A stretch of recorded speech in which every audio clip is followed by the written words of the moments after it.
How does it feel to be a tiny little rodent? So how does it feel to be a big, fat fucking primate no one likes? I didn't mean to call you that. I was just kidding. I'm sorry. Don't eat me. He was cool while I knew him, I guess. I'm not even mad he said no one liked me. I just don't like being called fat. I'm not even fat, be honest, chat. Am I fat? Oh. Just kidding. Pranked you, chat. Chat, I didn't know he was going to be weird. Who set me up? All right, gang. Me and Capybara checking out for the night. See you next time. Stay warm, stay weird. Boys, some dumbass camper left a Hellcat? This feels like a cartel drop or a TikTok prank. We have to check it out before the humans come back. It's either stolen or belongs to someone who vapes inside tents. Either way, that thing's mine now. Yo, they left it unlocked. Yeah, this car definitely belongs to someone who fights in gas stations' parking lots. We hitting her to NOS and the cognac. She got push start. That's how you know it's legit. Feels like we just broke into a SoundCloud rapper's dream. Let's go get some milk.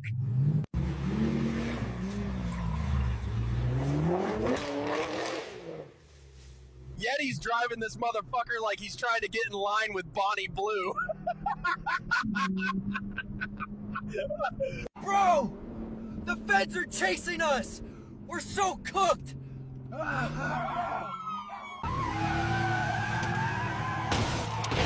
Yeti, what the fuck was that? Pretty sure I just redefined pain. Run! Those bastards aren't getting me. Boys, we're so cooked. Drop a gas pump emoji if you want to see what happens next. Squatch ass! Sir, have you been drinking tonight? Yes, sir. Still, that's no excuse to let your wife drive. Sir, have you been drinking tonight? What's your definition of independence? I don't need no man. I raised 3 kids alone, get food stamps, and I'm on Section 8. Yeah, you don't need a man. You need a thank you letter to taxpayers. Question. What's your type of woman? Just a regular, normal one. And what exactly does normal one mean to you? One without a dick. Question. What's your type of woman? Just a regular, normal one. And what exactly does normal one mean to you? One without a dick. Wow. Talk about crazy, crazy, crazy, crazy. Talking crazy, crazy, crazy tonight, boys. Got a lot of stuff to talk about tonight. So I just want to say hello everyone. It's Tuesday night. It is 10 p.m. And what do you know? I started right at 10 p.m. with the news. So, yeah. Okay. Well, we're gonna do this real quick. He says, y'all ignore me if you have a bad day tonight because I'm so frustrated with the Trump administration. Yeah, you're not the only one, man. The only good thing I saw is I have it in there somewhere where Trump made a statement that he's not going to do amnesty, that whoever's saying there's going to be amnesty is lying. So there's that. But other than that, the whole Epstein stuff, man, I'm just going to say, not happy. Not happy. Not impressed. Don't believe him. Don't know what's the deal with that stuff. But, we'll have to see what happens.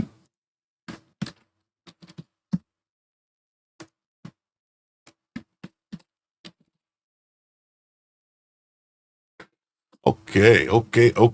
So we're going to jump right in. First story of the evening. All right.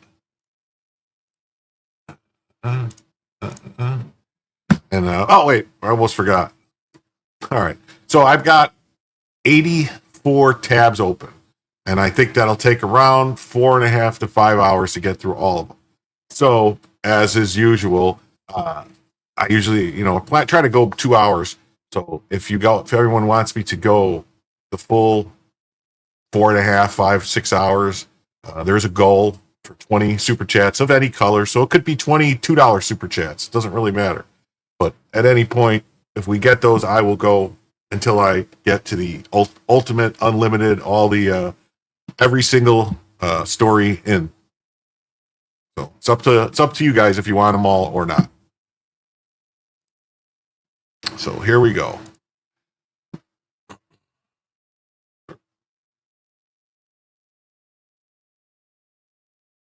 Wait a minute.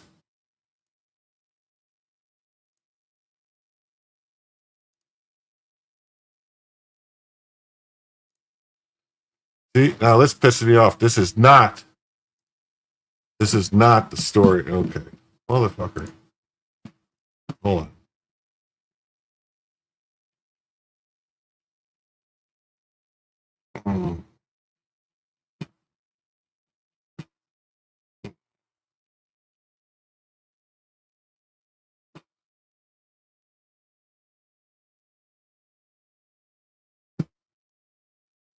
Oh, maybe this is the story. All right. Never mind. Man, sorry. Oh, man, am I screwing up already? Oh, man. Oof. I'm very thankful to hear this news. Both these corrupt individuals must be held accountable for their actions to undermine a duly elected president. So if you guys haven't figured it out, the FBI has opened up an investigation into Comey and Brennan, and people are trying them to get Clapper also for an investigation and go much quicker. So here we go. Well, now there's this. The FBI has launched criminal investigations into former FBI Director James Comey and the former director of the CIA, John Brennan. Justice Department sources tell Fox News Digital the probes are related to potential wrongdoing related to the Trump-Russia investigation. That includes allegations of making false statements to Congress. We'll keep an eye on that for you. Okay. Ooh. Yeah, so...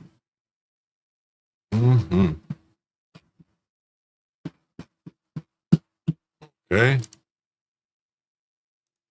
So, and here's Mike Davis says FBI launches criminal investigation of John Brennan and James Comey per DOJ sources. No arrest, not serious, pathetic. The evidence has been there for a decade. This feels like a distraction after telling us we didn't see or hear what we saw and heard about the Epstein case. Another theatrical investigation with no possible indictment from the same folks that couldn't convict Epstein or Diddy doesn't blind me from reality. If by a miracle it does go to trial, no doubt Comey's daughter will represent the government. Yeah, that would be bad. And then Molly Hemingway says FBI launches criminal investigation of John Brennan and James Comey. Okay. And we have this. All right. And this will... Massive breaking news. The FBI has opened a criminal investigation into John Brennan and James Comey. Obama's CIA and FBI directors may soon face prosecution for conspiring to frame Donald Trump. It's finally happening. The deep state coup is collapsing. Sources confirm Brennan is under FBI criminal investigation. Comey is also being investigated. The FBI is calling their actions a possible conspiracy. The Steele dossier paid for by Hillary Clinton is at the center of it all. This is huge. The criminal referral came from the CIA, where Brennan was director. John Ratcliffe, Trump's CIA director, sent Brennan's dossier manipulation to the FBI for criminal prosecution. The case is already open.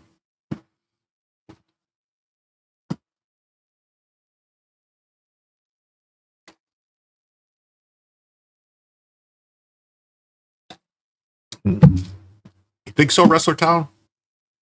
Wrestler Town says, I think the Epstein memo yesterday was because this was coming out today. Not that this is coming out today because of the memo yesterday. I don't know. It's possible. Many things are possible. It's, the whole Epstein memo thing and then the video. I just don't buy that stuff. I don't know. Here's the problem for Brennan. Brennan has pushed for the discredited Steele dossier to be included in the 2017 Intelligence Community Assessment. But under oath in 2023, he testified he opposed it. At the very least, that's perjury, and there's a paper trail. The CIA review confirms Brennan overruled internal objections, chose narrative consistency over analytical soundness, lied to Congress about it. CIA officials warned him the dossier was garbage. He pushed it anyway. I'd like to see those two people in cuffed together. Comey's no better. He approved the FISA warrant based on the Steele dossier, knowing it was Democrat-funded Oppo research with limited corroboration. I'd say no corroboration. Durham's report shows that Comey's FBI ignored Clinton's plan to smear Trump as a Russian agent. That plan, Brennan briefed Obama, Biden, Lynch, Clapper, and Comey in July of 2016. And that's prior to Crossfire Hurricane getting opened by Comey. Clinton approved the plan to tie Trump to Russia, hackers to distract from her email server scandal. It was a Clinton op, and they all knew. The CIA sent a memo to Comey and Peter Strzok with this information. Clinton approved the plan to vilify Trump by stirring up a scandal with Russian hackers. The FBI opened Crossfire Hurricane anyway. They used it to spy on Trump. Robert Mueller's Russia investigation, 2 years, and it found zero evidence of Trump colluded with Russia. But the damage was done.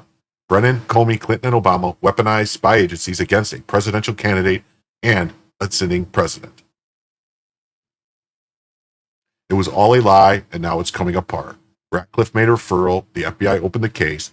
The DOJ sources say the two may be charged. The scope is broad. It's being treated as a conspiracy case.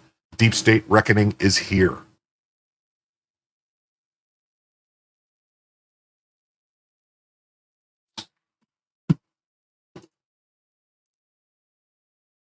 There's also, I don't have it, it's later, I have it later in the stack that Obama is tied to all, they got Obama tied up in all of this stuff. So wait, before I read this, got a $5 super chat from Wrestlertown says, Comey and Epstein are the same case. The overlap has to be 60% or greater. And what's odd too is, wasn't Comey involved in the Whitey Bulger stuff? Him and Mueller? It's like these people are all a bunch of crooks, man. I don't trust any of them. I think they're all evil, evil, evil. Yeah. Send me all the rubles. If you want me to go all night, I need the rubles. I need to get 20 rubles from the peoples. FBI launches criminal investigation of John Brennan, James Comey, DOJ sources. CIA Director John Ratcliffe referred Brennan for criminal investigations to the FBI, sources told Fox News Digital. Do we risk it? Is this On our breaking news, Brooks Singman of Fox News Digital has discovered exclusively that the FBI is now investigating the former CIA Director John Brennan and the former FBI Director James Comey in conjunction with the genesis of the Russia investigation. This comes after the CIA declassified last week a report into how that all came about. Let's bring in our panel to talk more about this. Andy Linsky, the White House reporter for the Wall Street Journal, USA Today White House correspondent, Francesca Chambers, and Josh Holmes, co-host of the Ruthless podcast and former chief of staff to Senator Mitch McConnell. Andy, start us off here. The fact that the FBI is looking into Brennan and Comey now, when this declassified CIA report came out, people said we'll prosecute. Hold on, I see something I want to address real quick. Someone in the chat had said statute of limitations. The statute of limitations for a conspiracy, I believe, has to do with when the conspiracy is discovered. So I think, if I'm not mistaken, so it's not like if you get away with the conspiracy and nobody knows about it, and it's it could be an ongoing criminal conspiracy. They could charge him with RICO maybe because it's an ongoing criminal thing. But the lie that he told to Congress was in 2023, so that's definitely not. I know for lying to Congress, there's a 5-year statute of limitations. Follow. We don't know if it'll be a prosecution, but it's an investigation at this point. Yeah, this is certainly the logical next step from last week's news. And it does really underscore, I think, the extent to which this Russia investigation that occurred in 2017, I believe, has stayed under the president's skin and sort of in his craw. He has personally sued members of the Pulitzer board for giving a Pulitzer Prize to the Washington Post and the New York Times, kind of surrounding on this topic. So I think this sort of move fits into this broader concern that the president has about this moment. Josh, I talked to Ratcliffe about this declassified report last week. He said, look, this is the director of analysis. This is a person who's been at the CIA through several administrations and directors. He has full faith that this is an accurate report. Yeah, I mean, this is obviously new information, but it also corroborates what many of us who've been watching this since 2016 have known all along, which is you had nefarious actors. All right, so former CIA Director John Brennan and former FBI Director James Comey are under criminal investigation for potential wrongdoing related to the Trump-Russia probe, including allegedly making false statements to Congress, Justice Department sources told Fox News Digital. CIA Director John Ratcliffe referred evidence of wrongdoing by Brennan to the FBI Director Kash Patel for potential prosecution, DOJ sources told Fox News Digital. The source said that referral was received and told Fox News Digital that a criminal investigation of Brennan was open and is underway.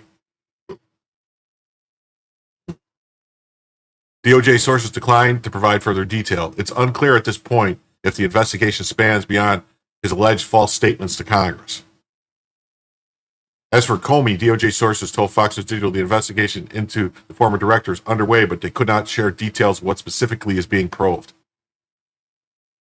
See, it says ex-Obama intel boss wanted anti-Trump dossier included in the atypical 2016 assessment despite pushback.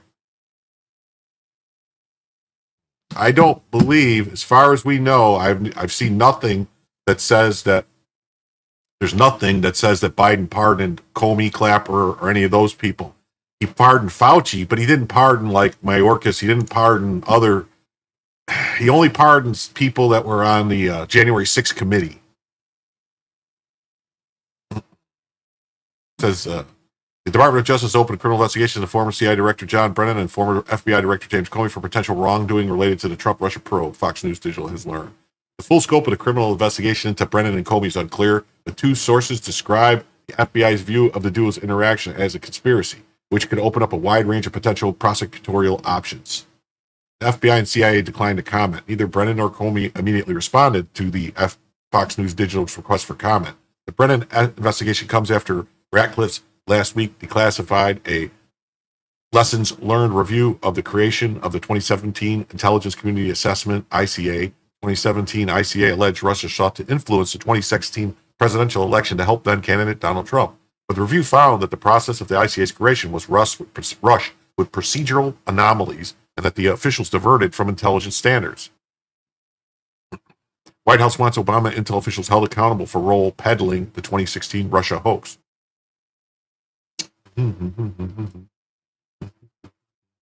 It's also determined that the decision by agency heads to include the Steele dossier in the ICA ran counter to fundamental tradecraft principles and ultimately undermined the credibility of the key judgment. The dossier, an anti-Trump document filled with unverified and wholly inaccurate claims that was commissioned by Fusion GPS and paid for by the Democrat presidential candidate Hillary Clinton's campaign and the DNC, has been widely discredited. Last week's review marks the first time career CIA officials have acknowledged politicization of the process by which the ICA was written, particularly by Obama-era political appointees. Records declassified as part of the review further revealed that Brennan did, in fact, push for the dossier to be included in the 2017 ICA. Brennan testified to the House Judiciary Committee in May 2023, however, that he did not believe the dossier should be included in the intelligence product. Comey says McCabe lied, confirms he kickstarted a probe that led to his firing. Ratcliffe was not surprised by the review's findings. A source familiar told Fox Given the director's long history of criticizing Brennan's politicization of intelligence, but Ratcliffe was compelled to refer aspects of Brennan's involvement to the FBI for review of possible criminality, the source said. The source was unable to share the sensitive details of Ratcliffe's criminal referral to the FBI, but said Brennan violated the public's trust and it should be held accountable.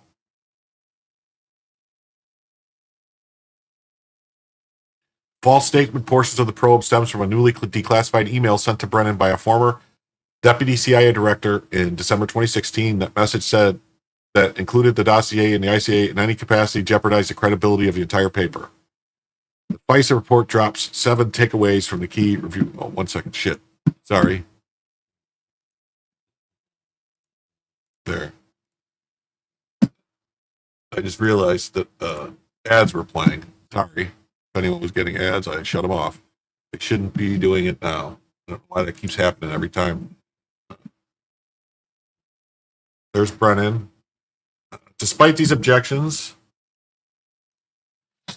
Brennan showed a preference for the narrative consistency over analytical soundness. When confronted with specific flaws in the dossier by the 2 mission center leaders, one with extensive operational experience and the other with a strong analytical background, he appeared more swayed by the dossier's general conformity with his existing theories than by the legitimate tradecraft concerns. The review added Brennan ultimately formalized his position in writing, stating that my bottom line is I believe the information warrants inclusion in the report. But Brennan testified the opposite in front of the Congress in May 2023. The CIA was very much opposed to having any reference or inclusion of the Steele dossier in the intelligence community assessment. Brennan testified before the House committee, according to the transcript of his deposition reviewed by Fox News Digital. And so they sent over a copy of the dossier to say that this was going to be separate from the rest of the assessment. This newly declassified intel document noted Steele dossier claimed had limited corroboration. It didn't have any corroboration. CIA officials at the time of the creation pushed back against the FBI, which sought to include the dossier, arguing that the dossier should not be included in the assessment and casting it as simple internet rumor. Ultimately, Steele's report was not included in the body of the final ICA, but for then President Barack Obama, but instead detailed in this footnote, largely at the insistence of FBI senior leadership, according to a review by the Justice Department Inspector General and later the Senate Intelligence Committee. But back in June 2020, Ratcliffe, while serving as Director of National Intelligence, declassified a footnote of the 2017 ICA, which revealed that the reporting of the Trump dossier, author Christopher Steele, had only limited corroboration regarding whether then-President-elect Trump knowingly worked with Russian officials to bolster his chances of beating Hillary Clinton and other claims. The footnote, also known as Annex A, exclusively obtained by Fox News Digital in June 2020, spanned less than 2 pages and detailed reporting by Steele, the former British spy who authored the unverified anti-Trump dossier, a document that helped serve as the basis for a controversial Foreign Intelligence Surveillance Act warrants against Trump campaign aide Carter Page. Steele's reporting at the time was commissioned by opposition research firm Fusion GPS and funded by the Clinton campaign and the Democrat National Committee through the law firms Perkins Coie. Footnote made clear the internal concerns they had over the document. Why this guy hasn't been arrested yet is a question. He clearly broke the law. He clearly was a foreign agent operating inside the U.S. An FBI source using both identified and unidentified subsource volunteered highly potentially sensitive information from the summer to the fall of 2016 on Russian influence efforts aimed at the U.S. presidential election, the annex read. We have only limited corroboration of the source reporting in this case and did not use it to reach analytical conclusions of the FBI, CIA, NSA assessment. The source collected this information on behalf of private clients and was not compensated for it by the FBI. But the annex notes that Steele's reporting was not developed by the layered subsource network. The FBI source caveated that, although similar to previously provided reports in terms of content, the source was unable to vouch for the additional information sourcing and accuracy. Hence, the information is not included in this product. The FBI ignored clear signs that were trying to manipulate the Bureau for political purposes. Justice Department Inspector General Michael Horowitz also reviewed the inclusion of the Steele's reporting in the ICA during his review of the alleged misconduct related to the Foreign Intelligence Surveillance Act. His report, released in 2019, found that there were significant inaccuracies and omissions in the FISA warrants from former Trump campaign Carter Page. And I think people went to jail for that because they lied. There wasn't just omissions, there was outright lies. And they changed things, they falsified documents. Despite FBI not having specific information corroborating allegations against Page, they were included in Steele's report. Meanwhile, Fox News Digital exclusive report in 2020 that Brennan briefed President Obama and administrative officials on intelligence and that them Democrat nominee Clinton was stirring up a plan to tie Trump to Russia. Ratcliffe, as director of national intelligence, declassified Brennan's handwritten notes memorializing that meeting, which were exclusively obtained by Fox News Digital in October 2020. What difference at this point does it make? On July 28, 2016, Brennan briefed Obama on a plan from one of Clinton's campaign foreign policy advisors to vilify Donald Trump by stirring up a scandal claiming interference by the Russian security service. And if I'm not mistaken, July 29th, 2016 was the day the Crossfire Hurricane was opened by Jim Comey and the FBI. So the very next day, Comey, then Vice President Joe Biden, former Attorney General Loretta Lynch, and former Director of National Intelligence James Clapper were in the Brennan-Obama briefing. And when was Loretta Lynch on the tarmac meeting with Bill Clinton? Does anyone remember when that was? Was it right around this time? Right after this time? After that briefing, the CIA properly forwarded that information through a counterintelligence operational lead to Comey and then Deputy Assistant Director Peter Strzok with the subject line, Crossfire Hurricane. Fox News Digital exclusively obtained and reported on the CIOL in October 2020, which stated the following information is provided for exclusive use of your Bureau for background investigation action or lead purposes as appropriate. Per FBI verbal request, the CIA provides the below examples of information the Crossfire Hurricane Fusion Cell has gleaned to date. The memo continued as an exchange redacted discussing U.S. presidential candidate Hillary Clinton's approval of a plan concerning U.S. presidential candidate Donald Trump and Russia hackers hampering U.S. elections as a means of distracting the public from her use of a private email server. The FBI on July 31st opened a counterintelligence investigation into whether candidate Trump and members of his campaign were colluding or coordinating with Russia. They knew what was going on, and they did it anyway. They purposely did it. All these people should be in jail. They knew several days before they opened the investigation that it was Clinton that was doing it to frame Trump, and they all went along with it because they wanted Clinton to win. The investigation was referred to Crossfire Hurricane. He needs to go to jail. They all need to go to jail. Former special counsel Robert Mueller was appointed to take over the FBI's original Crossfire Hurricane investigation. After nearly 2 years, Mueller's investigation, which concluded in March 2019, yielded no evidence of criminal conspiracy or coordination between the Trump campaign and Russian officials during the 2016 presidential election. Shortly after, Durham was appointed special counsel to investigate the origins of Crossfire Hurricane. Durham found that the FBI failed to act on a clear warning sign that the Bureau was the target of a Clinton-led effort to manipulate and influence law enforcement processes for political purposes ahead of the 2016 presidential election. The aforementioned facts reflect a rather startling and inexplicable failure to adequately consider and incorporate the Clinton plan intelligence into the FBI's investigative decision-making in Crossfire Hurricane, Durham's report states.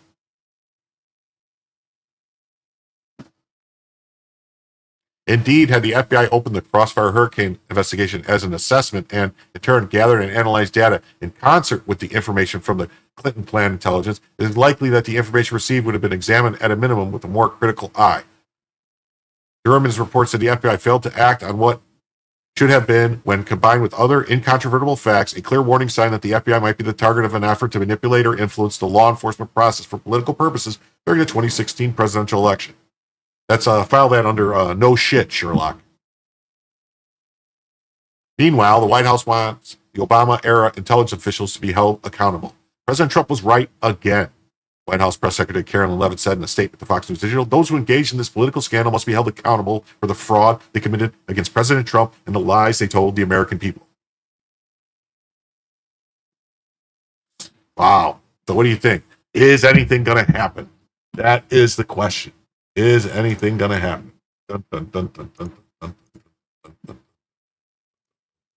We don't know. We don't know. We don't know. We don't know. We don't know. We don't know. Is anything going to happen? Is anything going to happen? So, probably not. I don't know. We'll see. If something does happen, then this isn't just a smokescreen to take people's attention away from the Epstein stuff. It was kind of disheartening to see that press conference in which Trump said, wait, why are people still talking about Epstein? What do people want to know about Epstein for? Who cares about that pervert? because anybody that he was running around with that's also a prevert and also into child doing stuff with kids and underage people, they all need to be under the jail. That's why we care. We actually do care about kids and care about protecting them. So that's why. But all right. So that's the first story of the evening. We're going to move on to the second story. It's a little bit lighter, but I just want to remind everybody that there is a goal tonight. There's a goal. It's 20 super chats of any size, any color, any denomination will get me to go and do the entire row of stories I have. I have around 4 to 5 hours of stories, but if you guys want me to go past 2 hours, 2.5, 3 hours, then I'm going to need them 20 super chats. So we'll see. We'll see what happens.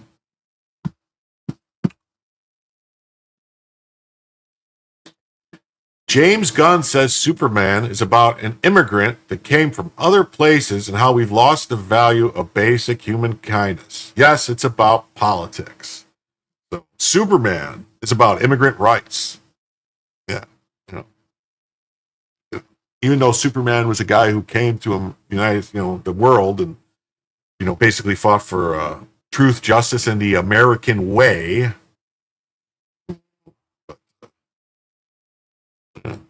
See? Oh, look, so he's getting arrested. Superman is about immigrant that came here, so they're trying to arrest Superman. And, Hollywood makes much more sense once you realize that big producers are all writing scripts to impress each other, not to make money at the box office. Yeah. Yes, Mr. K, it does count. That $1 does count. So, yeah, I do realize that by saying 20 of any denomination, you guys could do $21 super chats, but I am a man of my word, and even if $21 super chats come in, that still means 20 people wanted, or one person 20 times at least wanted me to go longer. So it is what it is. So, and here's Sean Gunn, the director James Gunn's brother, and says it's all about how we support immigrants. If you don't like it, you're not an American. So let's hear what this tard has to say. Exactly what the movie is about. I think that we support our people. We love our immigrants. Yes, Superman is an immigrant, and yes, the people that we support in this country are immigrants. And if you don't like that, then you're not American. People who So, yeah, if you don't like that, you're not American. Superman took on Lex Luthor's Zod in Doomsday, and in the end was a raging woke leftist that ended up destroying him. Leftism is a mental disorder. I can't believe they did that. About an immigrant who quickly assimilated, doesn't break the law, has a good job, and helps others. Superman doesn't speak pigeon Krypton, take welfare, join a street gang, and bitch about the man keeping him down. Which minority does Brother James Gunn belong to? I don't know. Based on his infamous old tweets joking about pedophilia, I'd say James Gunn belongs to the Hollywood's most protected minority. Cancel directors who get rehired anyway. Truth hurts, but facts are facts. Womp, womp, womp. So let's see. We're going to read the story here.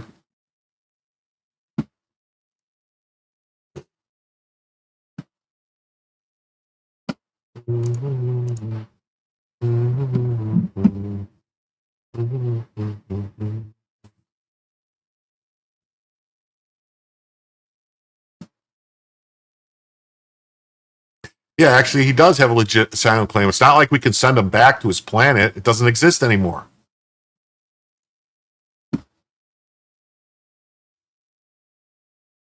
Yeah, Superman was adopted and raised as an American. Yeah. I mean, Superman is the definition of an anchor baby. He was here. They couldn't get rid of him. James Gunn says Superman is about an immigrant that came from other places and how we've lost the value of basic human kindness. Yes, it's about politics. And it's sad because actually I've heard I'm just going to say this, I've heard from a couple people whose opinions I trust that it's actually a good movie and that these people saying these things are basically trying to tank it, or I don't get it. I don't know. James Gunn is opening up about Superman is really about. In his Sunday profile, The Times of London, the DC studio head went deep on the themes and ideas that drive his highly anticipated Superman. He explained that the superhero epic encompasses the story of America. But they didn't say truth, justice, and the American way, do they? They say truth, justice, and something else. At a basic level, it's about a man searching for a better life away from his original home. I don't. Is it really about a man searching for a better life, or is it a man that whose parents sent him somewhere else because his planet was going to blow up, just to survive? So technically, he was like the definition of a refugee. If he didn't come here, he would die. And he didn't come just to America. He came to the planet. He just happened to cross America, I guess. I don't know. I mean, Superman is the story of America, Gunn explained. An immigrant that came from other places and populated the country. For me, it's mostly a story that says basic human kindness is a value. It's something we've lost.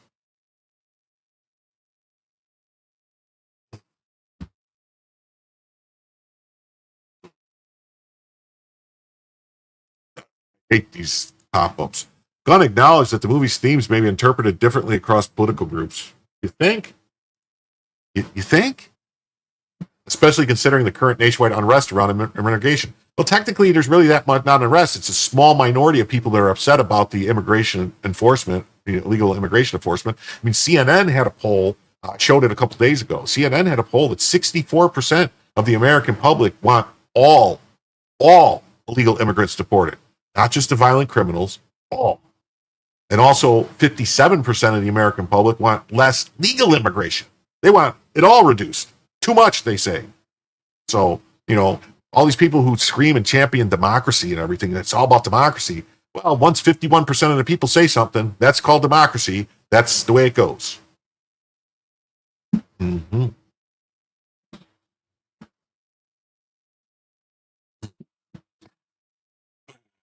Especially considering the nationwide unrest around immigration. However, Gunn stands by the ideals embedded in Superman and added that he doesn't care if anyone takes offense. If you just made a good Superman movie, nobody would take offense. Yes, it plays differently, but it's about human kindness, and obviously there will be jerks out there who are just not kind and will take an offense just because it's about kindness, but screw them, he said. Yeah, if you're trying to get people to come to your movie, you don't want to go say screw them to anybody. You just want to make a movie that's for everyone, that no one's going to be upset with. I mean, what's so hard? I mean, any of the Superman movies, the original, the trilogy that Christopher Reeve was in, they didn't alienate anybody except for maybe people who wanted to take over the world. Those were the only people that were, ostracized by it. He continued, yes, it's about politics, but on another level, it's about morality. It's all these the Democrat people are always the ones trying to champion, to basically equate morality and politics. Like, oh, if you don't agree with their politics, you're immoral. Do you never kill no matter what, which is what Superman believes? Or do you have some balance, as Lois believes? It's really about the relationship and the way different opinions on basic moral beliefs can tear two people apart. Superman, which releases July 11th, stars David Cornsweet as the Man of Steel, Rachel Brosnahan as Lois Lane, Nicholas Hoult as Lex Luthor, Maria Gabriel da Fadia as the Engineer, Nathan Fillion as Green Lantern, Skylar Gisondo as Jimmy Olsen, and Isabella Merced as Hawkgirl. So what do you guys think? You guys think, I mean, I'm not going to, maybe I'll go to the movies and see it. I like seeing movies like this. Happy Tuesday to you too, Terry. Thank you.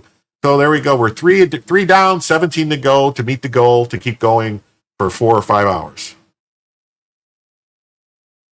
Yeah, I would say that, Trumpinator, offing and onward. Yeah, definitely. Isn't it? Yeah, that's, definitely. Sharks. So, no. And then, I don't know. And it says, James Gunn releases film about the importance of accepting morally upstanding white immigrants who speak perfect English. Yeah, that's kind of weird, isn't it? Huh. Superman criticizes unrealistic for portraying a journalist as a hero. And if you don't like it, you're not American.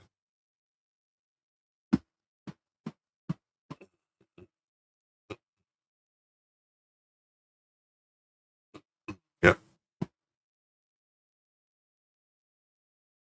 And an unexpected twist for the Hollywood movie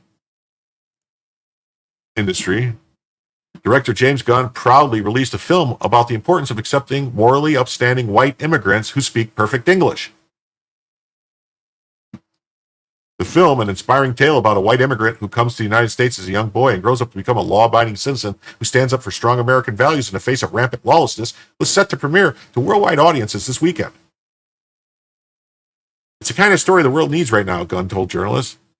I really want to capture how important it is for our society in America to prioritize allowing immigrants into the country who will immerse themselves in our culture, learn English, and stand up for our laws. It's the perfect movie for the new America Golden Age.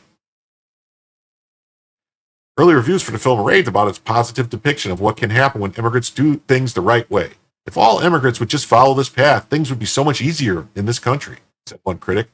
James Gunn paints a beautiful picture of what can happen when someone from another place comes to America, learns to speak English, gets a job, pays their taxes, and assimilates into the American way of life. Take notes, immigrants. This is how you do it.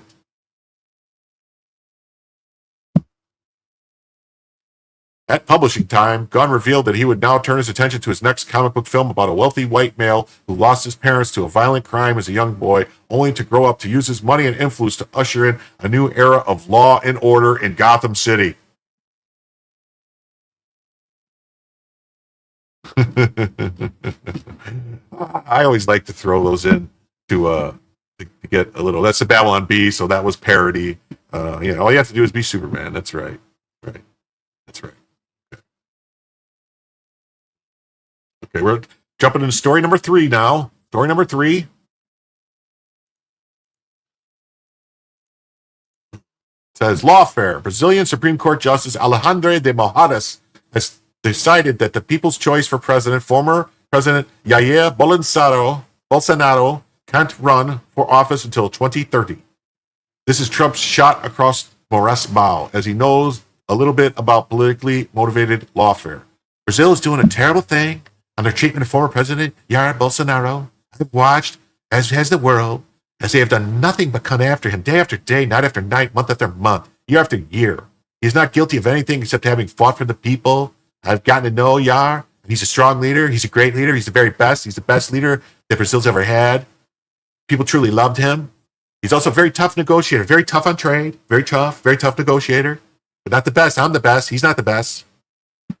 His election was very close, and now he's leading in the polls. This has nothing to do, more or less, as an attack on a political opponent. Something I know about. It happened to me 10 times. Worse, even. 34 felonies they tried to get me with, but they couldn't get me because I'm Teflon Don. Country's the hottest in the world, and the people of Great Brazil will stand for that, which they know as a former president. I'll be watching the witch hunt, his family and thousands of his supporters very closely. The only trial that should happen is a trial by the voters of Brazil. It's called an election. Leave Bolsonaro alone.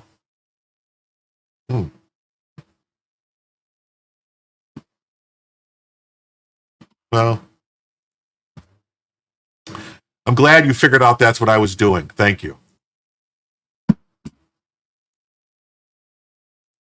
Trump accuses Brazilian authorities of witch hunt against former President Bolsonaro. U.S. President Trump has criticized Brazilian authorities over what he calls a witch hunt against former President Jair Bolsonaro.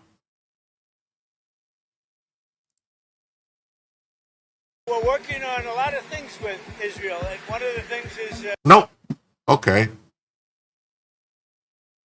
U.S. President Donald Trump on Monday criticized Brazilian authorities over what he called a witch hunt against former President Jair Bolsonaro and said he will be closely monitoring his trial. The South American... Why does it say far right? He's not a far right leader. That is... They do this crap. And this is ABC News, who governed between 2019 and 2022, is standing trial before the country's Supreme Court for his role in an alleged coup in 2023. He's already ineligible for next year's vote. The former president has repeatedly denied the allegations and said he's the target of political persecution. Good night, Ang. In his first such comment since the trial began, Trump said in social media posts that Brazil is doing a terrible thing in their treatment of his ally. He added that Bolsonaro is not guilty of anything except for having fought for the people and compared the Brazilian situation to his own. It happened to me 10 times, closely monitoring. Bolsonaro responded by saying on social media that Trump's fight for peace, justice, and liberty echoes worldwide, and he thanked the U.S. leaders for giving a role model for faith and resilience. Hey, Steve Hillard, thanks for joining. Thanks for joining tonight. Bolsonaro has been declared ineligible to run for office until 2030 by Brazilia's electoral court for abuse of power during the 2022 election, when he narrowly lost to President Luiz Inácio Lula da Silva. Bolsonaro's son Eduardo relocated to the U.S. in March and said he would work to push for sanctions against Supreme Court Justice Moraes, who is leading several investigations into his father's actions. In May, Moraes ordered opening of an investigation into Eduardo Bolsonaro following a request from the Prosecutor General's office, citing the possible crimes of obstruction of investigation and attempted violent abolition of the democratic rule of law and for pushing for sanctions. Oh, maybe they should try to arrest some Americans, see how that works out for them. Brazil's Supreme Court didn't comment on Trump's message. Lula said in a statement, which didn't mention Trump by name, the defense of democracy in Brazil is a topic for Brazilians. We are a sovereign nation. Most of these people that scream about democracy, they're only worried about it. They're only worried about that they win. If their side doesn't win, then to them it's not democracy.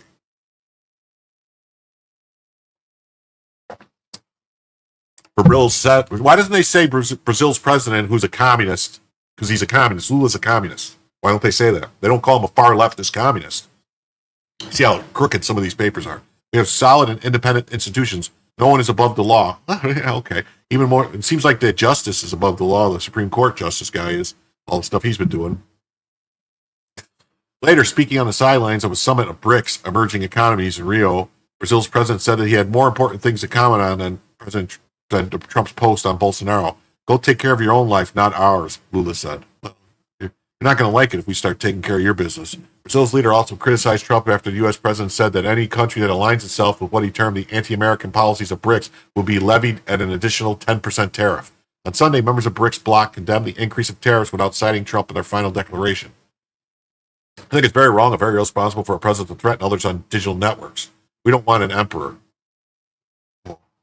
Well, you know what? You might have a problem there. Just might have a problem. And then this is also, I just want to show you, it's also in the AP, same thing. I think it's basically, it's all the exact same stuff. So it's like they just copy and paste the same crap. All right. All right. Now here's story 4, related to the first story, but lots of folks missed the big takeaway from last week's CIA report on the fake IC assessment RE Russia 2016 election efforts. Obama was behind it. CIA reviews reveal Obama pushed intel community to launch Trump-Russia witch hunt. Huh. So you're telling me that this guy is kind of causing problems for America, and basically was some kind of like secret tyrant authoritarian? You don't say. While Brennan, Clapper, and Comey all rightly deserve condemnation, Obama launched a plot, and as president, he holds the greatest responsibility for politicizing the intelligence community against his successor.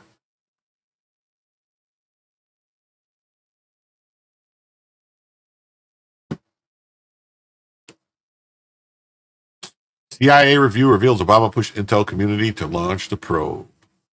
Also, March 2021 Intel Community Assessment on 2020 election interference released right after Biden took office said that virtually every adversary interfered in the 2020 election except China. And now the public is hearing about how the FBI suppressed China election interference. That's right. We saw that story. That was Christopher Wray who did that. Christopher Wray. What's this? Oh, shooter attacked border agents hours after Dems said their voters want blood. Oh, we're going to get into that story. We are going to get into that story. CIA review reveals Obama pushed intel community to launch Trump-Russia witch hunt.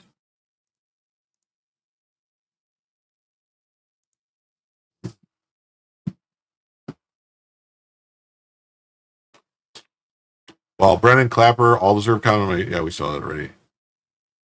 President Barack Obama, not CIA Director John Brennan, not Director of National Intelligence James Clapper, and not FBI Director James Comey, but President Barack Obama, 44th President of the United States, directed the intelligence community to interfere in the peaceful transition of power to his successor, Donald Trump.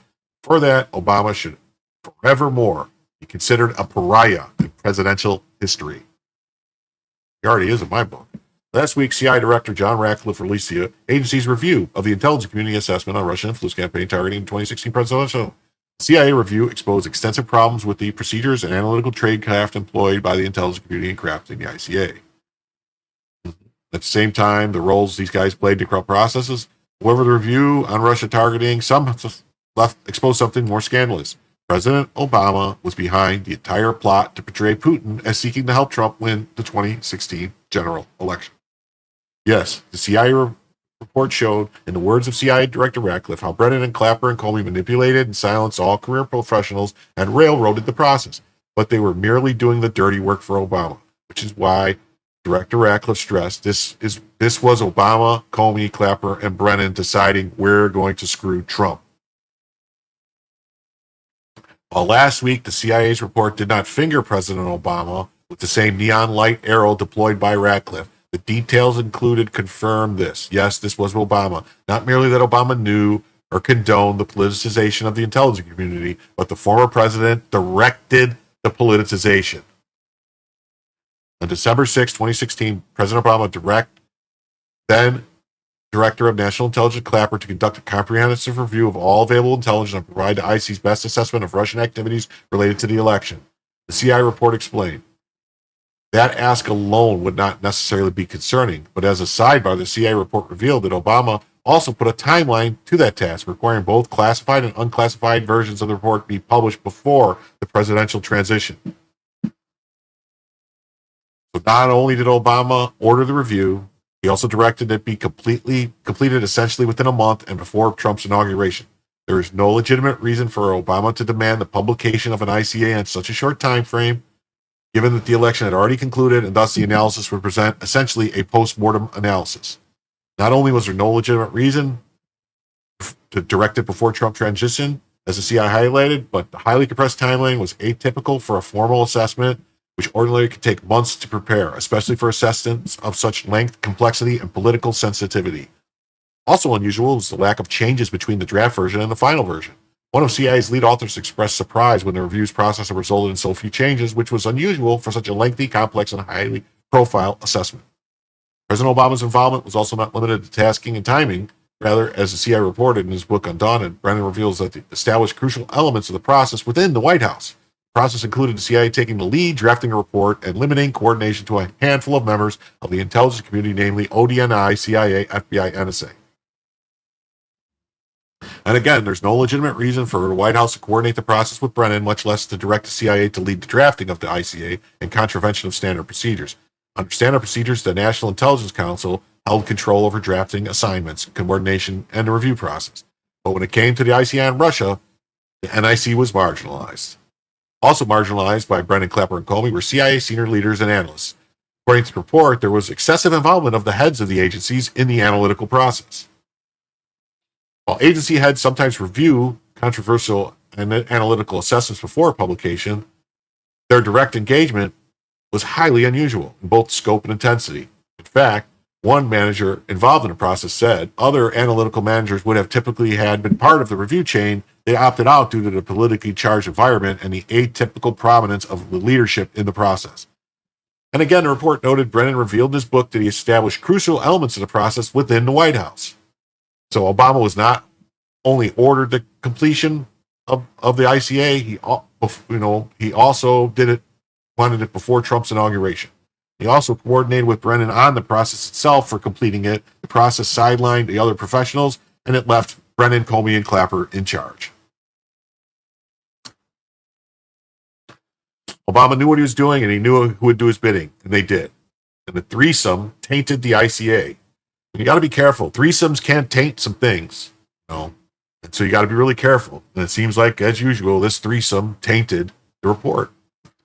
And they continued to sabotage Trump from the inside. They all rightly deserve condemnation, but Obama launched a plot, and as president, he holds the greatest responsibility for politicizing the intelligence community. For that, he deserves to be forever ostracized.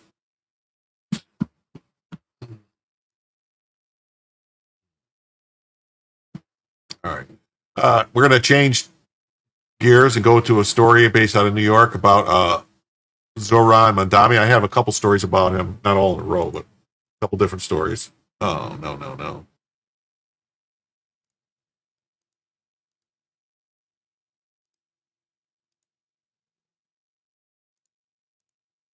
As exclusive, I have obtained Zoran Mamdani's full Columbia file, which reveals his SAT score, and that might explain why the elite mayoral candidate falsely claimed to be black on his college applications.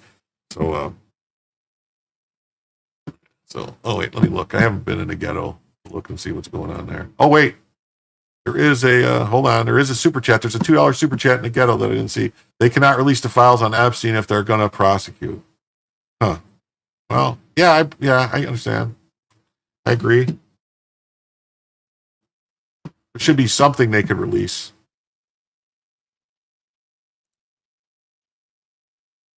Could be something they could release. Mamdani's test scores revealed. Okay, so 1420 ranks here below admitted level even for factually black students, but way higher than typical kind factually. And I guess still a mystery as to the rejection.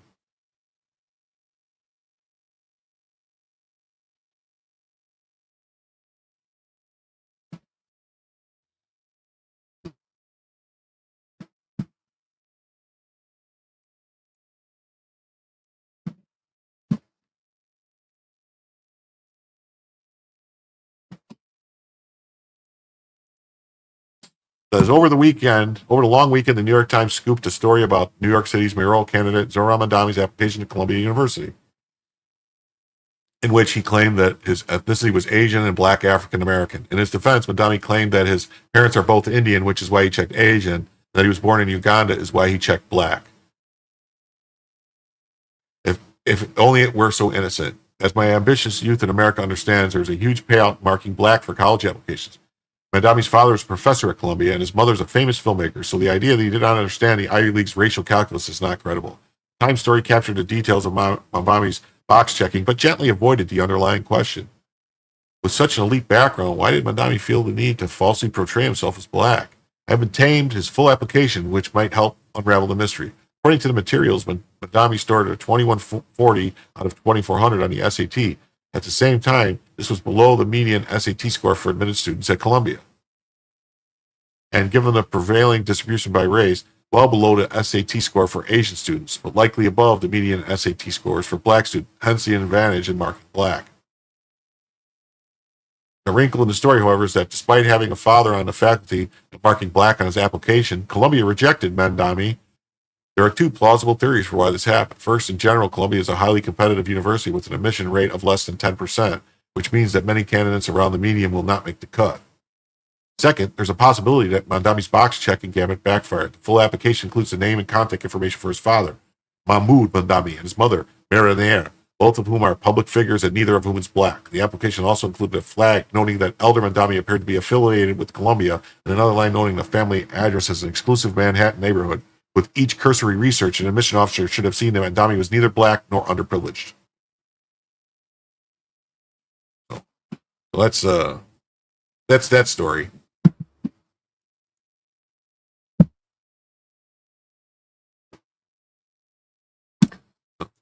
This says POTUS on Zohran Mamdani.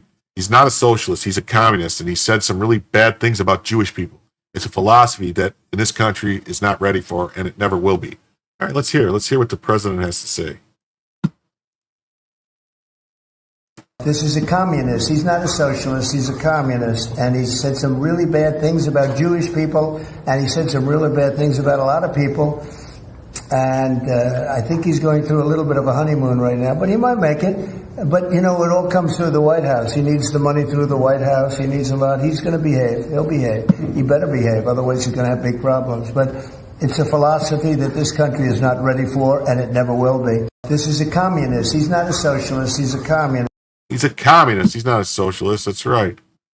So deport Zohran Mamdani urgently. Get out. He's a wolf in sheep clothing, savoring the time to come to slaughter his sheeples. This is what he will bring to New York City. Huh.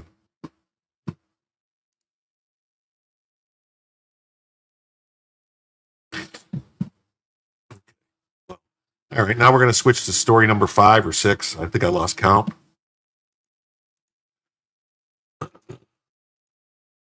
If you stop letting us run America, we'll start a color revolution and overthrow your democratically elected government. These people are making the case for their own firing better than we ever could. Trump fired them. Now they're plotting to stop him.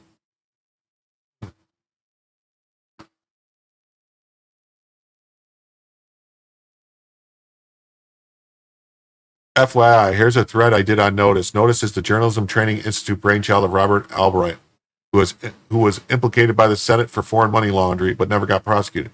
Keep an eye on notice. Journalism training is a red flag. FCC rules do not require media outlets to disclose partnerships when it comes to training-related purposes.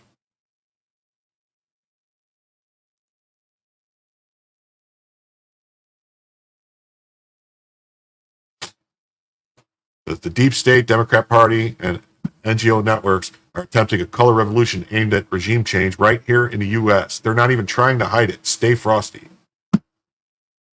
The real cover revolution? Bureaucrats using taxpayer-funded expertise to sabotage America from within. These ex-USAID operatives spent years burning your cash on foreign regime changes. Now they're turning those same destabilization tactics against U.S. sovereignty.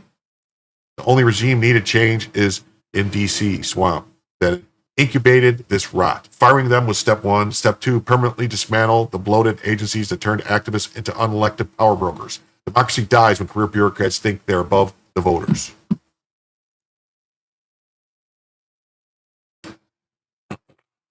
This FYI, here's a thread I did on Notice. Notice is the journalist training institute. Yep. Keep an eye on Notice. Who's really behind the new generation of journalism?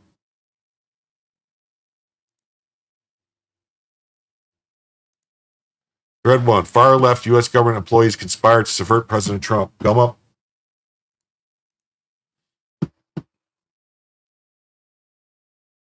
Bureaucratic process, strike, and leak to the media. A network of radical Marxist bureaucrats conspired in secret meetings, plotting how to use their official positions inside the U.S. government to enact their political agenda.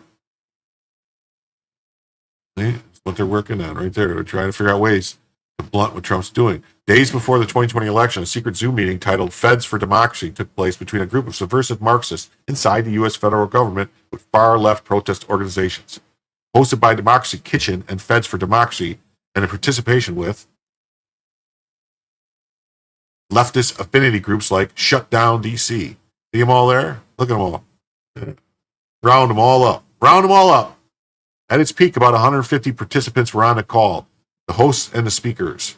Laura Adams, Nadine Block, Marie Stephen, Maddie Salzman, Sarah Starnett. See, look at USAID, U.S. State Department, Direct Action, Department of Energy, Department of Labor. Participants' backgrounds ranged from being far-left protest organizers, green energy corporate employees, to federal bureaucrats, Air Force Lieutenant Colonel National Security Advisors, and those who worked in the White House during the Obama administration. Anyone who's active duty military who participated in that should have been court-martialed immediately. And even a trans porn star turned protest activist. Participants identified. There's all the participants.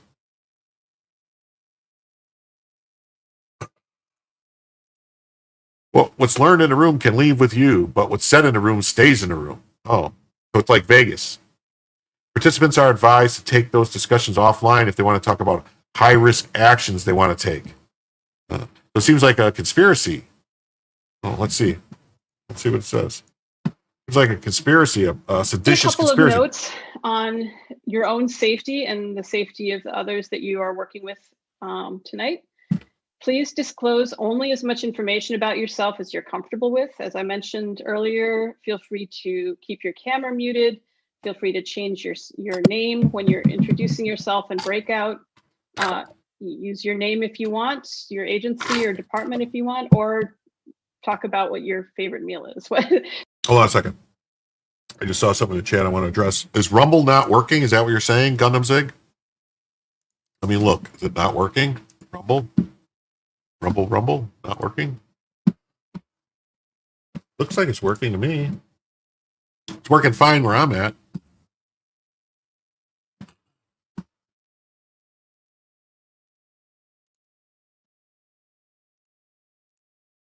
Find a way to introduce yourself that you're comfortable with. If you're talking about actions that you might take yourself, I encourage folks to speak hypothetically. If someone were considering doing X, what might the problems be? That way there's no implication that that's actually something that you've said you're going to do. Just keep things hypothetical. And then if there's a discussion emerges, especially in the breakout group, of some very specific I don't know that that's legally tenable to say that, and then you think you're going to use that as an excuse. That's kind of like the the thing about someone saying that, oh, wouldn't somebody rid me of this person, rid me of this problem, that's still incitement to violence, that's still a crime. What she's doing is basically admitting that they're conspiring criminal activity and they're subverting their language, and they know they have to speak in code and say things in a way so that they can't be prosecuted. They're admitting to participating in an active criminal conspiracy. Actions that you want to take or something that might be higher risk for people in your group, definitely get each other's contact information and form a Signal group to talk about that. Signal's an app that's very secure, end-to-end encryption. It's a good way to communicate about anything that you wouldn't want to get out that might get you in trouble with your boss. So take those discussions offline. There'll be a chance at the end of the breakouts to exchange contact information with each other. Okay. Well, yeah, so that's crazy.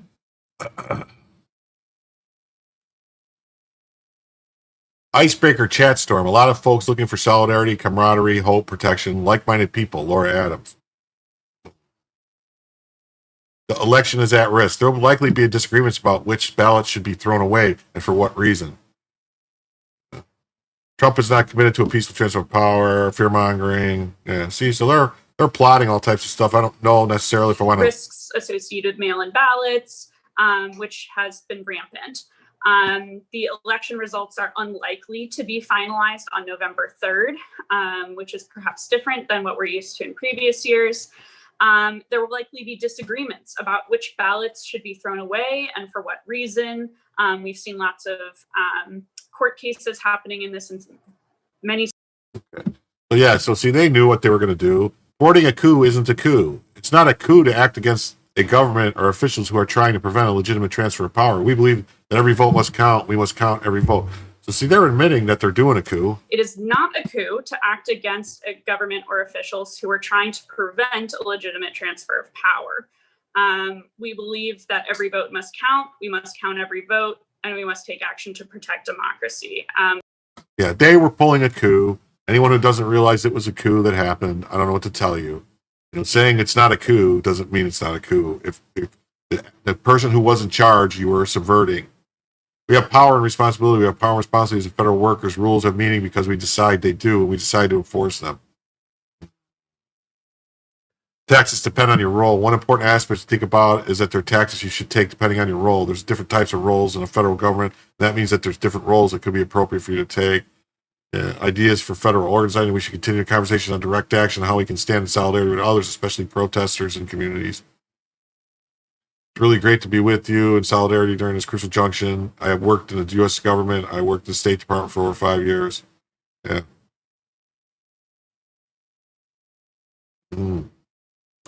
These people should be immediately removed. I want to start with the quote from Gene Sharp, who's on the Pioneers in the Field of Nonviolent Action, just to get a little bit on what power you have as individuals and federal workers.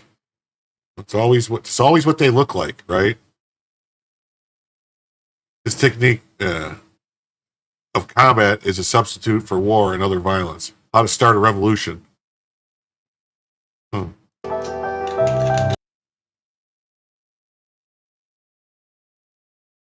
How it spread, but it certainly did. Okay, well, they've got music playing, so I can't. Diverting the pillars of support. So basically, this is just saying that they, had a plan for toppling the government.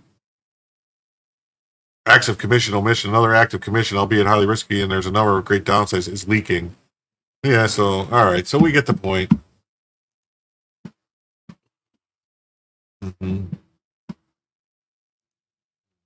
Democracy Aid is the new shadow network working to undermine Trump from within.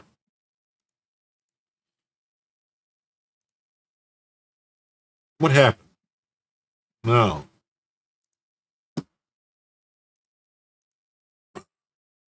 A new group is quietly organizing to stop Trump's second term from the inside.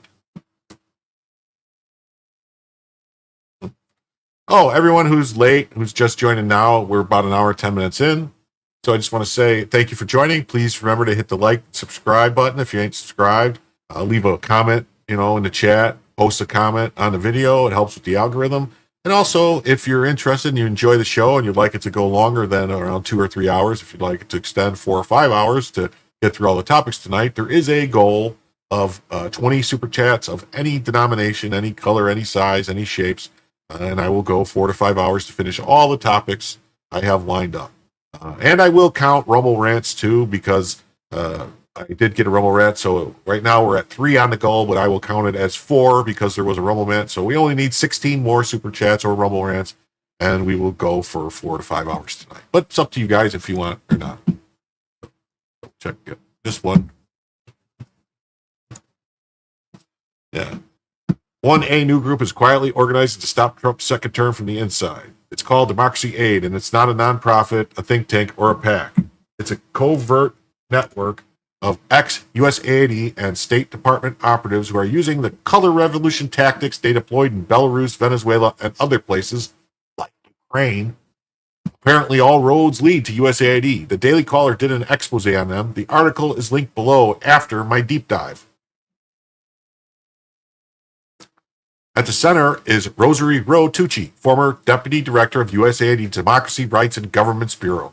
She now runs the DRG Center at SID-US and is spearheading an effort to retool fired democracy aid professionals into domestic political organizers. Rowe Tucci mentioned in initial reports posted on LinkedIn about a group called Democracy Aid.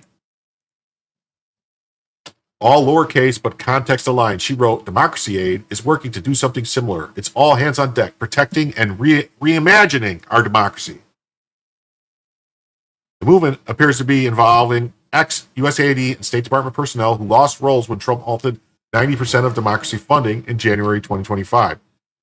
Many were from the Office of Transition Initiatives or similar units supporting elections, civil society, and media worldwide.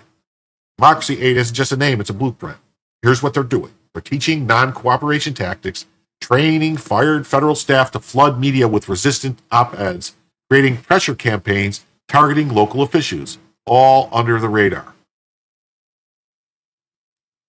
They're already hosting workshops described as coffee break briefings for civic resistance. These sessions train ex-feds on how to undermine Trump policies legally through bureaucracy, delays, leaks, media ops, local obstruction.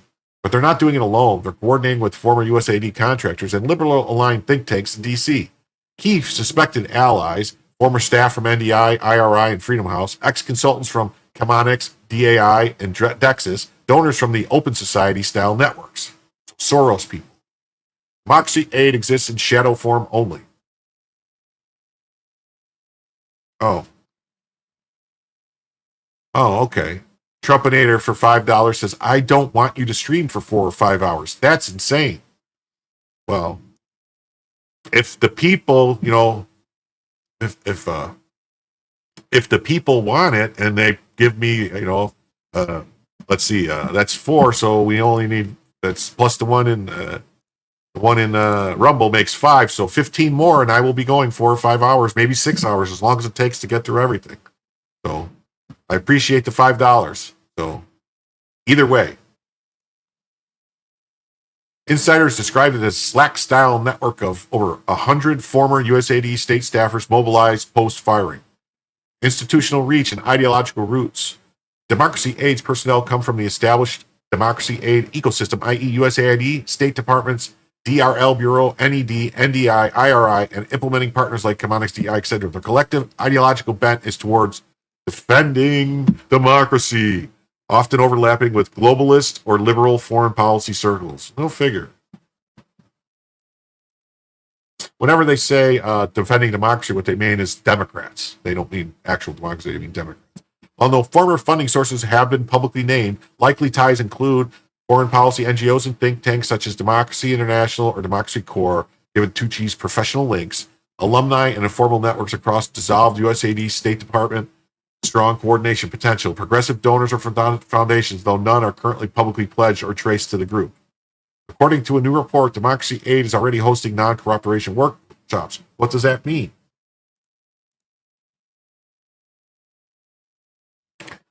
No help for federal initiatives, op-eds attacking Trump policies, grassroots pressure campaigns targeting local officials. Well, Trumpinator, it says you bet he won't get to 20 super chats. I don't know. I don't know if I'll get them or not. I just, putting it out there. If people want to do it, they can. If they don't want to do it, they don't have to. I'm not going to pressure anybody into anything. I'm not going to beg. I'm just saying this is it. If, we get them, we go. And if not, I'll go as long as I can go, and then I'll cut it off.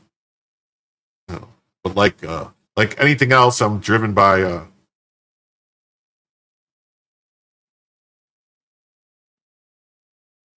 see. The Supreme Court's decision to block the USAID freeze was judicial activism at its worst, prioritizing foreign handouts over American taxpayers. Democracy Aid's alleged tactics are just more proof that the bureaucratic swamp will stop at nothing to sabotage America First reforms. USAID's $40 billion budget became a slush fund for the globalist projects, while our borders crumbled and inflation soared. The real color revolution is DC elites clinging to power by any means, using taxpayer dollars to prop up failed regimes abroad instead of securing our homeland. When unelected judges and ex-bureaucrats collude to override the executive branch, it's not democracy, it's a coup against fiscal sanity. The receipts on how taxpayer dollars are weaponized against priorities are all here. What is this? Daily Call. So we're going to go ahead. We'll read this one. No, I'm not going to join a Daily Caller. Do this. But deep staters go full Bond villain in effort to sabotage Trump.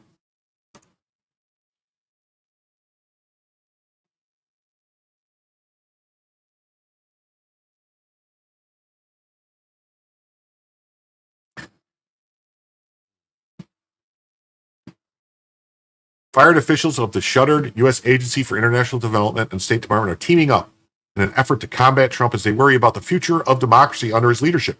According to Notice, the State Department moved to cut USAID with agencies officially closing their doors July 1st. Now, former USAID and State Department officials are finding ways to undermine Trump, ganging up together to hold workshops on topics of non-cooperation to help build community willing to engage in minor rebellious acts, perhaps even a national strike, former officials told Notice.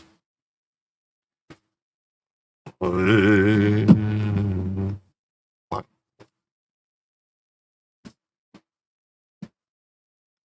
How do I get this black box out of here? What is going on? What is happening? Take it from those who worked in authoritarian countries. We become one. Current federal officials told Notice. They were so quick to disband aid, the group that supposedly instigates color revolutions, but they've done a very foolish thing. You just released a bunch of well-trained individuals into your population.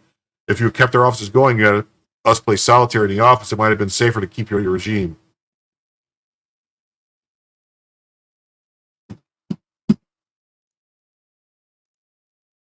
Trump fired them. Now they're plotting to stop him. Oh. There's Terry. Thank you, Terry, for $2. So that brings us to 5 on YouTube and one on Rumble. So 14 to go. 14 to go.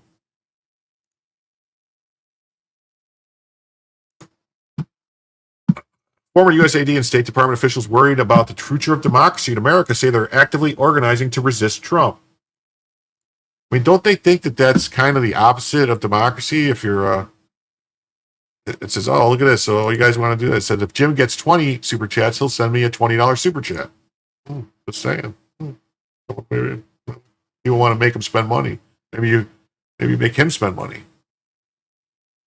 Some of democracy building experts President Donald Trump fired this year from the Agency of International Development and State Department are now reapplying the skills and knowledge they built up over decades to undermine Trump's power.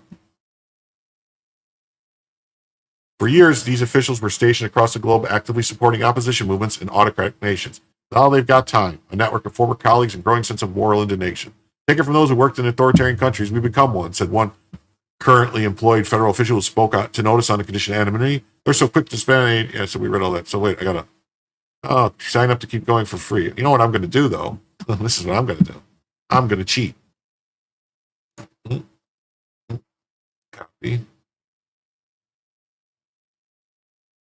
Mer. Mer. Mer.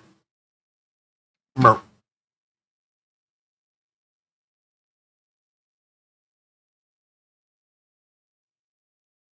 No. What was that?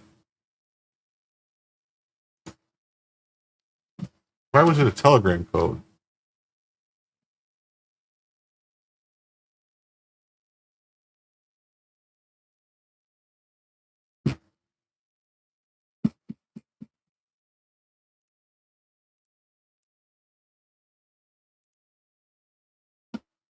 Okay. Sorry, guys. This will only take a second. I have to.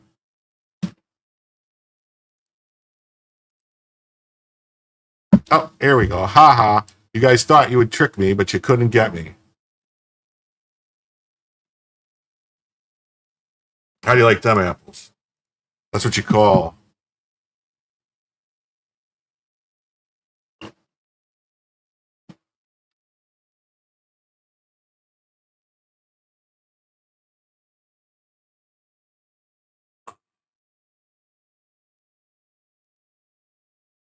Yeah, you take it for us. We've become the former officials tell notice they're holding workshops called non-cooperations. They're building a network of government workers.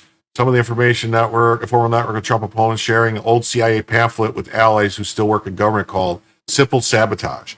So they're admitting what they're doing is a government conspiracy to sabotage the government. That kind of sounds like a seditious conspiracy to me. Widespread practice of simple sabotage will harass and demoralize enemy administrators and police. The saboteur may have to reverse his thinking where he formerly thought of keeping his tools sharp. They should now let them grow dull. Surfaces that formerly were lubricated now should be sanded. Normally diligent, he should now be lazy and careless. The community is composed of diplomats, human rights activists who were once on the U.S. government payroll. They were involved in varying degrees with ultimate success, uprising in the Middle East. They found post-government work in academia and nonprofits. They're still looking for jobs. Some are strategic advisors. One group has said the story remained under the radar, but they're starting a prominent role space called Democracy Aid. The whole point is to start off slow. People are just taking coffee breaks together, and that's what encouraging them to do. Oh, so they're just telling people to not do stuff. Previous director of USAID, Human Governments, she's now teaching workshops on authoritarianism 101. Getting people to understand a part of the process is training. Feels silly why we're going to get ice cream. We're building up the muscle and bravery, and now you're rebuilding up your numbers. So it starts 4, maybe tomorrow it's 10. We're helping understand organizing. It's a brainchild of Daniel Ruff, a former USAID diplomat who retired from government work in late 2024. As Trump targeted her former agency this year, she started a group chat on Signal to keep the community together. We started to have really robust, good conversation. We realized this was not going to be a quick incident. Wow. Hold on a second. Ow. Wow.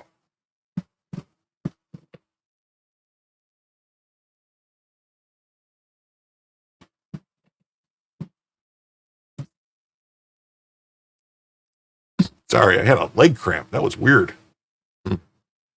We started to have really robust, good conversation. Realized it's not going to be a quick incident. The focus quickly shifted from salvaging the foreign assistance infrastructure to redeploying inside the United States. Rafe and Tucci joined forces, held dozens of meetings, and sketched out general structure and split up into working groups to concentrate on separate missions like communications and training. They now have 200 volunteers and an Instagram account with over 88,000 followers. A recent post shared up 5 ways to keep the momentum in last month No Kings protest. Yeah, this is who's backing the No Kings protest. They're behind all this. We're democracy officers at the end of the day. These people are so full of themselves. They think they're democracy was the vote. People voted for Donald Trump. Don't they understand that what they're doing is the opposite of democracy?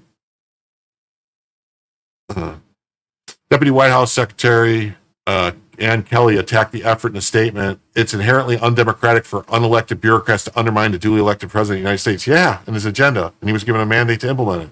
The people taking part in these groups are taking precautions, leaning on personal recommendations to vouch for newcomers, leveraging encrypted chats for communication, and allowing participants to wear masks and remain anonymous if others are present. For all of you who are conflict experts, everything is blinking bright red. We're well beyond early warning signs here in the U.S., one person said to Notice. There are already signs that Trump's administration knows the kind of resistance underway and it's pushing to counter it. When David Richardson, the acting administrator of FEMA, held his first all-hands meeting, he warned staffers that engaging in obfuscation, delay, or undermining wouldn't work. Yeah, don't get in my way, he said. If you're one of those 20% of people that you think those tactics and techniques are going to help you, they will not. because I'll run right over you. I will achieve the president's intent. Former State Department and USAID employee spoke to notice for the story, stressed that history is a guide. Top-down autocratic crackdowns tend to fail because they come from a place of rigid authority. What's brittle will break. By contrast, they say non-cooperation is chaotic, organic, and fluid kind of resistance.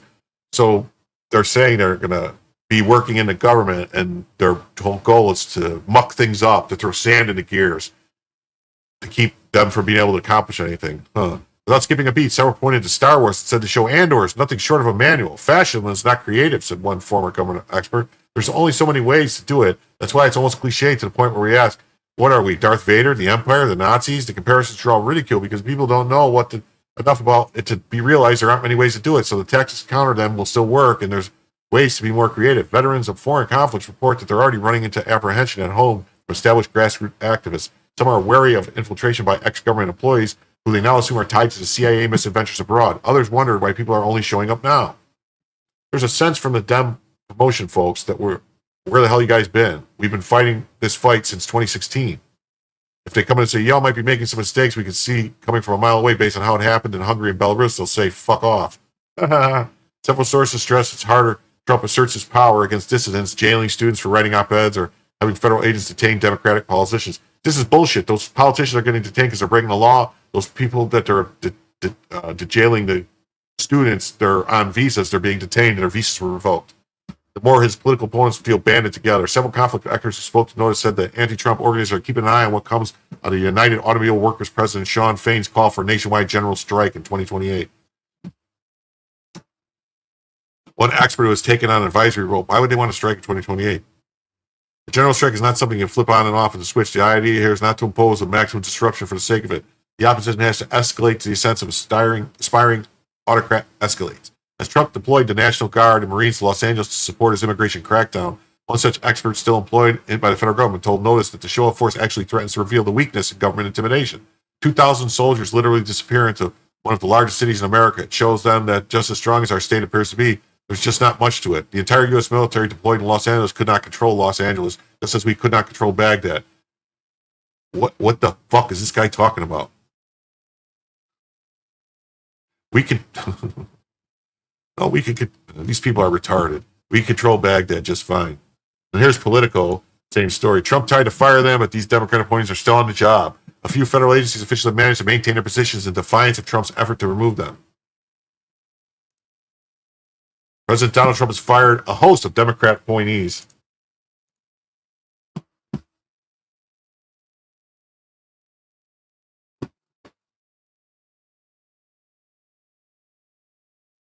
A lot of time, okay, you guys are talking about stuff getting hacked, but I'll tell you, Steve Heller, the problem is you got to be really careful. Is there's skimmers on a lot of stuff. They put skimmers on like card readers in grocery stores, in 7-Elevens or gas stations.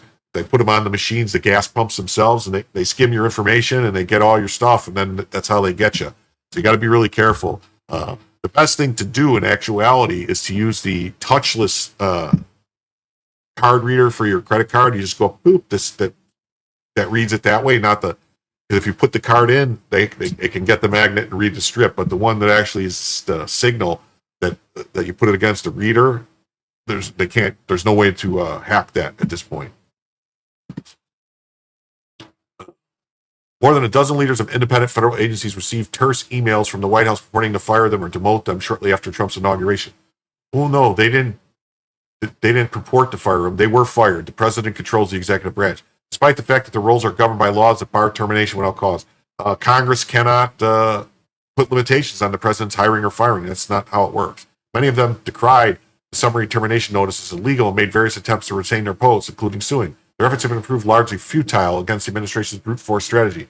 Overwhelming majority have in fact left, accepted new jobs, dropped their lawsuits, or otherwise been forced out, quite literally locked out by their former agencies.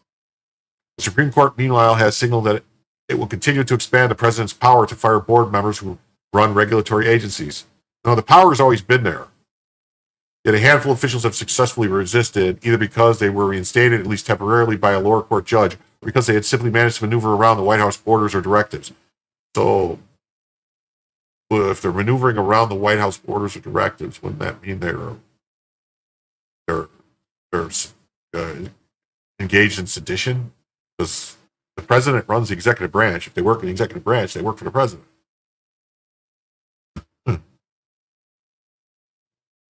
Those official resistance could end up shaping how courts view crucial pending questions about the hiring and firing powers of the presidency, whether Congress can create federal agencies with some degree of independence from the chief executive. There is no such thing as an independent agency in the federal government. There's three branches of government. That's it. Congress can't create a fourth unless they amend the Constitution. Trump fired 3 members of the Corporation for Broadcasting, which oversees PBS and NPR. Those members participated in 2 CBP board directors meetings this month.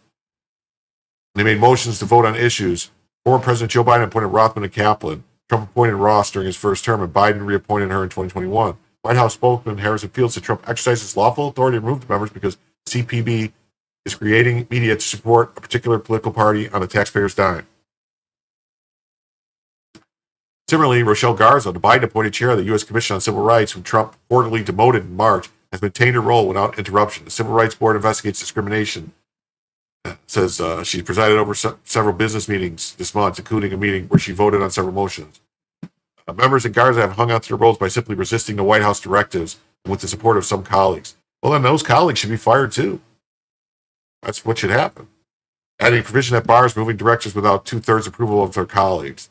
Doesn't work that way. Garza said in April that she invited a vote on a reported motion, but her colleagues on the bipartisan commission had not taken up the matter.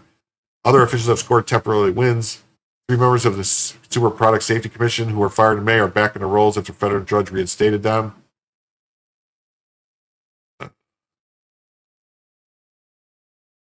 Richard Trumka, substantive business since they were instated. Same goes for 2 Democrats on the Privacy and Civil Rights Oversight Board that Trump claimed to fire in January.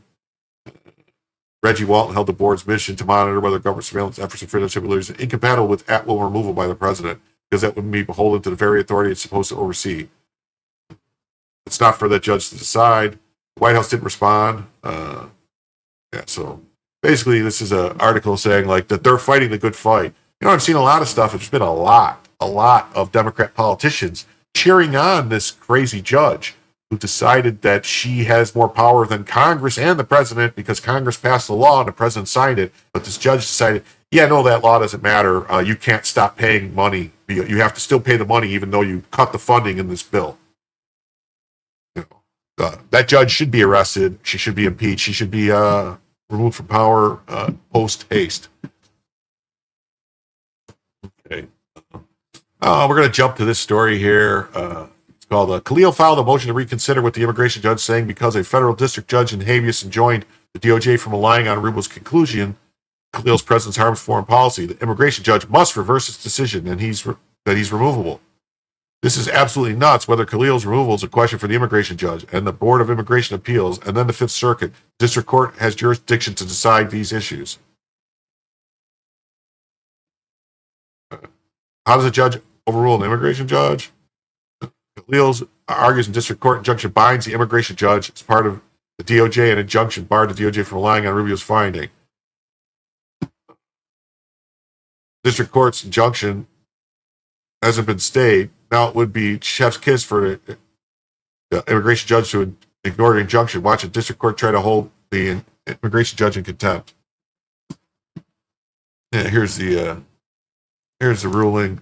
I'm not going to really get into it. This is for that guy, Mahmoud Khalil, who immediately was out and not detained. It says Khalil's motion to reconsider court's order finding Khalil removable, and that he is statutorily barred from eligibility for asylum.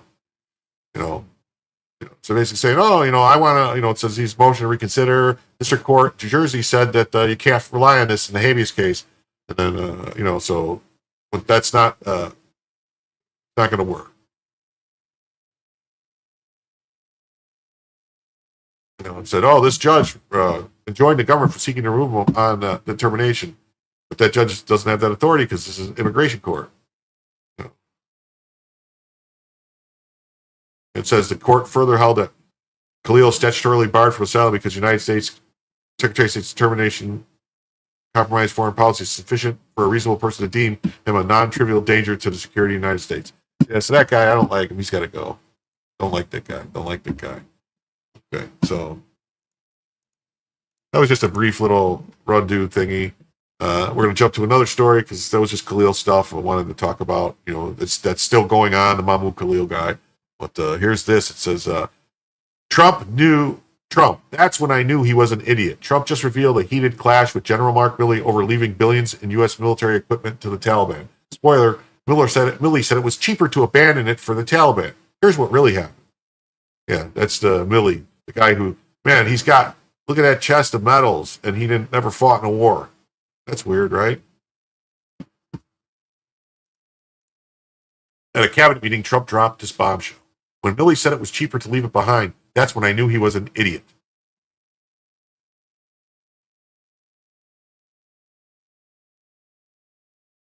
Oh, Steve, don't do anything you're not comfortable with, Steve. I'm sorry. I wasn't implying that. I was just telling you about using the, when you use credit cards at like a gas station or, stores, you should not use when you stick the card inside, because they can put these tiny little things that you can't even see and like put them on there, and then it's called a skimmer. They pick up all your information. You got to really be careful. It's massive business, skimmers. He was talking about $80 billion in aircraft, weapons, and vehicles now in Taliban hands. Yeah, what do you know? Look at all that stuff now that we just kind of gave away.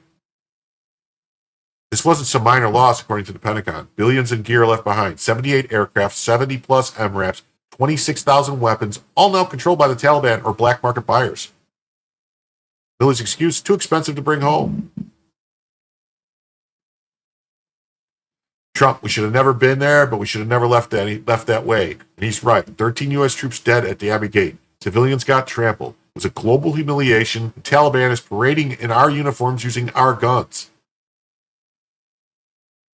Let's be clear. Trump planned a conditions-based withdrawal. Biden executed a chaotic surrender. Milley and McKenzie are pointing fingers to save face. Accountability? Gone. New SecDef head says it's changing that. He's ordered a full Pentagon review. We owe the truth to our war fighters and the American people. Casualties, equipment loss, the whole disaster under review. There will be consequences. Let's not forget Milley's really sins. Apologizing for standing with the commander-in-chief during the 2020 riots. Promising China to inform on any U.S. military action against them. That's treason. Preemptive pardon by Biden before retiring. The deep state protects its own. Milley's phone calls to China. Trump's new team is already cleaning house. Milley's clearances are revoked. Hexas investigations underway. Gear recovery and border defense are top priorities. There won't be a repeat of Afghanistan on Trump's watch. That's for sure. Ask Iran. Wow, look at them planes. That's some cool planes, man.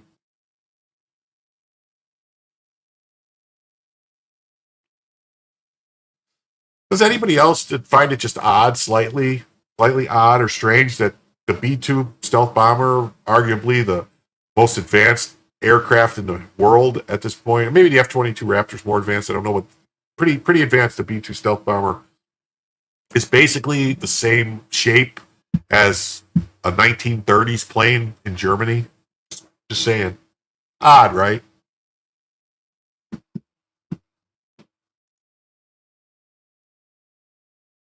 Okay. Now we're going to shift stories. We're going to jump on to another story. This is story number 8 or 9. Breaking. U.S. Supreme Court lifts order that had blocked Trump's mass federal layoffs. That's right.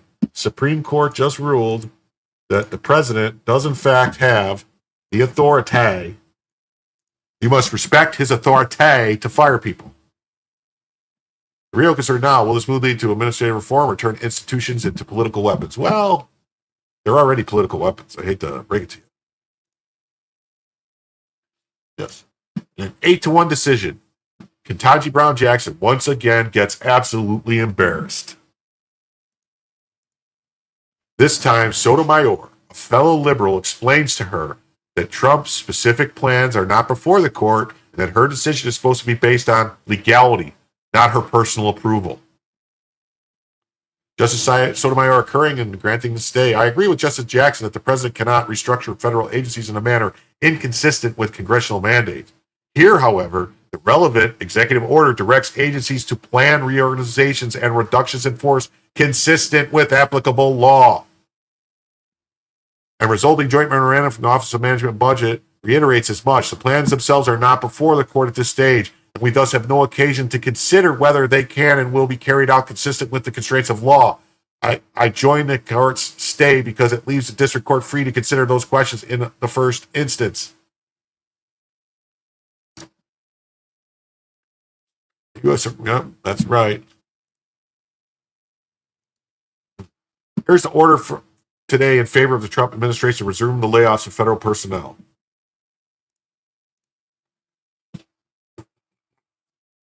Justice Jackson is the sole dissenting member and shows the same troubly abandon in the use of her judicial authority.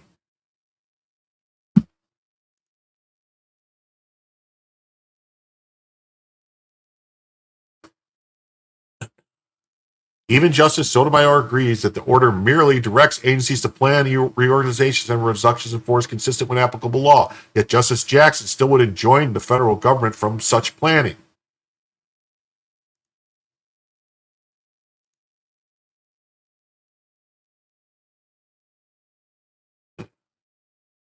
Says, but Justice Jackson continues to make those responsible for nominating her very happy. I think Jackson's making a case for never nominating someone with federal district trial level experience in the court again. Between her and Sotomayor, the evidence that the jurisprudential requirements for trial judges and appellate judges cannot coexist in the same mind.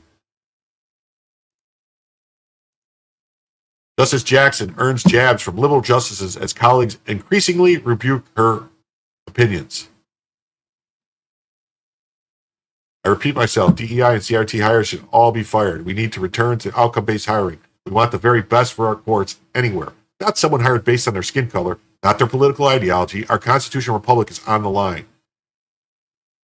Yeah, look at this. New Jersey professor said that we got to take white people out during a discussion on the national backlash on critical race theory. Huh.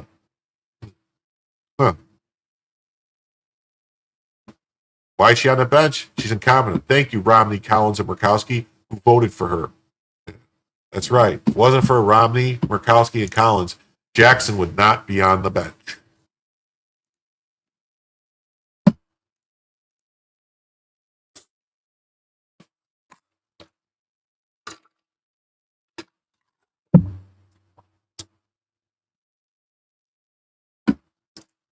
Maybe out to lunch or dinner. Maybe out for drinks. I don't know. And hopefully somewhere with good fried chicken.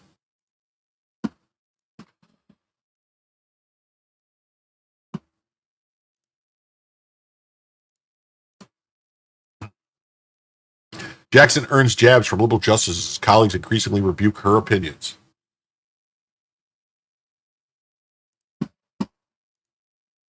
Justice Ketanji Brown Jackson earned a jab from one of her liberal colleagues on Tuesday as the justices increasingly feel compelled to single her out in legal opinions. The Supreme Court on Tuesday granted a stay of lower court ruling that halted the Trump administration's mass layoffs. Jackson was the sole dissenting voice. In a concurring opinion, Associate Justice Sonia Sotomayor expressly addressed and shut down Jackson's arguments. I agree with Justice Jackson. The president cannot restructure federal agencies in a manner inconsistent with congressional mandates, Sotomayor wrote. Here, however, the relevant executive order directs agencies to plan reductions in force consistent with applicable law. The plans themselves are not before the court at this stage, and thus we have no occasion to consider them. Jackson, in her dissenting opinion, explicitly asserted that the issue at hand was the matter of the restructuring, which Sotomayor unambiguously rejected. What is at issue here is whether executive order effective amassing restructuring of federal government, the likes of which we have historically required Congress approval, and on one hand, a minor workforce reduction consistent with existing law on the other hand. Jackson argued, as Sotomayor wrote, the merits of the reform were not matters before the court. Though a relatively soft rebuke, Sotomayor's singling out of Jackson marks the latest incident of the Supreme Court justice feeling the need to explicitly slap down the Biden appointee. In late June, the Supreme Court's conservative issued a far more scathing rebuke of Jackson, asserting that she sought an imperial judiciary and implying that her arguments were so frivolous as to be unworthy of a significant regard. We will not dwell on Justice Jackson's argument, which are at odds with more than 2 centuries worth of precedent, not to mention the Constitution itself. We observe only that Justice Jackson decries an imperial executive while embracing an imperial judiciary, wrote Associate Justice Amy Coney Barrett. Justice Jackson will do well to heed her own admonition. Everyone from the president on down is bound by the law. That goes for judges too.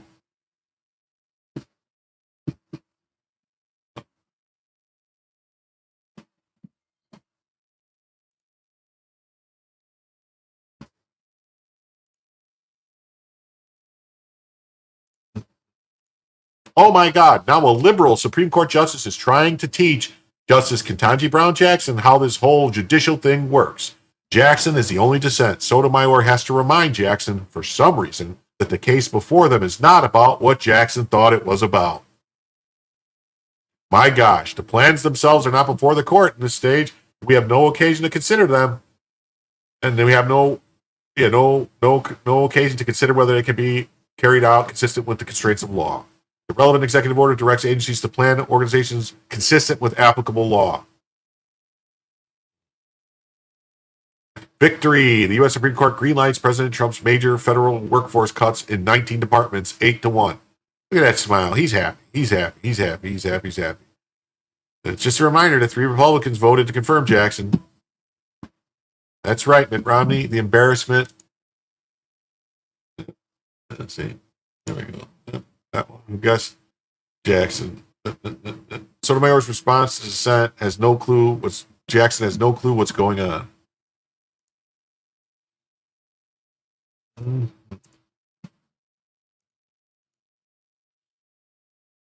Breaking news, the Supreme Court just gave Trump the green light to slash the federal bureaucracy. Hundreds of thousands of deep state jobs are now on the chopping block, and the left is losing its mind. Here's what happened and why it's historic. This is a different case. My bad. What is it? Wait a minute. This is a different story? This must be a different story. It's another case. This is a 6-3 decision. In a 6-3 decision, SCOTUS lifted a lower court order that blocked Trump's massive federal workforce reduction. Trump can now move on a sweeping plan to fire bureaucrats, restructure agencies, and shrink the American native state. The ruling allows Trump's February 11th executive order and joint memo to go into effect. It impacts 19 federal departments and agencies so far. IRS, HHS, all these.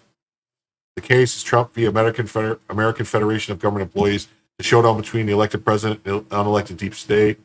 So the court agreed. The court said massive layoffs can now proceed while the court sorts out the remaining details. This means Trump can exercise the powers you gave him. The bureaucrats claim you have no say over them. It's the biggest blow to the deep state generations. Democrats are melting down because it's their federal sleeper agents getting axed. Justice Jackson called the ruling legally dubious.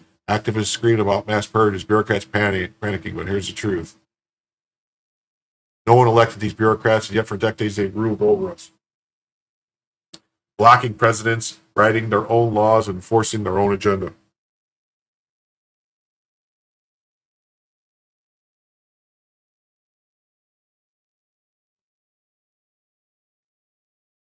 They have to be fireable, or elections don't matter. Trump fought to green light and won.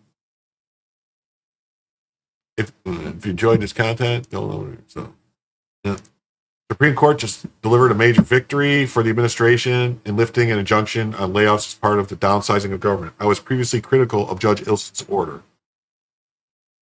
I previously criticized the judge for a decision that was, in my view, well outside the navigational beacons for the court under the separation of powers. The court has now reversed not only her decision, but the Ninth Circuit. The Ninth Circuit declared that the executive order at issue here far exceeds the president's supervisory powers under the Constitution and what it described as an unprecedented attempted restructuring of the federal government and its operations. However, the court will now allow these layoffs to continue, at least for now, as the case works through the legal system. This is yet another shot across the bow for lower courts on the use of these injunctions. The court has now consistently swatted back these orders this year to rein in the lower courts. The Supreme Court's decision to lift the injunction on federal layoffs reinforces executive authority to slash bureaucratic bloat. A critical step forward toward fiscal sanity. Far too long, activist judges have shielded wasteful agencies from accountability, forcing taxpayers to fund handouts and DC inefficiency. This ruling corrects the imbalance, allowing necessary workforce reforms to proceed unimpeded by judicial overreach. Probationary employees exist to evaluate performance, not guarantee lifetime sinecures. The real issue here, agencies like USAID burn billions overseas while American infrastructure decays. Prioritizing America first means auditing every dollar, cutting waste, ensuring government serves citizens, not career bureaucrats or globalist agendas.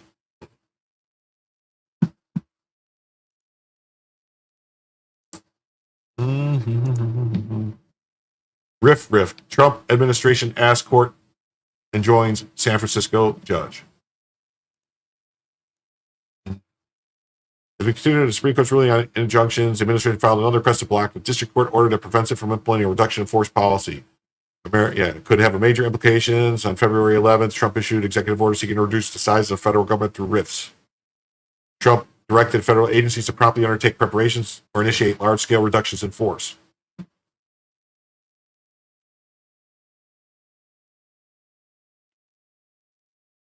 Consistent with applicable law. That would seem well within the authority of the president. Opium's allowed to prescribe regulations. In the case brought by the unions, the judge said blocked the reduction in force. Some greatest intrusion article authority in history. The filing Monday, Trump administration names that interferes with executive branch internal operations. Supreme Court previously asked to intervene but failed to take action. The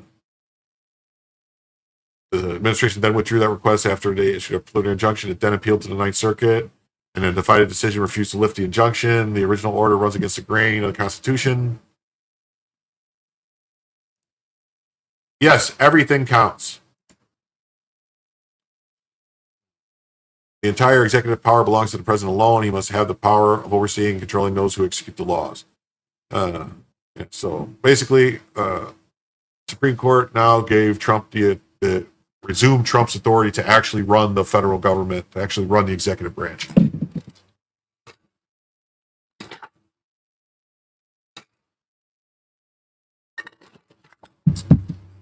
I don't think we're going to make it, though. We've only got, let's see how much time we got left here. We got 34 minutes and 58 seconds left, and we need 14 more, so I don't think we're going to make it.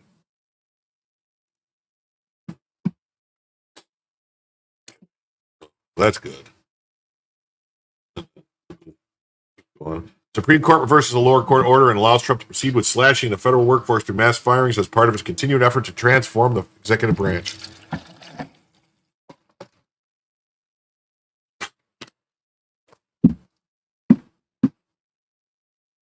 Supreme Court didn't just enable workforce reductions, they greenlit the demolition of institutional memory.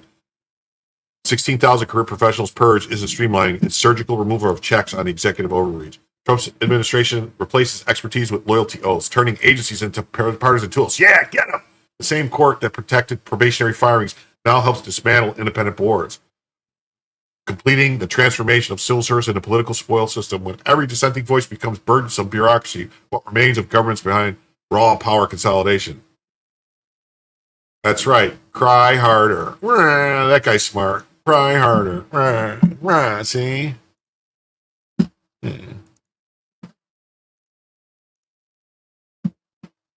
Uh-oh. Somebody's trying to go in with a bunch of dollars, trying to get in at the end. I see what he's doing here. We're at 8. We only need 12 more to go. 12 more to go. So the Supreme Court allowed President Trump to proceed with his slashing of the federal workforce through mass layoffs.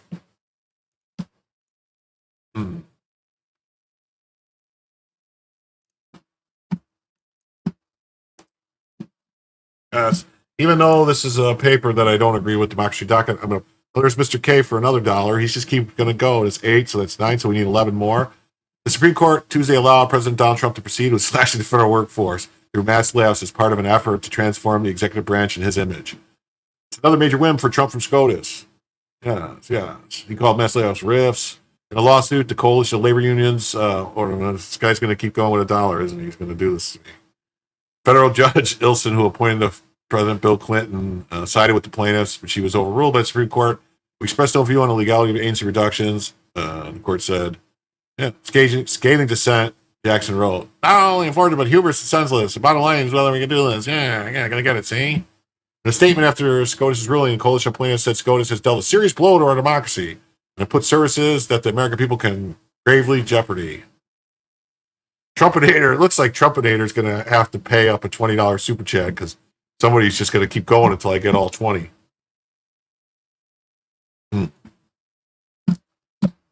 Okay. Now we're moving on to another story. We're on to Antifa and other violence. Okay. All right, more violence. We're at 10. Let me see. Is there only still one in Rumble? It's still just one in Rumble, so that's 11. I don't know if Mr. K is going to do it all himself. if anyone's going to help him. Oh, it looks like I lied to you, Jim. Oh, so Trumpinator lied. Oh, whatever. Nothing I can do about it. Wow, following 5 weeks of escalating violence by Antifa on the ICE facility in Portland, Tom Homan says he will go there. So far, 21 have been federally charged and dozens more charged locally for crimes ranging from assault to arson. Well, you gave it your best shot, Mr. K, and that's appreciated, but you gave it your best shot. You gave it your best shot. So we're eight more. 30 minutes to get 8 more. I don't know if anyone will chip in, but we'll see. Let's see. Let's listen to this. Not only that, I'm going to head to Portland. I'm going out there. They're not going to bully us or you know, we're going to do the job. We're going to do it in Portland too. But for the mayor of New York City and Chicago, President Trump made it clear 2 weeks ago. We're going to double down and triple down on sanctuary cities. Why? Not because they're blue, because we know they're releasing public safety threats to the streets every day. Like Florida, we agree with all the sheriffs in Florida. They're taking our detainers. They're not releasing illegal alien public safety threats. They're calling us. So we can spend less resources in Florida and send them to New York, to Chicago, and to Portland, and L.A. We're going to double down and triple down on sanctuary cities. If we can't arrest a bad guy in the jail, then we'll go to the community and we'll find him. Or we'll do more worksite enforcement. We'll find him at the worksite. And when we do these things and we ramp up that enforcement, we're going to find others who aren't a criminal target, but they're in the country illegally. We're going to arrest them too. So what you're going to get, sanctuary cities. All right, looks like we're only 3 away now. John Mosley came in for $10, and hold on. John Mosley came in for $10, which if he would have done like smaller amounts, he would have pushed it right over the top of the 20 super chats. But so John Mosley, thank you very much for the $10. Greatly appreciated. Trumpinator comes in for $1. Terry comes in for $1. Trumpinator comes in for another $1. K-Jab comes in for a $4.99 super sticker. Greatly appreciated. So that puts us at 16 in YouTube and 1 in Rumble. So that's 17. So only 3 more. Only 3 more. It looks like I might be going all night here.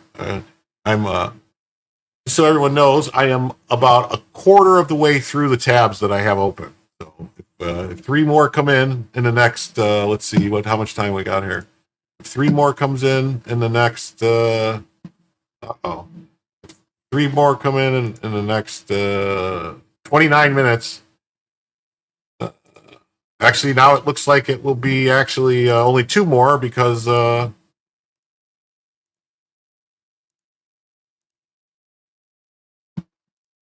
another one just came in for $10. Wow. Wow. From Teresa Kraus for $10. Thank you very much. It looks like we can do it. Wow, yeah.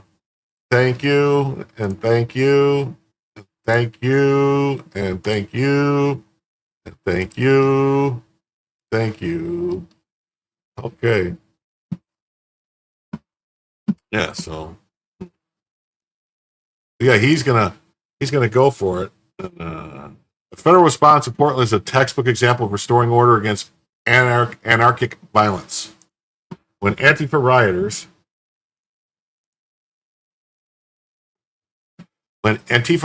oh, sorry, I forgot. Thank you very much, Teresa Cruz. And I get sleep. You know, I usually get about 4 or 5 hours of sleep a night. Any more than that is, I think it's a waste. You know, when Antifa rioters escalated attacks on ICE facilities, assaulting officers, deploying incendiary devices, and obstructing lawful operations, DHS had no choice but to neutralize the threat. 21 federal charges and dozens of local prosecutions prove this wasn't peaceful protest. It was coordinated insurrection against immigration enforcement. The use of non-lethal munitions and mass arrests reflects standard protocol when federal property and personnel are under siege. California's earlier National Guard deployments set the precedent. When local leaders tolerate chaos, federal intervention becomes imperative. Okay, Jonathan Mosley with another, he's trying to cut it short there with another $10. Only 1 more to go, and we will hit the goal. Thank you very much, John. It's greatly appreciated. Yeah, only 1 more to go to hit the goal. Even $1, $1 would get us over the goal. What do you know? Uh-oh. What did I do?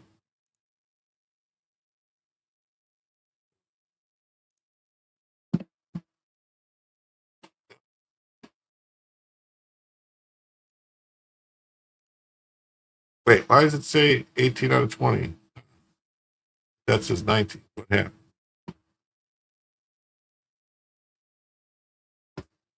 Maybe super stickers don't.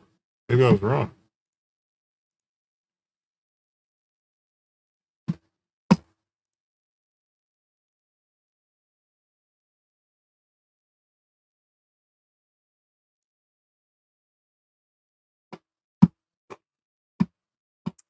Yes, the use of non-lethal munitions and mass arrest reflects standard protocol when federal property and personnel are under siege.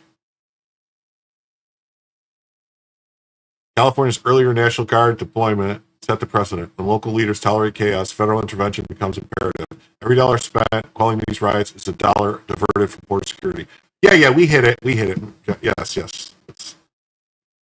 Yes, one of the tips was on Rumble. So I counted that, and then super sticker I counted also. So we hit the 20. I'm gonna go. I'm gonna go. That doesn't mean you have to stop donating to anybody, but I'm gonna keep going. Every dollar spent quelling these riots is a dollar diverted from border security. Another reason to crush the lawless list swiftly. That's right. Why hasn't Antifa been named a domestic terrorist organization? That's a good question. Very good question.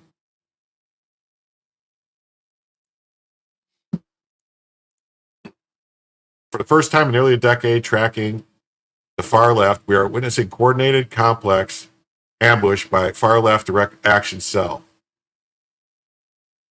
Well, so Kevin comes in with number 19, and then Trumpinator for $1 and John Mosley. So you guys want to just push it over the top. Thank you very much. We hit the goal. Why does it keep closing out on me when I do that, when I go to look at it? So I just want to say this is the first. This is actually a great night. We hit the goal, 20 out of 20. Goal succeeded. Goal achieved. So thank you to everyone. And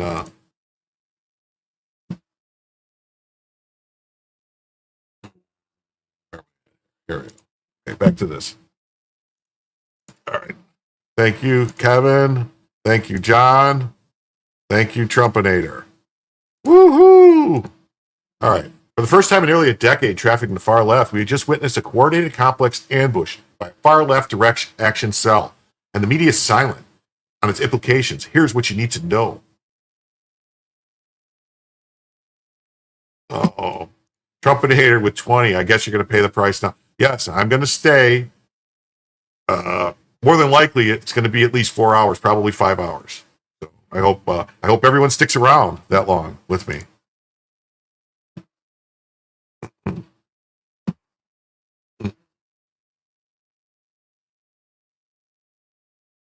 Last Friday, 8 to 10 individuals launched fireworks and vandalized an ICE facility in Alvarado, Texas, to draw a law enforcement presence. After a 911 call was made, multiple shooters opened fire, at least one in a nearby tree line, wounding an arriving officer. These are the people right here. Look at them all. If anyone recognizes them, maybe don't have nothing to do with them. Is what I would advise, because they're bad people, very, very bad peoples. 3 kinds of shootings are normally conducted by individuals. What we see here is 10 militants and 11th co-conspirator forming a cell, selecting a target, and carrying out a coordinated, complex attack. Armed far-left violence is not uncommon, but this is unprecedented. What this shows is an operational evolution from individuals acting out of uncontrolled rage to coordinated cell-based violence. Now that this precedent has been set, where do we go from here? The most likely course of action is continued attacks involving 1 to 3 shooters. Larger groups will be exponentially more difficult to coordinate, and there aren't enough far-left militants to keep getting rolled up by the dozen. Far-left militants will see the relative failure of this attack against a hard target and simply choose softer targets in the future. The availability of federal agents' personal information through online doxing increases this likelihood. The most dangerous course of action is that this attack opens a Pandora's box of other armed leftist groups attempting to successfully carry out similar, relatively large-scale attacks against federal facilities. Another possible course of action, the relative failure of the attack and the swift response by federal authorities, diminishes the likelihood of future armed, organized political violence. It's a bit counter-narrative, but we've seen that felonies work. The Georgia RICO case is a great example. After 61 far-left militants were charged under the RICO Act, and some with domestic terrorism, the Stop Cop City movement folded. They deleted their website and stopped operations because they didn't have the people. If these 10 individuals and the 11th co-conspirator had a successful attack and escape, the future attacks would become immensely more likely because of a belief in likelihood of success. But this attack was not successful.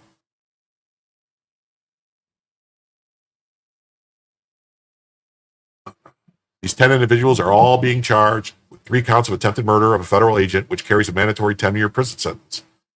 This will reduce the likelihood of similarly sized attacks, though not to zero. The Alvarado ambush is a watershed moment for this country and our ongoing low-intensity conflict. We will certainly continue to see armed political violence against federal facilities and our personnel. RICO works. I'll post my take on RICO below. My take on using RICO to disrupt the revolutionary left.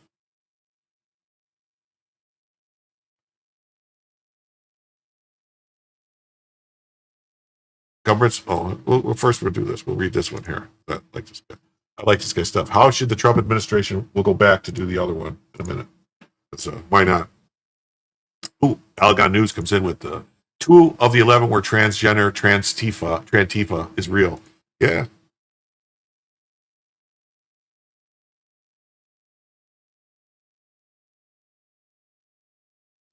How should the Trump administration combat the LA riots, especially if they spread to other cities? In short, RICO. The problem, you will never run out of rioters to arrest and charge. The solution, you have to target the organizers and facilitators, and you can outrun them, maybe. Let's make a comparison. In Afghanistan, especially, we ran into the same problem. There was a never-ending supply of IED emplacers. They were killed by the dozens, and it didn't stop the IEDs. But when we started targeting the chemists, facilitators, and the builders, we saw the effects, a substantial reduction in IEDs in the region, despite increased U.S. operations. That was the center of gravity. If they didn't have the stuff that goes boom, then it doesn't matter how many pressure plates they could put in the ground. The emplacers were merely at the end of the chain, but the higher ups, if you break the chain, the more disruption you cause to the lower end. Rioters at the end of the chain, the Trump administration has to break the chain higher than the bottom. So it has to go after the command and control and support networks that enable the rioting, the organizers and the facilitators. Some of these organizers are regional, some are national. This becomes a challenge of determining the priorities of the targets, which has to be based on evidence of criminal conspiracy. I hope the Trump administration understands that if we start seeing organizers and facilitators frog marched out of their homes during 2 a.m. raids and then booked on criminal conspiracy RICO charges, then we can expect the possibility of immediate but definite long-term effects on the riot. Until that happens at scale, buckle up, because I am seeing far-left groups across the country latch on to LA riots as the spark they need to reactivate. So let's follow this guy at the Gray Zone Intel for daily updates. I wonder if he's part of the Gray Zone newspaper that governments almost always wait too long to act against revolutionary movements.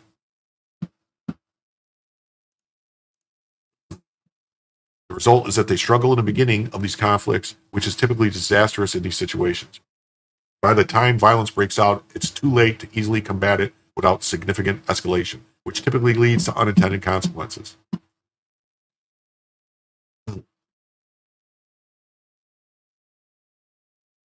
The Trump administration's problem is that they were ineffective at dismantling the far left networks during his first term, 2017 to 2021. Compounding the problem in 2025, not only did the Biden administration do virtually nothing to combat the far left, but they actively aided them for 4 years.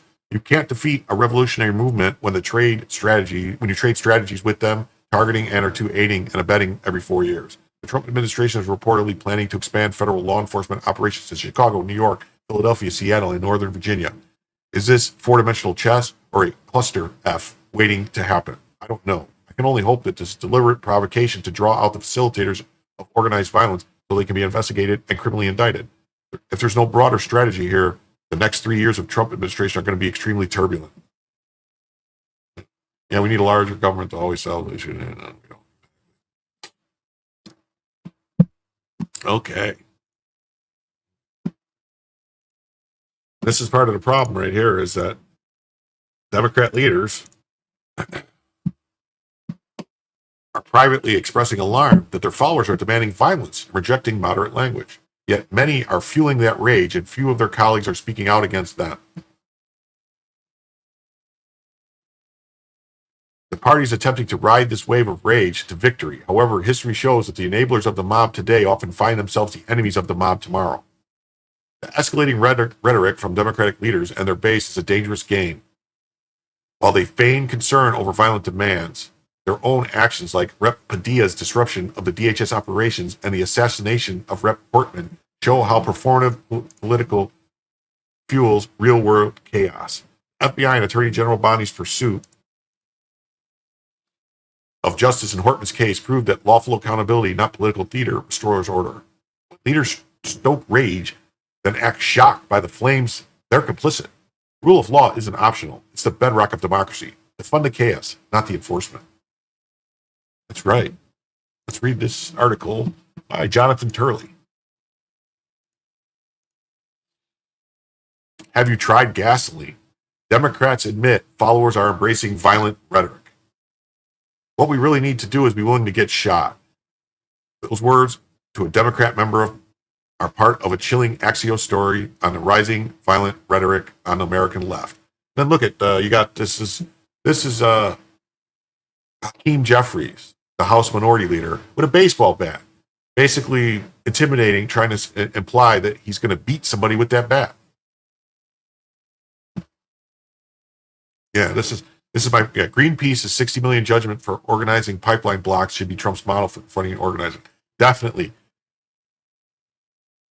What happened with Greenpeace and these other organizations? They need to be targeted, because they're basically climate terrorists, eco terrorists, as they're called, and go after them. Go after who's funding them. As alleged, Antifa members are arrested in Texas for attempted murder of ICE agents. Democrat members are beginning to express private concerns over unleashing uncontrollable rage after their election defeat. Well, Axios reported on conversations with Democrat members who admit that followers are turning to violence and rejecting messages of political reform. One House member explained that there is a sense of fear and despair and anger among voters that puts us in a different position where we can't keep following norms of decorum. The member does not address how Democrat leaders are fueling the rise of violent rhetoric and imagery, including the most recent posted picture of House Minority Leader Hakeem Jeffries brandishing a baseball bat. One House Democrat told Axios, some of them have suggested what we really need to do is be willing to get shot.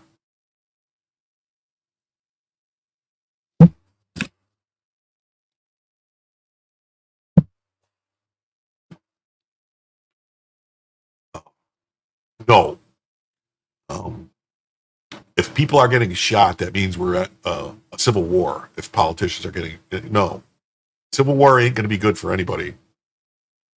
They need to just keep their powder dry, and they need to just deal with the fact that they lost. And, when they lose, when the other side wins, the other side gets to govern. That's how it works. They got to govern for 4 years. Nobody was running around, doing what they're doing. So this just needs to stop. They need to grow up and accept the facts. They can't just lie on the ground, pout, kick their feet when they lose like little kids. They need to act like adults, take their medicine, and, just deal with it. It's not the end of the world. You lost. Get over it.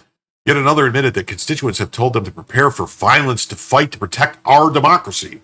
Others reported that liberals are talking about the need to storm the White House and stuff like that. Sounds like a seditious conspiracy to me. One explained that they're angry beyond things, and another said it's like the Roman Colosseum. People just want more and more of this spectacle. Some are discussing triggering or staging violence, one member said. What I have seen is a demand that we get ourselves arrested intentionally. We've seen them get arrested intentionally. The Padilla thing was intentionally. That mayoral candidate in New York was arrested intentionally. Stuff that they did when they're going to the ICE facilities and they're striking people and they're hitting agents and interfering. They want to get arrested intentionally. So you know what, though? Arrest them, though. Nobody's above the law. Arrest them. A lot of times it's coming from the economically very secure white people. Evil white people, the damn evil whites. What are they doing? They need to stop what they're doing. We've recently seen performative acts with members like Senator Alex Padilla heckling a press conference by Homeland Security Secretary Kristi Noem, and Democrat members storming an ICE facility. In one encounter, a lawmaker told Axios, I actually said in a meeting, when they light a fire, my thought is to grab an extinguisher, and someone at the table said, have you tried gasoline? The answer is clearly yes. Across the country, Democrat leaders are resorting to what I have called rage rhetoric. In my book, Indispensable Right, Free Speech in the Age of Rage, sold by Penguin Press. I don't know who sells it, so whatever, I'm just joking. We have already seen violent protests and planned assassinations directed against Trump administration figures. Democrats ratcheted up the claims of a coup and called for Democrats to fight in the streets. Senator Elizabeth Warren declared Elon Musk is seizing the power that belongs to the American people. Jimmy Raskin said, and MSNBC, the readout, Musk and Trump are coordinating a rapidly expanding and accelerating coup. Senator Ron Wyden appeared to be working off the same talking point and declared that a coup was being carried out. Senate Minority Leader Chuck Schumer warned that Musk was taking everything away that we have.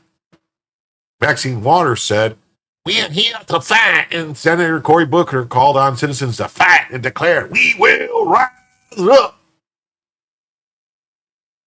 Representative Jasmine Crockett yelled, we gonna be in your face, we gonna be in your asses, and then we gonna make sure you understand democracy look like this ain't it.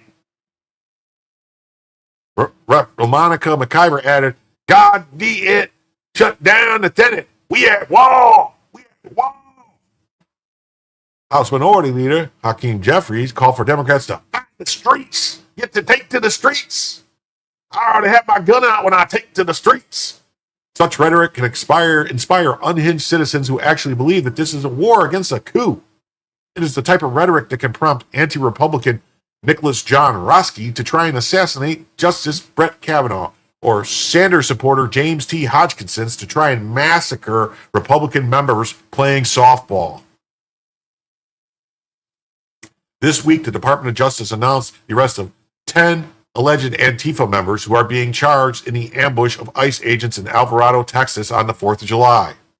Democrat members have long played a dangerous game in dismissing the violence or even the existence of groups like Antifa. Despite the denial of its existence by figures like Rep. Jerry Nadler, I have long written and spoken about the threat of Antifa to free speech on our campuses and in our communities. This includes testimony before Congress on Antifa's central role in the nationwide anti-free speech movement.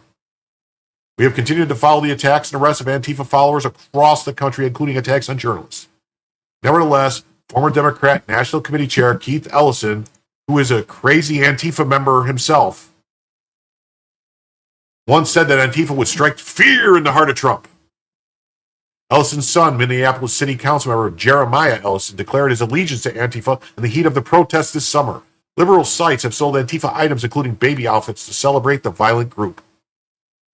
Now, Democratic leaders are privately expressing alarm that their followers are demanding violence and rejecting moderate language. Yet many are fueling rage, and few of their colleagues are speaking out against them. The party is attempting to ride this wave of rage to victory. However, history shows that the enablers of the mob today often find themselves enemies of the mob tomorrow. Well, thank you. Thank you. Well, I did grow up literally on the south side of Chicago. That's where I grew up. So I'm very attuned to jive, to hibbity and jibbity. This is Jonathan Turley, a Shapiro Professor of Public Interest Law at George Washington University and a best-selling author. Oh, there you go. All right. Well, we're not done, though. This story's going to keep on going. It just keeps on going. It just keeps on going. The story keeps on going. Hours after 10 people were arrested for conspiring to ambush ICE agents and kill them, Democrat Senator Alex Padilla accuses ICE of terrorizing communities. He knows exactly what he's doing. Right here, ICE agents purposefully terrorize communities by using unnecessary force during immigration enforcement operations, armored vehicles, balaclavas, plainclothes agents, military-grade weapons. They're doing it for show. I'm demanding that ICE and DHS answer for these cruel theatrical stunts. Storming courthouses, grabbing students off the street, raiding places of work, and sweeping through restaurants at prime dining hours are in and of themselves tactics clearly designed to engender fear and sow chaos in the population. Doing so in plain clothes with no identification of their name or agency while wearing a mask designed to obscure the agent's face represents a clear attempt to compound fear and chaos to avoid accountability. This guy is a clown. He's a clown. Here's the people right here. Here it is. 1, 2, 3, 4, 5. 1, 2, 3, 4, 5. 1, 2, 3, 4, 5, 7, 8, 9, 10. Senator Padilla's theatrics during active ICE operations reveal a dangerous disconnect from reality.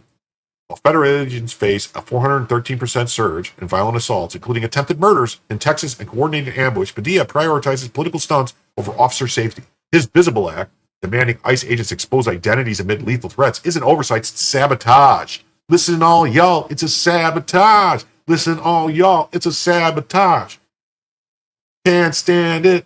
Don't understand it. Raids targeting criminal violence with warrants aren't theatrical. They're necessary to uphold lawful issued deportation orders in sanctuary cities, actively obstructing enforcement. Padilla's disruption of a DHS press conference during Los Angeles enforcement actions wasn't oversight, it was reckless interference with a live federal response to a violent arrest.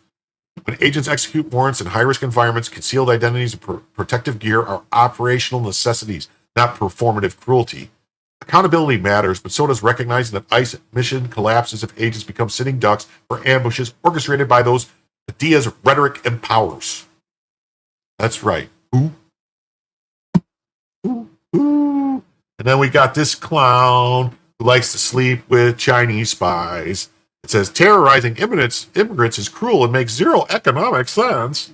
My name is Eric. You know what the Trump administration Small said all whale. along, that their actions on immigration are to make America safer. So as a member of the Homeland Committee, Homeland Security Committee, what you see in those pictures, is it making America safer? No, it's terrorizing Americans. Our friends and neighbors, otherwise known as immigrants. But these are folks who, they go to our churches, they work at our grocery stores, they work on construction sites, they work in child. I just want to point out, okay, that every single one of the people that he says that are working at all these places, construction sites and the stores and all these places, if they're illegal immigrants, they are not legally allowed to work. The only way they can be working is if they're using stolen identification, fraudulent documents, i.e., they are criminals breaking the law. Those are federal laws, they're federal crimes that they're committing by using fake documents to work. So they're not like just these non-people. They're not really committing crimes. They're just here to work hard, blah, blah, blah.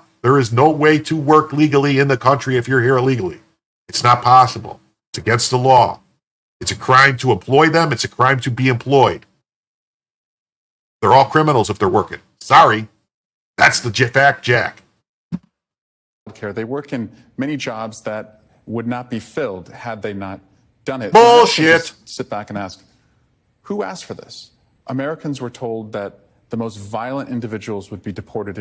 Okay. CNN just did a poll on CNN. I don't have it anymore, but I played it the other day. 62% of the American public want every illegal immigrant deported. Every illegal immigrant. Not just the violent criminals, all of them. And actually, in that same poll, 54% of the American public want a reduction in all immigration, including legal immigration. So, yes, this is what we voted for. They all must go. They can come in legally and then work, That's the facts. Sorry. Facts don't care about your feelings. And I know it sucks because some of these people, I'm sure, there's people who have friends. I'm sure I know some people who are here illegally, and I probably like them. The bottom line is, nobody's above the law. You came in the country illegally, you have to go. That's it. Sorry. And we're now seeing in the numbers that is a very small percentage of who is being targeted. But Chris, we're not helpless. Democratic attorneys general in these states have their own law enforcement abilities. And I would recommend, and I have recommended to them, use those capabilities. So what he's calling on, you see what he's doing here? He's actually calling for a sedition, for someone to use their own law enforcement, their own agents, to go against the federal agents. There's this thing called supremacy in the United States. The federal law enforcement is supreme. If a local law enforcement officer tries to do anything to interfere with what a federal law enforcement officer is doing, they go to jail. They get arrested immediately. So, not a good idea for a congressman to be advising local law enforcement and local officials to use their police powers to interfere with the federal government. It's odd coming from a guy who works for the federal government. Very odd. It's almost like the Democrats want to start another civil war. I don't know if you guys remember, there was a civil war back in the 1860s that was Democrats. And you know what? They did the same thing. They used their own law enforcement to go against the federal. They do this other stuff. I don't know. It seems nuts. Oh, okay, Unhyphenated. You're doing your part. Thank you very much for the $2. You're great. I'm sorry. Bye-bye. Did I do something? Did I upset you, Terry? Or are you just leaving?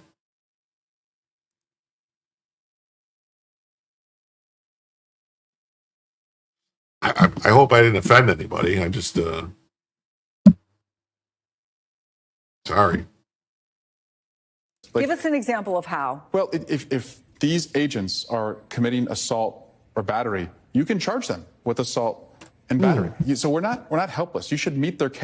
Oh, so he wants the local authorities to charge the feds with assault for arresting people. Oh, okay. All right. This guy's retarded. How do these retarded people get elected? I mean, seriously, how? How do they get retarded people elected? I mean, we heard this guy fart on camera. Like, this thing is like, and he farted, remember? But I didn't know he was sniffing his own farts, and that's where he comes up with this stuff. Chaos with chaos. And by the way, I think you're standing on better laws than they're standing on. And they're also arresting non-immigrants. They're arresting mistakenly American citizens. They arrested a couple weeks ago a U.S. Marshal by mistake. They have deported a 4-year-old U.S. citizen boy. That's a lie. They did not deport any U.S. citizens. All right. There is U.S. citizens who technically probably shouldn't be U.S. citizens because their parents were here illegally and they're not here, abiding by the law, not subject to the jurisdiction of the United States. And they were born here. But considering how screwed up the laws are, those people were deemed to be citizens, these children. So the parents who got deported because they were here illegally. We don't just say, oh, you had a kid here, so you get to stay now. The whole anchor baby thing, we're not playing anchor baby games anymore. But, okay, you got a kid. The kid's a citizen, allegedly. Do you want to take the kid with you, or do you want the kid to stay here with somebody? It's your going. And so the parents said, no, we'll take our kid with us. That kid was not deported. The parents were deported, and the parents decided to take the kid with them. What are they supposed to do? Would they, if they deported the parents and kept the kids here and put the kids in a, orphanage or whatever you want to call it, in some kind of, foster care, then they'd be screaming that they separated kids from their parents. So, you can't win with these Democrats. They always want it both ways or no way. And it's always just their way. Battling cancer. So we're not helpless. The only language that they understand is strength. And if we are on our heels constantly, we're never going to protect the most vulnerable in our community. So we have to ratchet it up. And I really mean that. Is Congress helpless? No. The Congress does not help us either. So as we go into the budgeting, when the government funding runs out in September, we can put in place in budgeting no masks. Like, we can insist. I'm not going to fund anything that sends these masked agents like, bank robber bandits. But can you get the Republicans on board with that, Congressman? Well, they need Democrats to pass a budget in the Senate. They need 60 votes in the Senate. So if we went back to just deporting the most violent in our community and finding resources to legalize. Sounds to me, and actually they don't need 60 votes to pass the budget. They can pass the budget through reconciliation. That's why they have reconciliations, to pass the budget through reconciliation. So, Eric, what about the illegal immigrants terrorizing and killing American citizens? Or is that just culturally enriching to you? You cry over enforcement, but stay silent when Americans are the ones getting buried. Priorities, right? Yeah. Yeah. Here we go. This is great stuff right here. Look at, yeah. Great stuff. Okay, and then here we go. This is even better. Unbelievable. A San Antonio City Council candidate calls for the murder of ICE agents on social media. He says, I quote, and this guy, quote, I want to see a few dead ICE agents. Los Angeles, don't let me down.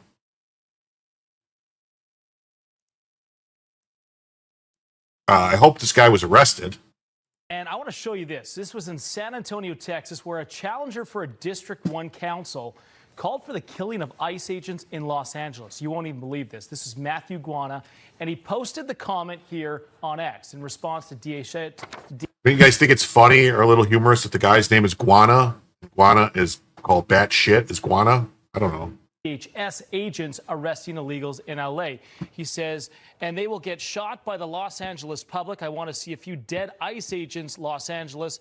Don't let me down. Can you believe that? So Assistant Secretary of Department of Homeland Security, Tricia McLaughlin, reposted the comment here on X, writing this. San Antonio City Council candidate calls for the killing of ICE law enforcement officers in Los Angeles. Depraved.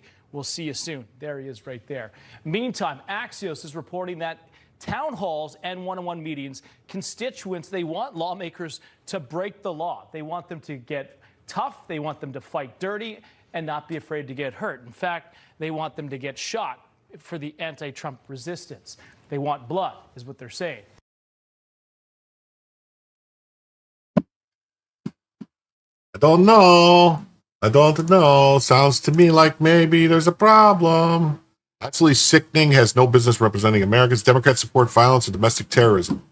It's plain and simple. The city council member should be immediately removed in San Antonio.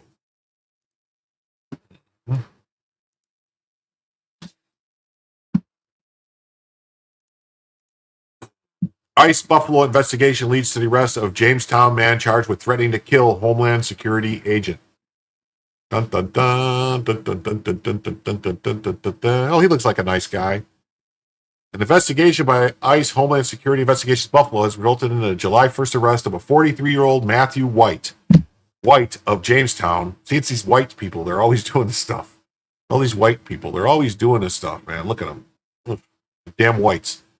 White of Jamestown, New York, was charged by a criminal complaint with communicating interstate threats for allegedly making social media posts threatening to kill ICE personnel. In one post, he allegedly threatened to target an individual's children.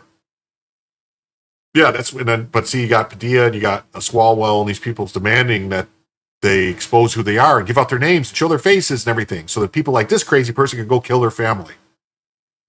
ICE HSI Buffalo Special Agent in Charge Aaron Keegan and U.S. Attorney Michael Giacomo of the Western District of New York announced the charges. The defendant stands accused of making vile threats against officers and agents who risk their lives every day to uphold an oath they swore to protect the public, even those who wish them harm. There's no place in our community for such hate against human beings, including and especially innocent children, said Keegan. Let it be known that HSI Buffalo is unflinchingly committed to finding and investigating any individuals who threaten or who intend on hurting members of our law enforcement community. According to the investigation outlined in the complaint, on April 30th, HSI Buffalo personnel learned that an X account believed to be operated by White was engaged in publicly posting threats to federal immigration agents and administrators employed by the Department of Homeland Security. On June 4th, White voluntarily spoke with investigators and allowed them to extract a copy of the contents of his phone. Investigators recovered a number of threatening posts on X, including on April 18th, White posted, "Kill them all. ICE is the new age Gestapo. Stop them." On April 29th, White shared a video clip of Border Czar Tom Homan posted on X user America and commented, "Then understand that if your ICE agents don't show proof of identity and a signed warrant, we will kill them." In late April, White posted multiple threats and violent public comments in response to coverage of several ICE arrest operations, including an ICE arrest operation inside the Virginia courthouse that occurred on April 2025.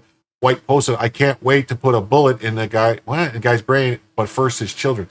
Yeah, this guy needs I think those are all crimes he's going to jail for. White made an initial appearance before U.S. magistrate judge and was released on conditions. The fact that the defendant has been charged with a crime is merely an accusation. The defendant is proven innocent until proven guilty. Okie dokie dokie dokie dokie dokie dokie dokie dokie dokie. So this is in fact a separate incident from the ambush shooting yesterday. It happens twice in 3 days.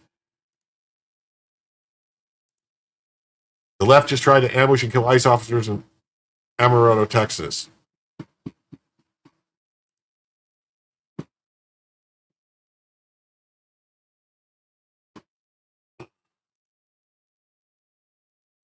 A fair media would ensure coverage of a story of a heavily armed Antifa cell in North Texas that allegedly carried out an armed insurrection attack on the 4th of July on an ICE facility. 10 members of the cell have been charged with terrorism and attempted murder charges, both locally and federally. This is the most brazen Antifa attack in American history to date. These are the 10 alleged members of the North Testic Antifa terror cell.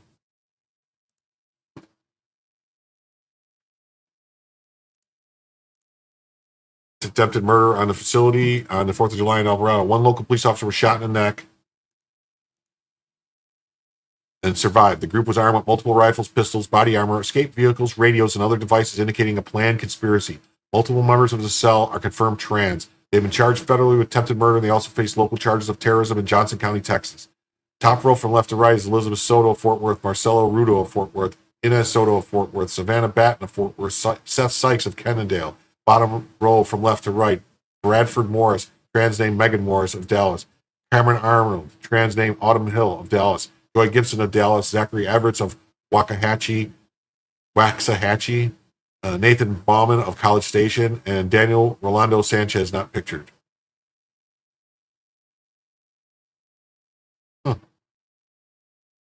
Watch the full press conference by the DOJ for the Northern District of Texas about the Antifa shooting, terror attack at the ICE facility in Alvarado. 10 members of the Antifa cell are accused of trying to lure out officers to shoot and kill them. They were heavily armed with rifles, pistols, and body armor.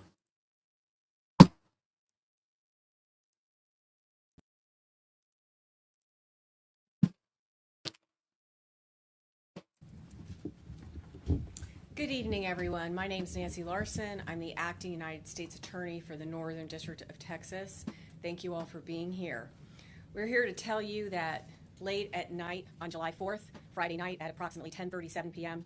at the Prairie Land ICE Detention Center in Alvarado, Texas, 10 to 12 individuals dressed in black military-style clothing began shooting fireworks and engaging in acts of vandalism at the facility. And this was part of an organized attack. Today, my office has charged 10 individuals with 3 counts of attempted murder of a federal officer. Each of the 10 are also charged with 3 counts of discharging a firearm in relation to a crime of violence. Each of these defendants faces a mandatory prison term of 10 years and up to life in prison. An additional co-conspirator was charged with obstruction of justice and conspiracy for attempting to conceal and destroy evidence in relation to the attack, and he faces up to 10 years in prison. Let's discuss the incident. It was a planned ambush with the intent to kill ICE corrections officers. Make no mistake, this was not a so-called peaceful protest. It was indeed an ambush.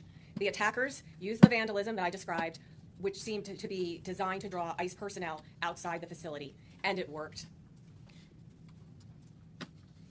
After about 10 minutes of having convened, 1 or 2 individuals broke off from the group.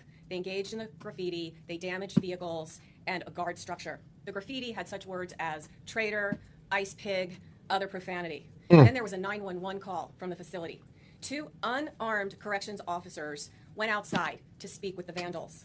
One of the gunmen signaled using a flashlight to the vandals. Now, the gunman was not with them. He was separate and apart. At one point, the Alvarado police officer arrived, a single police officer. An assailant who was positioned in the woods shot him in the neck area. Another assailant who was across the street, nowhere near the corrections officers, shot 20 to 30 rounds at these unarmed corrections officers. There was an AR-style rifle found at the scene. It was jammed, apparently discarded by the attackers. The assailants fled. The Johnson County Sheriff's Office was able to stop a vehicle. There was a single driver in that vehicle. The sheriff deputy saw in plain sight a firearm. Another firearm was in the back seat, and there were 2 Kevlar ballistic-style vests also in that vehicle. There was a second encounter with law enforcement about 300 yards from where the police officer was shot in the neck. Sheriff deputies stopped 7 individuals. Some were wearing body armor, some were covered in mud, some were armed, and some had 2-way radios on them. There were a total of 12 sets of body armor found during various searches of vehicles, defendants, and the area around the Prairie Land Detention Center. And this included a flag saying, "Resist fascism, fight oligarchy." Law enforcement officers found spray paint. They found flyers such as "Fight ICE Terror with Class War, Free All Political Prisoners." One of the attackers' cell phones had cell phones inside a Faraday bag. A Faraday bag is something that is supposed to block. I mean, I don't know if anybody's aware, but we are experiencing a very large uptick in communism, socialism. They're marching all the time. The Democratic Socialists of America. You got the Revolutionary Communist Party of America, RevCom USA, it says. You'll see their signs if you notice in They were very prominent in the Black Lives Matter riots and stuff, and then other protests. You'll see they'll be written on the signs. I have these signs printed up and stuff, and then you'll see it'll say RevCom USA on there, or DSA or whatever on there. That's who's funding this stuff. They want to overthrow the government. It's strange to me that why they're not charged with crimes for actively pursuing to overthrow the government. I thought it was illegal to have a plan and put in place an effort and fund operations to overthrow the government. I don't know. Maybe silly me. I just thought that was like the opposite of what the government was going to allow to happen. Electronic signals, and criminals commonly use them because they think it prevents law enforcement officers from finding their location. Over the course of the weekend, additional related searches occurred. We found masks, goggles, tactical gloves. One residence of one of the defendants, there was additional body armor. There was a cache of 9 additional weapons, spray paint, fireworks, and again, insurrectionist material. One of them was entitled Organizing for Attack, Insurrection, Anarchy. Due to the rapid response of local law enforcement, these individuals were quickly apprehended.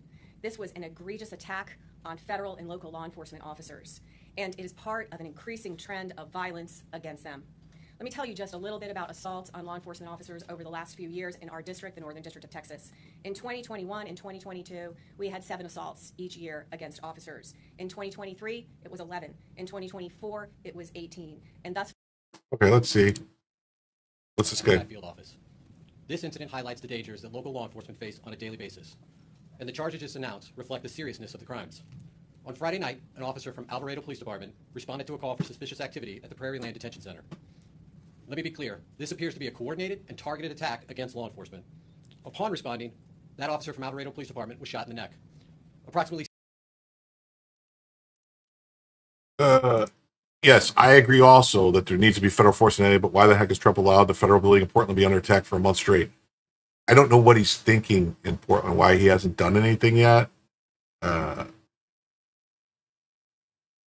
mean, maybe because it's been such a small group of people that they're able to control it with the forces there, and so they rather than I don't know, they should send something, like maybe he should tell the governor, like, you're going to need to send some National Guard to protect the facility or something, and see what the governor says. If the governor refuses, then he could just federalize them. That's what I would do. I would make a show of it. That'd be what I would think would be the smart way to go. 70 law enforcement officers from around the area responded once the call for help went out. They did not hesitate to run into danger to assist their fellow officer. We want to thank them for their prompt response and dedication to protecting and serving our communities. I want to especially thank the Alvarado Police Department, as well as the Johnson County Sheriff's Department and the Johnson County District Attorney's Office. As part of the initial response, local law enforcement apprehended 10 individuals involved in the assault. This investigation is a priority for the FBI, and we've dedicated significant resources. We are committed to identifying and holding accountable all those responsible for this attack. Unfortunately, this is only the latest example of an increase in threats against law enforcement. The FBI will continue to stand with and work alongside our law enforcement partners to ensure that anyone who attempts to harm a law enforcement officer will be held accountable. This is an active investigation, and we will work tirelessly to hold all those accountable who are involved. Because it's an active investigation, we do need the public's assistance. We are asking the public to call the FBI if they have any information at 1-800-CALL-FBI. Thank you.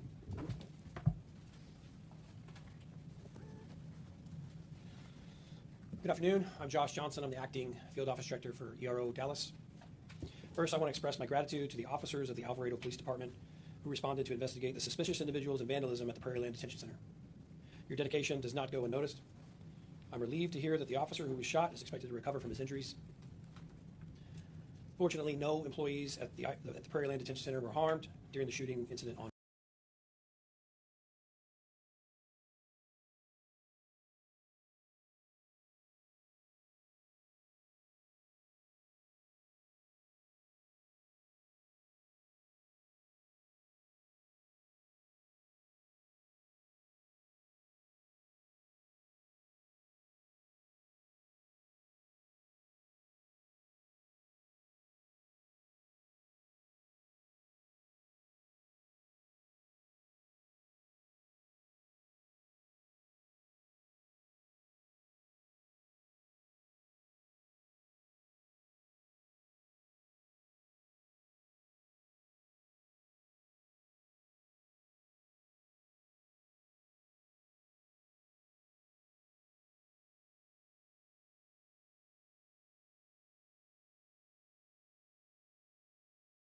shit. I'm sorry. I was muted. Okay, I'll go back. Hold on. I'll go back.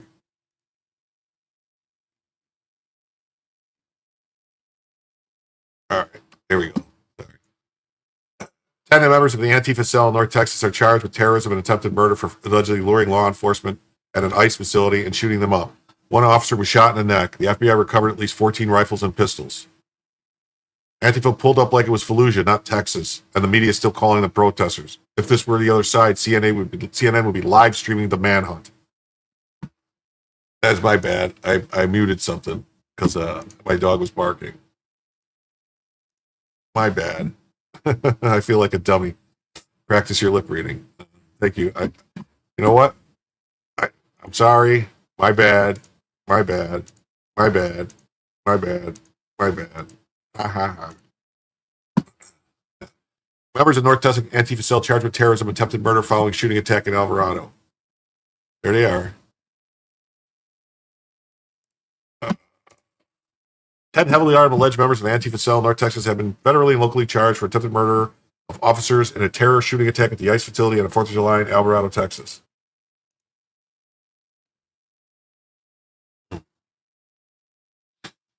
An Alvarado police officer shot in the neck but survived. FBI written federal affidavit filed in the Northern District of Texas. The militants came ready for an ambush with multiple air rifles, pistols, and ammunition, body armor, electromagnetic blocking devices. Around 10:30, they launched their attack with explosive fireworks. The attack allegedly was a ploy to lure out the agents inside to kill them. So yeah, so this was just, basically it says that they responded, assailants in green masks standing in the woods, also opened fire.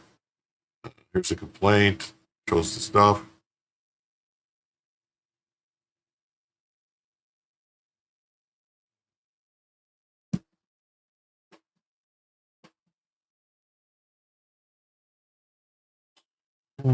That's what they did. One suspect, a trans person named Bradford Megan Morris, was caught in a getaway car by a responding Johnson County sheriff. Morris was armed with a pistol and 2 AR-style rifles. He also had 2 Kevlar ballistic vests, a ballistic helmet, a loaded magazine in his pocket, and a handheld radio.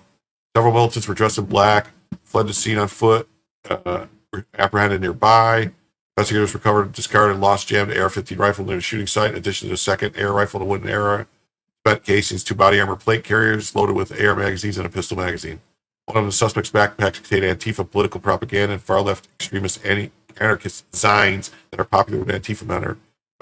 Zines, zines, I don't know if that's magazines. Additional firearms, loaded magazines, and 12 sets of body armor were found during the search of suspected and their vehicles. Squirrel!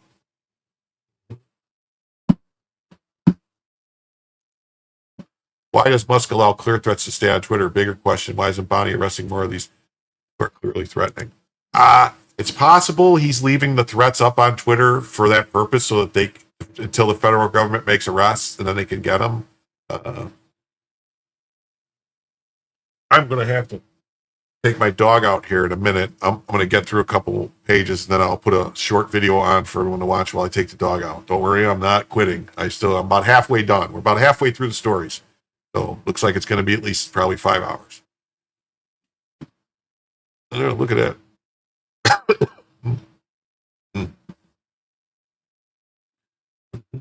Suspect Everett was allegedly managed to escape on foot from the scene, leaving a car behind. He was found walking at 2 a.m. on July 5th. He was still wearing black military gear. Revealed a balaclava and other items. Criminal complaint. 9 additional firearms and more body armor at Morris's Dallas residence. Historical cell phone data indicates Morris' house was a staging location before the attack. My dog's name is Bella. Bella was found near the property. All 10 following the Texas-based suspects have been federally charged with 3 counts of attempted murder. Morris, Arnold, Joy Abigail Gibson, Nathan Bauman, Elizabeth Andrea Soto, Marcelo Rueda. Marcelo Rueda allegedly called a camera to move her car and hide evidence of her ideologically motivated extremism. Inez Houston Soto of Fort Worth. Savannah Sue Batten of Fort Worth. She has a long history of left-wing activism. Seth Edison Sykes of Kennisdale. Seth Edison Sykes was carrying a handgun and an AR-15 rifle.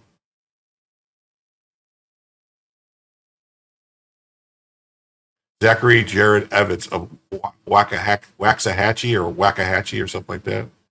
Zachary Everett.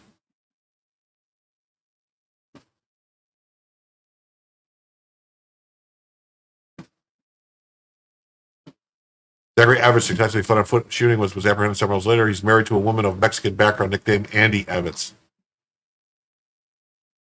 In addition to the federal charges, the 10 suspects are also booked in a county jail. Face local charges of terrorism, aggravated assault, and attempted murder. Bail for each suspect set at $10 million, the highest known bail ever known for an Antifa suspect. The 11th suspect, Daniel Rolando Sanchez, is being charged separately for hiding evidence. Suspect Marcela Rita called Soj Sanchez to have him tow her car away from Morris's residence and gather any incriminating property from her apartment. FBI surveillance team saw Sanchez carrying a box from the truck to the apartment, executed a warrant on the apartment, found a box containing a cache of anarchist anti-government propaganda, same type of booklets and texts that are popular with Antifa extremists for recruitment and radicalization tools. So that guy, they're going to charge him with being accessory after the fact, I would hope. It was a planned ambush with the intent to kill ICE corrections officers. Acting U.S. Attorney Nancy Larson for the Northern District of Texas says during a press conference. Yeah, we saw that. Antifa networks have been mobilized immediately to raise funds for the suspects. A fundraiser on GiveSendGo has raised thousands of dollars so far, with anonymous donors contributing significant amounts. The Christian site is likely being used because GoFundMe does not allow a campaign for accused of violent crimes. GiveSendGo has been reached for comment. GiveSendGo does not discriminate against anybody. And we don't want GiveSendGo to discriminate against anybody trying to raise money for defense. It just is what it is. If this happens, then what happens? If it wasn't for GiveSendGo, Kyle Rittenhouse would have never been able to raise that $2 million, and what would have happened to him? So,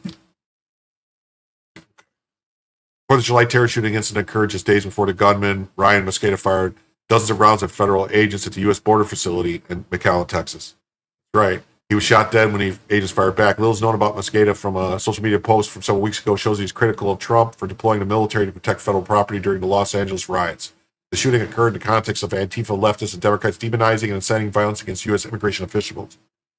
The shooting at the Prairieland Detention Center also mirrors the 2019 attack at the ICE facility in Tacoma, Washington by William von Spronson. The Belgian-born gunman used explosive devices to lure out the officers in the armed attack. He was shot dead after his ghost gun rifle jam.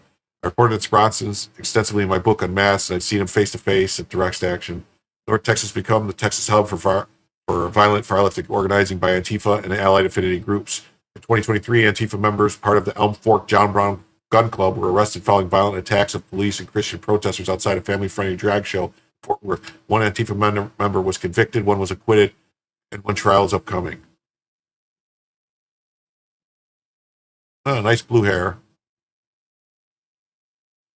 Okay, so yeah, that's Andy NGO. Okay, and this is Antifa Watch. Mugshot release of the 10 charged with murder. One other individual is charged separately. In addition to the federal charges announced below, all are booked of terrorism charges. So we saw all these. 11 left-wing extremists charged with organizing terror attack on the ICE facility. Attackers shot off fireworks and vandalized the building to lure out the police. Planned to kill him. One police officer shot in the neck. Full press briefing. The police found resistance fascism flags, as well as material referencing insurrection, anarchy, and freeing political prisoners. Complaint can be found here. Then Mayor Karen Bass says, "We are taking the Trump administration to court." The courts we will still go to for a remedy as we are today. It is critical that we use every single venue, every single possibility of seeking justice, and that's what we're doing today. So she just said, by any means necessary. That's the word she just used if you didn't hear it. She said, every avenue, every route we will take. She didn't say legal. She didn't say legal avenue. She said just every avenue we will take, every process, everything we do to get justice. By justice, they don't mean in a court. That's not what they mean. She's a communist. She's a trained Marxist. She's talking about, bam, by any means necessary. Breaking. Los Angeles Mayor Karen Bass announces lawsuits against the Trump administration for ICE raids in Los Angeles. Hopefully we can get an injunction. Courts we will still go to for a remedy as we are today. It is critical that we use every single venue, every single possibility of seeking justice, and that's what we're doing today. And I do hope that the courts especially issue this injunction and stop this.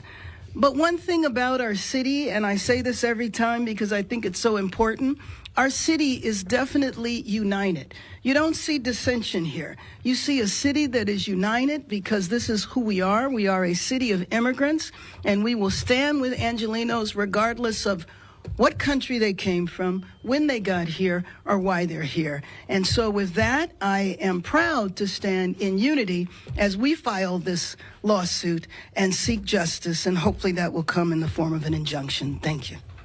Courts, we...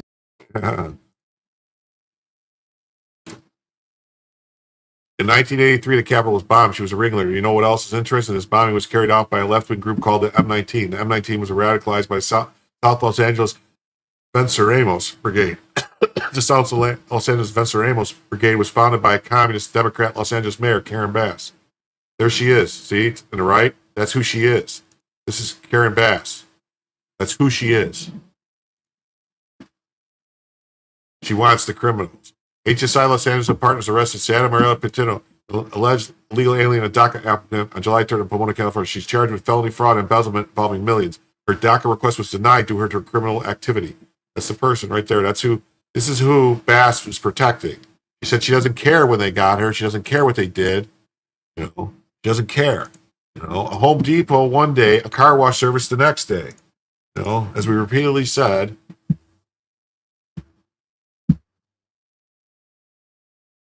they're working, they're breaking the law. It's a crime. This isn't about making Los Angeles safer. The Trump administration needs to stop causing fear in our community now. I don't know. I didn't know your community was entirely made up of illegal aliens. You know? Home Depot one day, a car wash the next, armed vehicles and what looked like mounted military units in a park the next day. What happened to the criminals, the drug dealers, the violent individuals who were in the park today were children. There wasn't no children in that park. It's a park full of drug addicts and homeless people, and she's full of bull own A. Yeah, Blink SOS. Donald Trump will send you SEAL Team 6 to rescue you from Sherla. Yeah. Home Depot one day, a car wash the next day. Shock horror that a politician actually kept a campaign promise to do what he said he was going to do. And here you are openly and legally aiding and abetting illegal immigration. Alligator Alcatraz is in your future, Karen.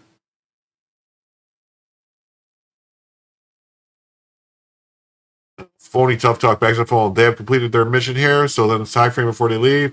They need to leave, and they need to leave right now. This is unacceptable. Wait and see. You'll be leaving soon. Yeah. MacArthur Park is a junkie playground. Look at it. This is MacArthur Park.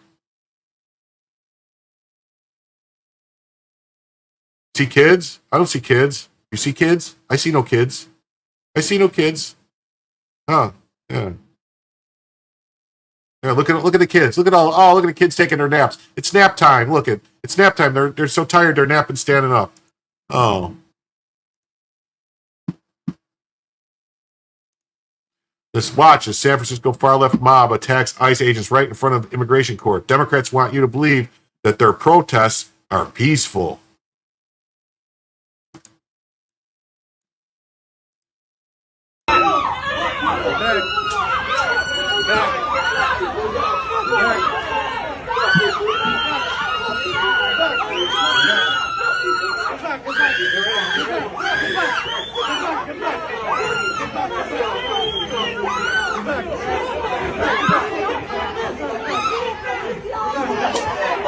Lock the door!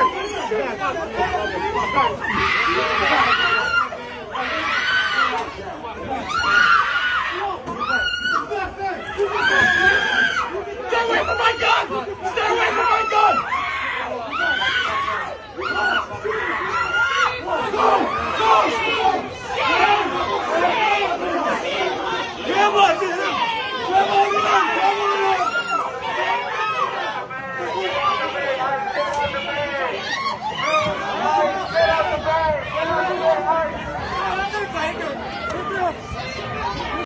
They should be arresting all these people. It shouldn't just be this pushy back and forth. Everyone that comes in contact with them is committing a federal crime. You cannot touch. That's assault of a federal officer. They should all be arrested. This is ridiculous.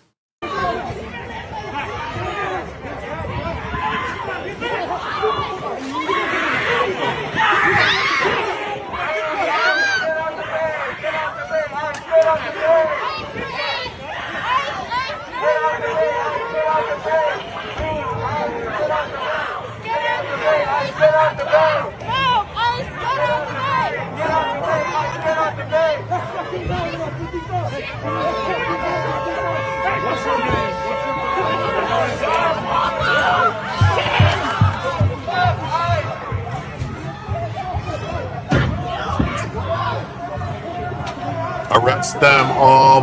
Make wood shampoo great again. Make wood shampoo great again. Clump them in the head. Bop them up and down. Make them go down. Hit them to the ground.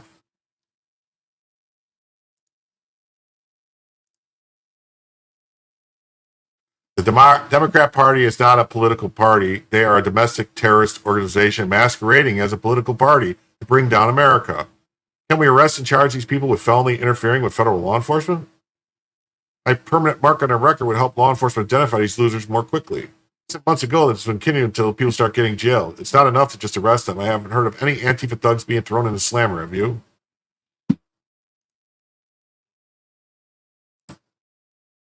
Antifa and far-left extremists are using Give, Send, Go to raise cash for domestic terror Antifa subjects. Well, Andy, I'm sorry you don't like it, but we're not going to shut down Give, Send, Go and tell them to stop, because once they do it to one person, they're going to do it to other people.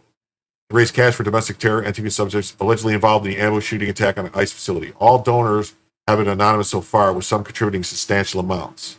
The extremists are using Give, Send, Go because GoFundMe is a policy not allowing fundraising for those accused of violent crimes. That's what it says.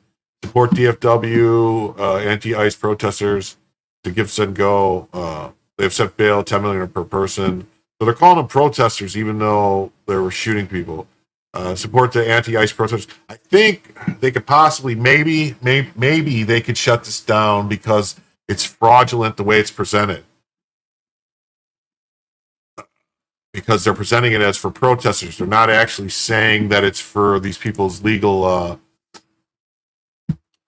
It's for these people's legal defense. So, all right. Well, here, this is still the same thing. So, California and 17 other states challenge suspicionless stops by masked ICE agents in LA. I would think. I would think they have to have some suspicion. You have to. You don't stop somebody without some kind of reasonable, articulable suspicion. That would violate the Constitution. The states argue that recent ICE raids have harmed both immigrants and citizens, diminished public safety, and turned neighborhoods into ghost towns. Why would it be ghost towns unless they're all illegal immigrants? Federal officials have vigorously defended their actions as part of President Trump's promised agenda to conduct mass deportations. Yes, he ran on mass deportations, and he will do mass deportations. The California Coalition and 17 other states threw their support Monday behind a lawsuit challenging the constitutionality of recent federal immigration enforcement raids in Los Angeles, asking a federal court to issue a temporary restraining order against such operations while their legality is challenged. The federal government has the right to enforce federal law. If a judge tried to tell them you can't do raids to enforce federal law, I think that judge, we're going to get into what's going to happen to these judges later. The state's action adds substantial heft to the lawsuit. No, it doesn't, by advocacy groups. Saying the government's violating the rights of Los Angeles residents by sending masked immigration agents to detain people in certain LA neighborhoods. Yeah. No, I don't think the people beating them up are only protesting. And once you're making contests, once you assault somebody, you're no longer a protester. You're committing assault. You're committing a crime. It's legal. Your First Amendment right to protest and petition your government is completely legal and everything. But once you vandalize something, once you break something, once you start throwing things, once you touch somebody, once you make physical contact or stop somebody from moving or block the roads or something, then you're beyond protesting. Then you're into breaking the law. But what they should do is they should be using the same stuff that they use to die. Like he's saying, use to die like bank robbers. They do in other countries. They'll spray people with water hoses and stuff that have a dye in them. And then they can just find them later because they'll have the dye on their face and on their body. And I'm starting to think it's 40% of LA are illegals. It's possible it's 40%. It might be 50%. If that's the case, I mean, they need to get rid of them. They need to stop counting them in the census because all these states have undue influence by these illegals. In their amicus brief, the states wrote that masked and unidentified ICE and CBP agents were stopping people in LA communities without any legitimate cause. No, they're doing their law. They're doing the law. They're enforcing the law. Okay. States and immigration enforcement taxes have a chilling effect that has reached far beyond undocumented people, leading to the detention of U.S. citizens. The only U.S. citizens that have been detained are the ones that actually interfere, committed crimes, touched agents, stopped agents from doing their job. They can arrest citizens for breaking the law. Federal officials have vigorously defended their actions as part of Donald Trump's promised agenda to conduct mass deportations. Department of Homeland Security spokesman Tricia McLaughlin said in a statement last week, any claims that individuals have been targeted by law enforcement because of their skin color are disgusting and categorically false. Yeah, I know. That's what the UK uses a chemical that can't be watched and leaves something similar to DNA. Yeah, they can tell. Yeah, there's some that they use that that people can't see, so they don't know it's there, and then they put like a black light or something. And they go, there it is. Trump administration officials have also defended federal agents wearing masks, saying that it protects them and their families from threats to their safety. Yeah, when people are threatening to kill their families, they got to wear masks. In announcing the state's filing Monday, California Attorney General Rob Bonta said the recent actions of ICE and CBP in Los Angeles were part of a cruel and familiar pattern of attacks on immigrant communities by this administration. His office will be fighting back. Let me be crystal clear, these raids are not about safety or justice, they're about meeting enforcement quotas and striking fear in the community. The enforcement quota is getting every illegal alien out of the country. That's the quota. Everyone must go. Federal government accountable when it violates the Constitution. It's not you guys are violating the Constitution by defending and stopping the government from enforcing the law. Gavin Newsom said that every person in California is protected by the Constitution against unreasonable search and seizures. Technically, they're not. They're not protected from searches and law. Their illegal aliens are getting arrested for deportation. They're not. They don't have a Fifth Amendment right to say or whatever. They don't have to say anything, but they can't be like, oh, you can't take me without a warrant. No, it doesn't work. They're illegal alien. Instead of targeting dangerous criminals, federal agents are detaining U.S. citizens, ripping apart families. They're liars that lie. Joining Bonta is, of course, the Attorney General of Arizona, a stolen election, Colorado, commies, Connecticut, Hawaii, Illinois, scumbags, Maine, Maryland, Massachusetts, Michigan, stolen election, Minnesota, stolen election, Nevada, stolen election, New Jersey, stolen election, New Mexico, stolen election, New York, stolen election, Oregon, Vermont, and Washington, stolen election. Well, a lot of stolen elections.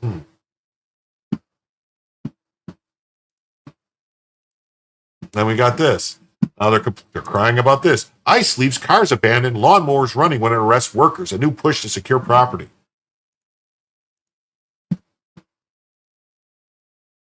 Cars with shattered windows have been left behind in the streets and parking lot. Lawnmowers left running on front lawns. Ice cream carts abandoned on the sidewalk. Okay, what are they supposed to do? Take the car with them? Growing inventory of deserted belongings have been left scattered across Southern California amid Trump administration's aggressive immigration sweeps. They're just immigration sweeps. They're only, you call them aggressive because they're working. In each case, the possessions have been left behind by people nabbed without warning by federal. What are they supposed to do? They're supposed to say, hey, we're coming. You guys, all the oxen free. Be on the lookout. People nabbed without cars, vending cars, work trucks, work tools, food trucks. When authorities arrested two gardeners outside an Ontario residence, the homeowner went outside to see the lawnmower still running and the lawn half cut. The worker's truck still on the driveway. Now, as the raids enter the second month, there's a growing push to see even after someone's arrested, their belongings still return to their family. One local police department has announced it will attempt to return abandoned property such as vehicles and work equipment to relatives of those detained. We're looking out of the box to see what we can help these families, said Santa Ana police officer Natalie Garcia, public information officer. There's a growing grassroots effort across the region to let families know about the arrests. The abandoned property has been frequent issues facing families who have been separated by immigrant raids that began in early June. Under normal circumstances, if someone's arrested while driving a vehicle, their property could be confiscated and removed by the arresting agency. But during recent immigration raids, cars, fruit carts, and equipment have been found abandoned in public after people detained by masked federal agents. We're often seen in videos leaving the area hurriedly and leaving property behind. Well, yeah, because if they stick around to do stuff, a mob, what's her face, Karen Bass, she's got a rapid response force where she notifies people so they can descend and assault the agents and stop them. So what are they supposed to do? They grab the people and go. Santa Ana police said they were looking for ways to identify owners and return the property before it's towed away or somehow lost, creating a further burden for families affected by deportation. Since the raids began in early June, some advocacy groups have mobilized to alert community members to when and where immigration raids are happening and to link affected families. Yeah, that's called impeding or violating the law. For weeks now, some of the groups have worked as de facto middlemen to return some property. The groups have posted and circulated videos and images of raids looking to identify people who have been detained, notify their families, and let them know their property has been left unattended. Getting their property back might be a secondary priority to family who have suddenly seen a loved one detained by immigration officials, but advocates point out that some of the property, vehicles for instance, are essential to families' day-to-day lives, especially after a relative's been deported. Sandra Deandra, co-founder and director of policy for legal strategy at the OC Rapid Response Network. Yeah, OC Rapid Response Network. I'm sure she's coordinating with the mayor, so maybe charge them all with seditious conspiracy. A group of organizers that provide resources to families affected by the raid said a group has frequented encounters with carts and vehicles that have been left behind when people are detained by ICE, but we're seeing it, they're being left everywhere. Well, how can it be left everywhere unless the illegals are everywhere? If the illegals are everywhere, then these raids are necessary and required. They leave the equipment for hours sometimes. On other occasions, cars have been left unattended in parking lots near courthouses where people have been detained. So far, members of the community have worked together to identify whom the cars belong to and contact family members to receive them before they are towed away. Sometimes when families recognize the vehicles on social media posts, they realize a relative has been detained. A lot of times, the families are usually the ones to pick up the cars. On June 26th, the department put out a message on social media stating it would make reasonable efforts to contact family members and return property. After about a week before the message was put out, Garcia said the department had begun efforts to return some property. Garcia said she didn't have information on how many families have been contacted. The message was placed on social media, she said, to help connect the residents who might have second thoughts about contacting police because of immigration raids. I sadly think a lot of community members don't want to call us because they still associate us with federal agents. But you could call the Santa Ana police, and if you don't have papers, we don't care. We're here to help you. Don't all police officers take an oath to defend the Constitution of both the state and the federal government? I think they do. The distrust, advocates say, could be a problem for law enforcement. When immigration raids occur, the other said, OC Rapid Response Network could receive as many as 2 calls per minute of residents reporting the activity. Many of them, she said, are more likely to reach out to groups like the network than the police. Santa Ana's efforts are also a way for the department to remind residents that local police are not working with federal agents on immigration enforcement. We want to remind community that we're here to serve and protect them. We don't work with federal immigration actions. Spokesperson for Tamara Marquez, spokesperson for Inland Coalition for Immigrant Justice, agrees her organization has been monitoring and alerting community in Riverside and San Bernardino counties about the ICE raids and have been in contact about cars and carts being left behind. In many cases, even citizens, children of those detained by ICE have avoided reaching out to law enforcement about the property because they fear their family members could be targeted. They don't really want to come out and say that's my family member because the family's mixed status. In one incident, East Valley, she said, 4 people who were inside a van were detained and the vehicle was left in the middle of the street with the keys inside. Nearby residents pushed the van into a driveway of a home where it was kept until relatives came. We're seeing an increase in lost vehicles because arrests and detention of people driving are pulled over. People find out their family members arrested because the vehicle was left behind. I think it's just wrong. It's not the way to treat people. What you got to arrest them? Do they worry about that when they arrest people for other crimes? No. I think it's just wrong. Garcia said police officers are hoping residents will reach out for help. People who spot abandoned property are asked to contact the department's communication office. All right. I guess we're done now on that portion of stuff.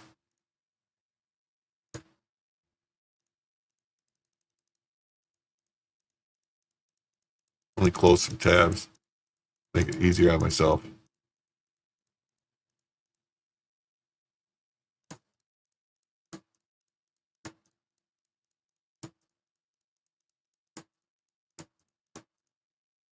All right, that's much easier now. Okay. All right, so we're gonna change to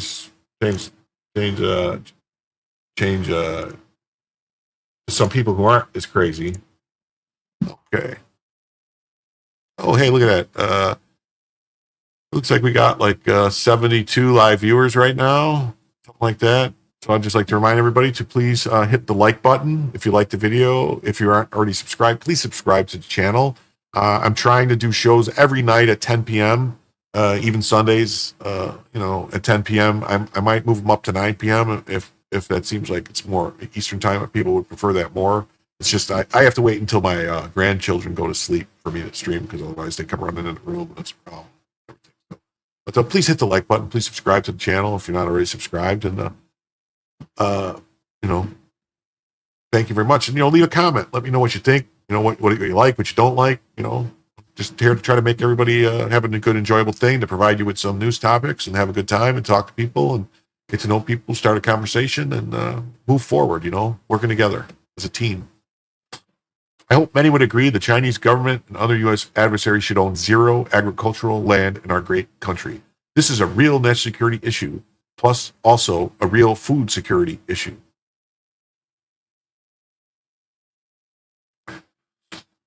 Proud to partner with Senator Ricketts on this. So what we got here is actual bipartisan support from a Democrat and a Republican to stop the Chinese. This is U.S. Senator John Fetterman, who seems to be,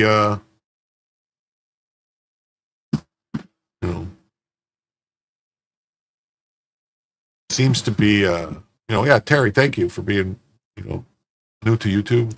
Thank you very much. They seem to be actually working together to do something that we can all agree that we don't want China messing around in our farmland and around our stuff. Let's pass legislation at a federal level and codify it into law. Finally, a bipartisan issue. National security threats like these need to be addressed ASAP. Pete Hegseth demands answers on foreign land buys near U.S. bases as the Trump administration cracks down on CCP farmland purchases. Mm-hmm. Breaking, the Trump administration just announced a complete total crackdown on Chinese Communist Party-linked ownership of farmland nationwide. This is existential. We are taking our American farmland back. Securing and protecting American farmland is ownership. It's time to ban Chinese nationals from buying American farmland. No longer can this be allowed. Got a little video here that we're going to play from, this is Secretary Rowland, I think, or Rollins. Secretary Rollins. Today, we are taking this purpose and our American farmland back. American agriculture is not just about feeding our families, but about protecting our nation and standing up to foreign adversaries who are buying our farmland, stealing our research, and creating dangerous vulnerabilities in the very systems that sustain us. Reshoring and nearshoring our food and agriculture supply chain is essential for our nation's security. In coordination with the White House, the Departments of Treasury, Defense, Homeland Security, and Justice, as well as state governors, state agriculture commissioners, local, tribal, and territorial governments, today we announced the USDA's National Farm Security Action Plan. This plan includes 7 key action items, and there's a lot of people here that I want you to hear from, so I'm not going to go one by one, but just very quickly. It's on our website. The press has gotten a preview of it, and we can ask some questions once we finish the main program. But very quickly, and perhaps the most important, the first of the 7, is securing and protecting American farmland ownership. Actively engaging at every level of government to take swift legislative and executive action to ban the purchase of American farmland by Chinese nationals and other foreign adversaries. Standing on the shoulders of great governors, 3 of whom are standing behind me, who have already been leading the way on this issue. And at the federal government level, working to do everything within our ability, including presidential authorities, to claw back what has already been purchased by China and other foreign adversaries. Additionally, working with the Treasury of the Secretary of the Treasury, along with our Defense Department, on memorandums to ensure that moving forward, there is a much more intentional look at who is buying what in this country and from where they are in the world. Okay. So that's very interesting.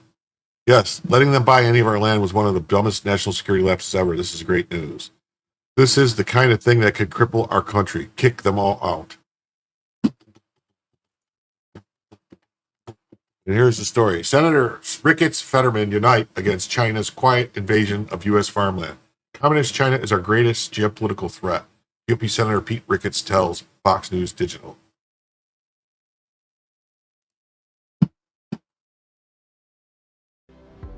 Bass Pro Shops in Cabela stands tall in our unwavering commitment to... No, we're not going to. Exclusive Senator Ricketts is leading the charge with Democrat Senator John Fetterman to codify oversight on foreign countries buying American farmland. The Bipartisan Agricultural Foreign Investment Disclosure Improvements Act seeks to implement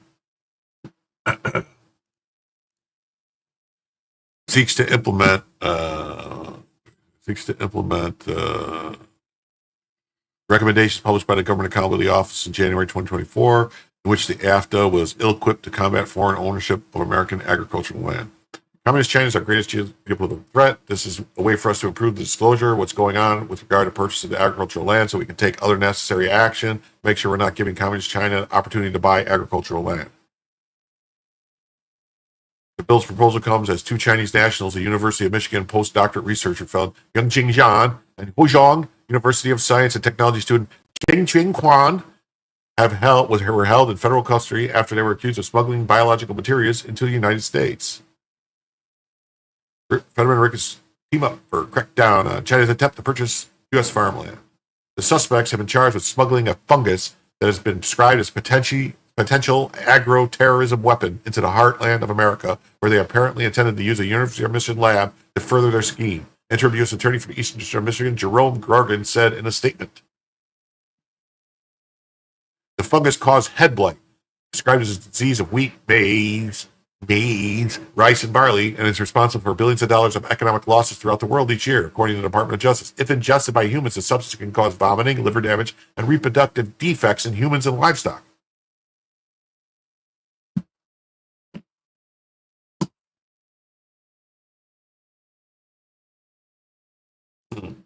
Yeah, Steve, it's been widely reported. I just don't know why no one's done anything to stop it. And it should, they shouldn't be allowed to own any land in the U.S. BlackRock too. If something needs to be done, BlackRock's buying up a lot of stuff they shouldn't be allowed to buy up. So.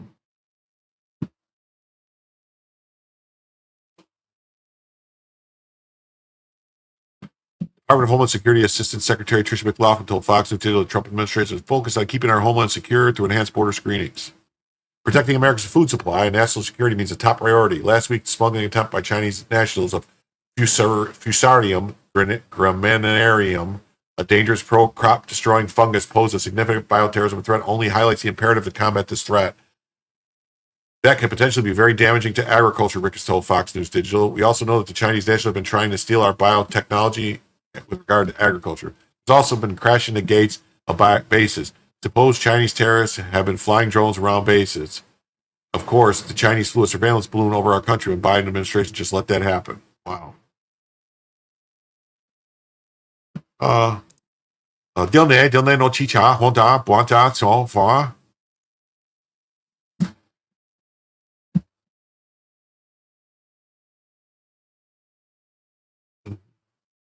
China has been aggressive buying agriculture, which is why we need to heighten sense of vigilance around protecting our homeland. Foreign investors own 40 million acres of agricultural land in the United States. And between 2010 and 2021, Chinese ownership in American agricultural land has increased from 13,720 acres to 383,935. According to the U.S. Department of Agriculture. It's not just about the number of acres they own, but it's the fact that they own it around Grand Forks Air Force Base in North Dakota, Fort Liberty in North Carolina. They're buying it around sensitive military installations, Ricketts said. The bill, also co-sponsored by Senators Tommy Tuberville of Alabama, John Cornyn of Texas, Roger Wicker of Mississippi, and Rep. Don Bacon, requires AFTA reporting for foreign persons holding more than 1% interest in American agricultural land. AFTA Improvement Acts aims to increase information sharing between the Committee and Foreign Investment in the United States and USDA. It also requires updates on AFTA's handbook and establishes a deadline for USDA to set up the online AFTA system. Based on the GAO's recommendation, the bill seeks to update the Agricultural Foreign Investment Disclosure Act of 1978 to better equip the USDA to combat foreign adversaries' ownership of American agricultural land. We are at our most dangerous point in history right now since World War II, Ricketts said. We have been investing in our military. We have been supporting our friends around the world and pushing back on dictators. Communist China is one of them. Additionally, the bill comes as conflict in the Middle East reaches a boiling point between Iran and Israel, reigniting concerns about national security. Israel successfully coordinated attacks against Iran from inside the country, and Ricketts pointed to Ukraine's success in targeting a Russian airbase. Yeah, what happens if somebody decided to do that here? What Ukraine was able to do against Russia with their operation that destroyed some of their strategic bombers, they placed trucks and drones close to an airbase and had those drones attack the squadrons. We could be vulnerable to the same thing if China did that here. They've owned farmland close enough to our airbase to be able to launch a drone strike. That should be concerning to us.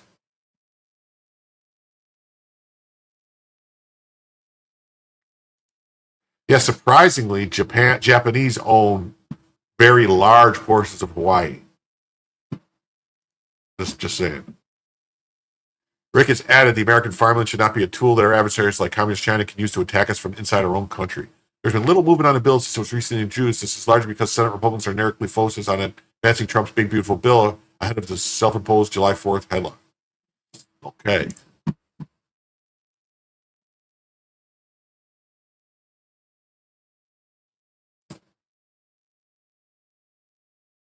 Okay, we have another story I'm going to jump to, but before I do that, I'm going to play a video because, let's just say they bought a lot of farmland in Missouri, home to B2 Bomber. They bought pig farms under the Smithland brand. Yeah, they bought all Smithfield. They bought all the Smithfield brand. They own all Smithfield, I believe.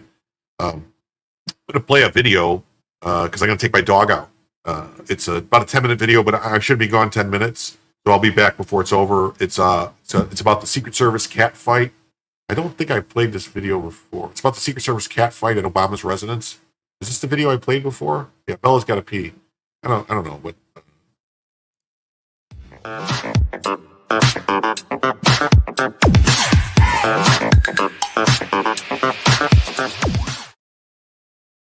Hey, how you doing? I'm Jim, and this is Jim Tells You. And this is just a short video that I'm making to try something out about news stories that I'll be doing, and hopefully if you like it, let me know, and I'll continue to do these little short stories, little videos. If not, if you prefer the live streams, let me know, and I'll do whatever the audience wants, because that's the whole point of doing this, is make the audience happy and make you come back and subscribe and watch the videos. So, today we're talking about a scandal. It seems there was an issue with the Secret Service at Obama's mansion, and emergency services had to be called to the scene. It says a scuffle between Secret Service agents breaks out at Obama's D.C. residence. Here's the report. A physical altercation between a pair of uniformed Secret Service agents guarding former President Barack Obama's D.C. residence earlier this week necessitated a call to a supervisor, according to a report. Susan Crabtree, Real Code Politics national correspondent, posted the scoop on X platform, which contained alarming details as the administration seeks to rebuild the agency and its trust with the American public following the near assassination attempt on President Donald Trump's life last summer. Two female Secret Service uniformed division officers got into a physical fight outside former President Obama's D.C. residence while guarding it. So two women got into a fight at Obama's house, and they had to call the cops on two Secret Service women who got into a fight at Obama's house. That's classic. The fracas, as they're calling it, fracas, make it sound like they were arguing over what they have for dinner. The fracas occurred at roughly 2:30 a.m.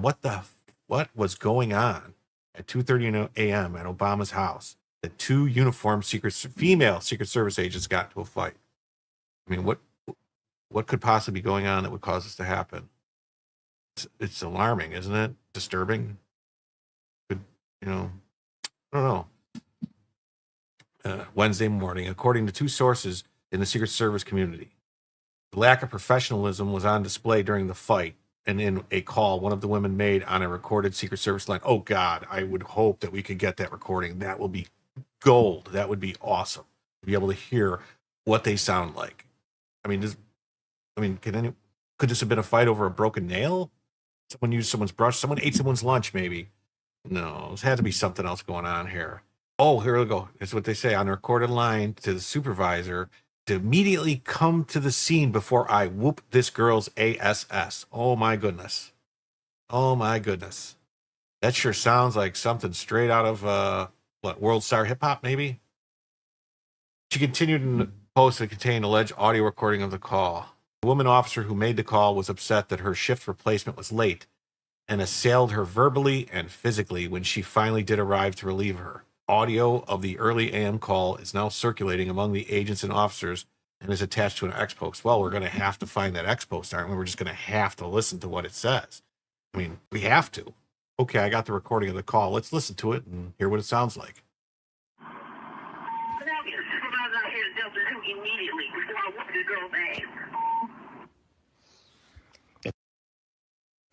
Let's listen to that one more time, because I could make out what they're saying, but there's a specific dialect I'm trying to hone in on to try to decipher who this might be.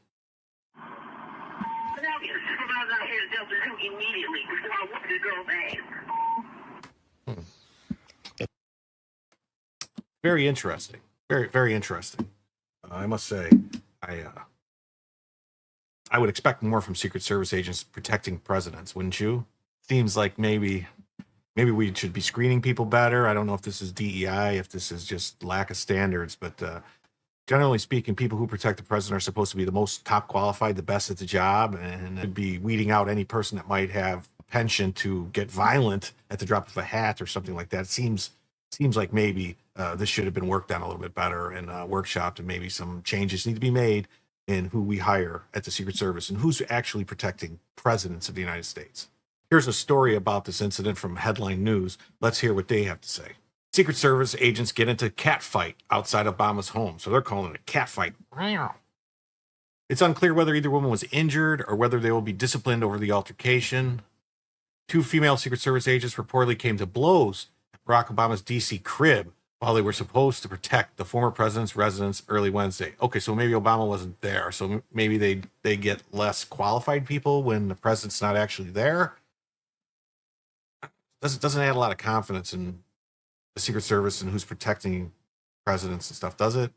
I mean, it's kind of like this whole thing with what happened with Trump and Butler and at the Mar-a-Lago. Kind of makes me wonder who's running the Secret Service and actually what they're doing and how they're doing it. You know? At around 2:30 a.m., one agent summoned a superior before threatening a fellow agent in a now viral audio clip that we just listened to, released by Real Clear Politics reporter Susan Crabtree. Can I get a supervisor down to Delta 2 immediately before I whoop this girl's ass? The agent demanded. Susan Crabtree's tweet here, which she's a good person, maybe follow, check it out. Breaking scoop, is DEI still plaguing the Secret Service? Fracas outside Obama's residence raises new questions. Get a supervisor immediately before I whoop this girl's ass. 2 female Secret Service Uniform Division officers got into a physical altercation. According to Real Clear Politics, the agent was upset that her shift relief arrived late. After that, she assailed her colleague verbally and physically when she finally did arrive to relieve her. The audio reportedly being shared among agents and officers is unclear whether either of these women were injured or whether they would be disciplined over the altercation. Crabtree reported the fight did not wake anyone in Obama's residence or surrounding neighborhood. Oh, so Obama was there, or someone was in the house. The alleged incident comes amid growing scrutiny of the Secret Service recent fixation on diversity, equity, and inclusion policies under former director Kimberly Cheadle. Cheadle, appointed by then-President Biden in 2022, faced criticism from several lawmakers who questioned the readiness of the new agents during the assassination attempt on President Donald Trump in the summer of 2024. The backlash prompted Cheadle to resign in disgrace in July, though the Secret Service stood by the agents in public statements. As an elite law enforcement agency, all of our agents and officers are highly trained and fully capable of performing our missions. Well, it doesn't really sound like that. And it is an insult to the women of our agency to imply that they are unqualified based on gender. I'm not saying that these women are unqualified based on gender. I'm saying that these women are unqualified based clearly on their ability to maintain composure and not get jumped to, like, it seems like someone just jumped to violence at a drop of a hat over some minor inconvenience. That's not something we want from people who are actually supposed to protect someone. What if they got upset with the person they're supposed to protect? What would happen then? Would they assault the president or the president's wife or, God forbid, one of their children? This is not something that's acceptable from the United States Secret Service. DEI at the Secret Service was pushed heavily during the Obama era, according to a book, Zero Fail. The agency threw out hundreds of qualified applicants in favor of DEI candidates. Well, maybe this is what happened. Some of whom did not even know what the Secret Service does. Well, they thought it was a secret, maybe. They didn't think no one would tell them. Shh, don't tell no one. This is what we do. It's a big secret. Can't let no one know. We got a tweet here. DEI was implemented in the Secret Service in the early 2010s, and this was the result. The agency threw out 300 qualified applications, replacing them with applicants who didn't know what the Secret Service did. Other applicants includes a 400-pound man, some with prosthetic. Wow, that's crazy, with prosthetic stuff. I mean, maybe we'll finish reading some of these here.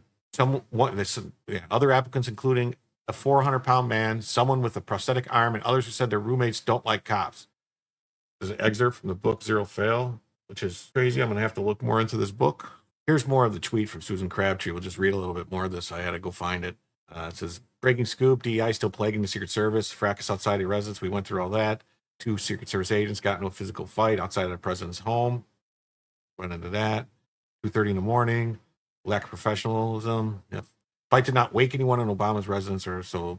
Yes, we talked about that. So someone was there. I wonder who was home. Was Obama there? Was his wife there? Were the kids there? Was it just like staff? I mean, we know it wasn't that chef that drowned, but maybe there was a different chef there. Okay, and the incidents raising new concerns is, it says Cheeto resigned under a cloud after the J-13 assassination attempt against Donald Trump. The Secret Service for years has experienced low morale and severe manpower shortage, which also contributed to lower hiring status as the agency works to increase its agents and officers.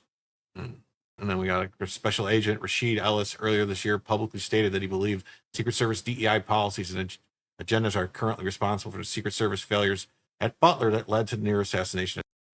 So you guys got double Jim right now. All right, I'm back. I went to the bathroom and everything. So did I. But I need to know. I want to know. Give me like a 1 in the chat if you guys want to finish watching this. There's like 2 or 3 minutes left of this video. If I don't know, you might have already seen it. I don't know. But 1 in the chat if you want to keep watching this. If you want me to jump into the next story, or you want me to just cancel out of this, you can watch it later at your own convenience. It's on my channel. It's called Secret Service Agent Cat Fight or something.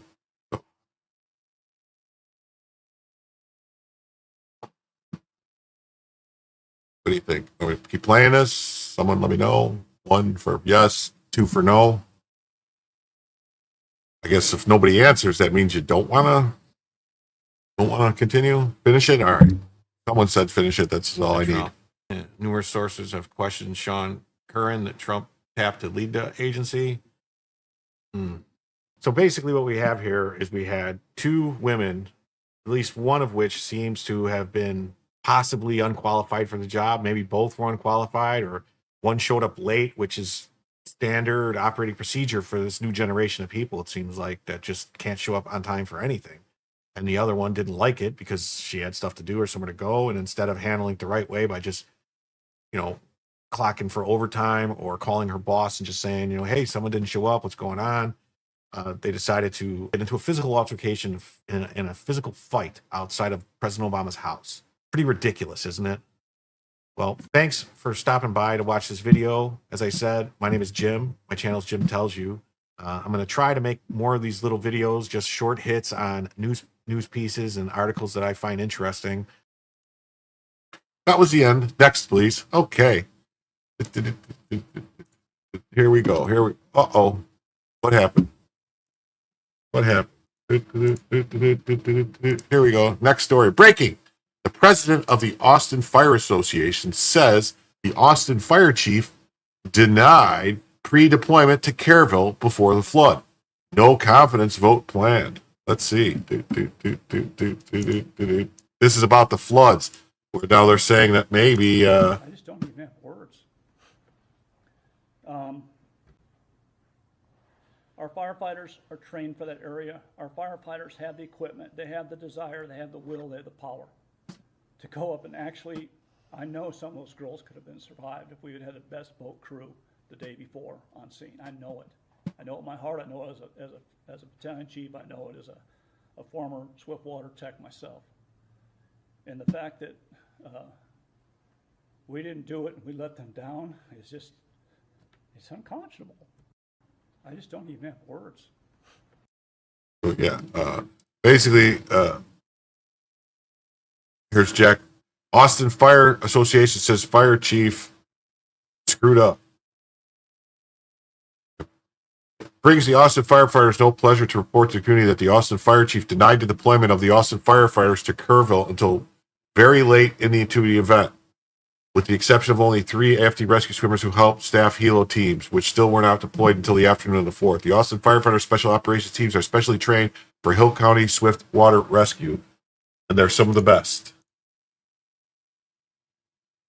They're some of the best, if not the best, swiftwater boat teams in the state of Texas. It's absolutely outrageous that the Austin Fire Chief, Joel L. Baker, would not allow highly trained firefighters from Austin to respond to Kerrville because of his egregious dereliction of duty. Lives were very likely lost because of Chief Baker's decision. Deployment orders came down from the state of Texas on July 2nd. We would have been pre-deployed before the waters even began to rise. It's unforgivable that the fire chief would not allow his firefighters to answer the call to save lives. Why would the fire chief, Joel G. Baker, do this, you may ask? It was misguided attempt to save money. I say misguided because the fire department is fully reimbursed by the state to deploy. I explained the reimbursement process to Chief Baker last week, and he failed to understand this very simple concept. We are disgusted with our fire chief. He needs to be held accountable and fired for his disgraceful dereliction of duty. The Austin firefighters are starting to vote of no confidence on Tuesday on this fire chief. As discussed, dusted as we are at our Austin Fire Department leadership, the Austin Firefighters Association made a decision to not air out our dirty laundry while the victims of bodies were still being recovered. But it's now July 7th, and it's time to hold accountable the disgraced fire chief and anybody else in the leadership circle who are responsible for this horrendous act. And the Austin firefighters commit to being transparent to the community about this process to remove our fire chief and hold all those accountable who were part of this atrocity. The firefighters hope that we have your support because it's going to get ugly. I can't possibly express to you how outraged and sickened the firefighters are that we were not allowed to do our job, the job that we have trained to do so hard and so long. During this historic flood that just occurred in Kerrville, we could have made a difference, and we were forced to stand down, and lives were lost. The community deserves a fire chief who cares about the community as much as our own firefighters, and that's simply not the case. Joel G. Baker must go. Please support the Austin firefighters by sharing this post. Please check this page for updates. The chief is a woke leftist that denied them going on the 2nd, 3rd, and 4th. He said it was a budget issue. And this guy told them they're all reimbursed by the state. I saw one fire truck with the boat hooked up just sitting there at the fire station, not allowed to be deployed. Austin is run by Democrats. Yeah, but remember they said it was all Trump's fault. That's what they said. That's what they told us. That's what they told us. It was all Trump's fault. That they didn't know there was no warnings. Yet they knew on July 2nd that these rains were coming. They knew 2 days in advance. The warnings went out well ahead of time. DEI kills. The Texas tragedy is just the latest example. Meet the Austin Fire Chief, Joel Baker, Austin's first black fire chief who's been working to hire more black and LGBTQ firefighters, and who is now facing a vote of no confidence by his union for denying the pre-deployment of resources to Kerrville, citing budget concerns. The only problem, the Austin Fire Department is fully reimbursed by the state of Texas for such deployments. Here's the Austin Firefighters Association risking Baker's decision. Yeah, we read that.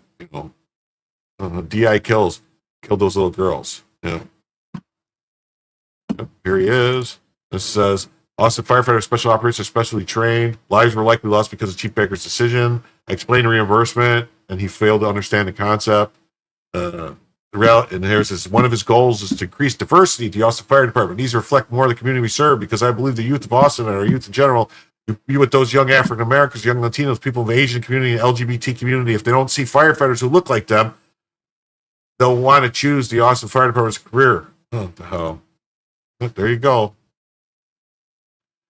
The job isn't to check boxes. The job is to stay alive. Austin chose DEI over DOA response time, and kids died. When ideology outrages competence, this is what the deadly result. Texas serves better. No more hashtags. I just want to point out, too, that the same thing happened in Los Angeles. If you remember, they had a fire chief that was, they had all these women, lesbians.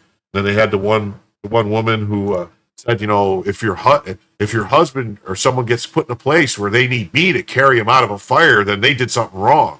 Remember? Yeah. There was that whole thing. Austin Fire Association's Fire Chief Baker denied pre-deployment to Kerrville 2 days before the flood began. So obviously they had warning if they knew 2 days ahead of time, right? They had the warning. Austin Fire Chief Association says absolutely outrageous and egregious dereliction of duty. Fire chief in Austin has been accused of not deploying firefighters to help those who were being impacted by the flooding that took place in Kerrville on July 4th. Austin Fire Chief Joel Baker is accused of issuing a standing order on June 6th that prevented Austin firefighters from deploying to assist those working to rescue people during the July 4th. Baker was accused by the Firefighters Association of refusing to deploy firefighters to Carroll County to aid in the impact flash floods. AFA said it was absolutely outrageous. AFA President Bob Nixon called for removal of a vote of no confidence be held July 15th and 17th. They had an informal request for the AFT to help out on July 2nd and another request on July 3rd, which was also denied.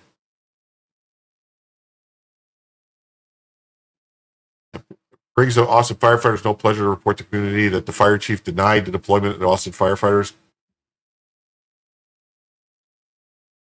Well, not only that, but there's all types of problems, and it seems like the reservoirs weren't filled. They should have been filled. They should have known they needed to be filled. They should have known they needed this stuff.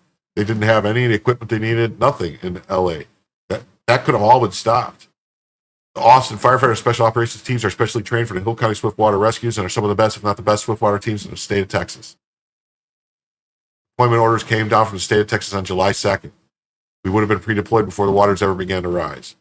Yeah, so this is just crazy. We're discussing with the fire chief, and we're discussing with the leadership. The community deserves a fire chief who cares about the community just as much as our firefighters. The weather this weekend devastated the entire region, and also the fire department is proud to be part of the response effort decision about how to allocate resources to help our fellow Texans is not a simple one. It requires communication from public safety partners on the ground. Austin Fire Department must also prioritize having sufficient resources in our own community given the unpredictability of this weekend's storms and the risk for catastrophic flooding in our immediate area. In an effort to strike the balance, AFD deployed 3 rescue swimmers on Friday, July 4th to serve with the Texas Task Force 1 helicopter rescue team. So they deployed them after. An additional 6 personnel were deployed today at approximately 9 a.m. to augment Team 1. Baker is the first black fire chief in Austin and is charged with 49 different stations as well as 1,200 employees. During his tenure, he also pushed for DEI policies in the department, and in 2020 said that one of his goals was to increase diversity at Austin Fire Department. As of this week, there are over 100 people that have been confirmed dead as a result of the flash floods in Texas. Most of the deaths were in Kerr County, where at least 84 people were killed. 28 of those were children. There are still some people missing. According to statesman, an email obtained by the outlet showed that the Austin Fire Department has suspended emergency deployments with the Texas Intrastate Fire Mutual Aid System in order to save money. Speaking to the press, Nick said he tried to explain to Baker deployments did not cost money but bring money into the department. Baker, he said, was insistent that saving money did not understand that deployments are not financially taxing.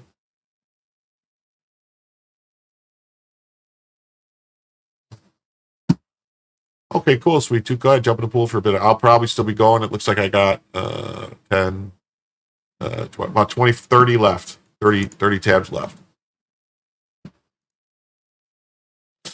All right. Now changing subjects from that shitty story onto another very shitty story. EPA says Mexico still owes $88 million for raw Tijuana sewage continuing to spill into San Diego. That's a very shitty situation. Go down the road and fix it by force if you have to. This is ridiculous. To hell with the money, fix the problem. If $88 million can't stop the sewage, maybe we should send Mexico a British brolly and stiff upper lip. Mexicans in the U.S. repatriate over $60 billion annually, and 2% of the cleanup tax. To that, you have enough left over to buy Karen Bass and Senator Jose Padilla one-way tickets to Cuba.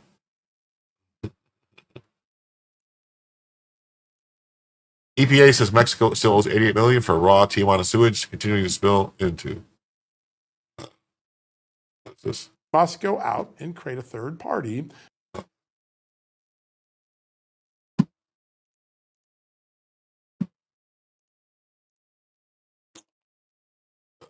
The Environmental Protection Agency reports Mexico still owes the United States $88 million toward the treatment of millions of gallons of raw sewage from Tijuana that continues to flow into San Diego, shutting down beaches and even forcing the relocation of the Navy SEAL training. Yeah, no, it is. They're doing it on purpose. It's eco-terrorism. We should probably send the SEALs in there to stop it. Beaches are closed ahead of July 4th, not because of weather, but because Mexico is dumping millions of gallons of raw sewage into our waters every day, said San Diego County Supervisor Jim Desmond, who noted 2 San Diego beaches were closed for Independence Day with another 8 beaches under the bacterial contamination advisory. You know, you know what you hear from the politicians in California, right?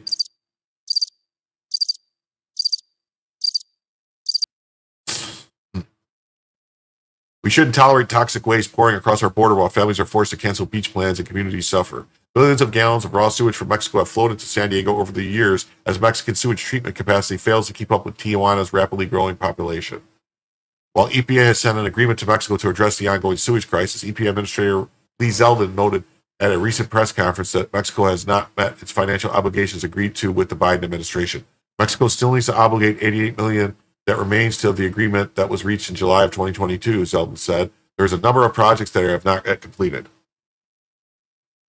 Mexico needs to fulfill its part in cleanup the contamination that they cause, that their people cause. They cannot view this as a U.S. problem just because the contamination reached U.S. soil. American taxpayers paid $239 million toward the construction cost of the South Bay International Wastewater Treatment Plant in San Diego, which processes Tijuana sewage, with another $550 million approved by a bipartisan coalition in Congress in 2021 and 2023 for repairing and upgrading the facility. Mexico paid just $17 million towards the plant's construction and pays $2 million towards the plant's operating cost.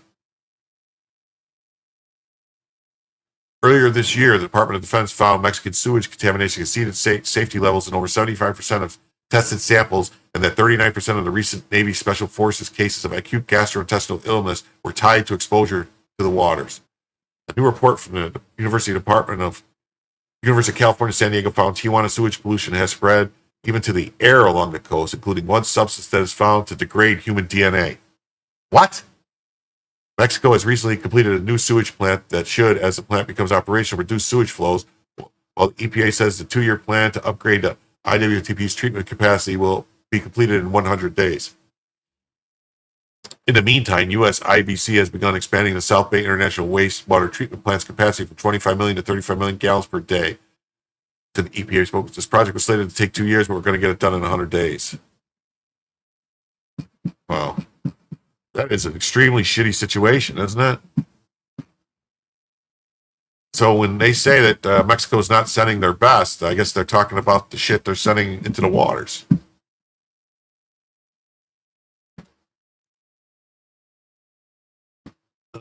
Now we're going to change topics. We're going to jump on to another story.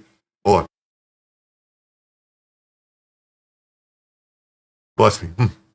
So, new topic. This is about Judge Dugan, Hannah Dugan, a Wisconsin judge who decided that she was the law and that she didn't have to follow immigration law, that she could just tell the ICE agents to get out of the courtroom and she could sneak the guy out the back door. So, despite the array of professors and pundits heralding Judge Dugan as a hero, a Wisconsin magistrate judge refused to dismiss her charges. The distinction that takes these official duty cases out of the shield of immunity is not self-enrichment or the motive of the judge. It's whether the criminal law has been violated. In other words, a judge's actions, even when done in her official capacity, does not bar criminal prosecution if the actions were done in violation of the criminal law.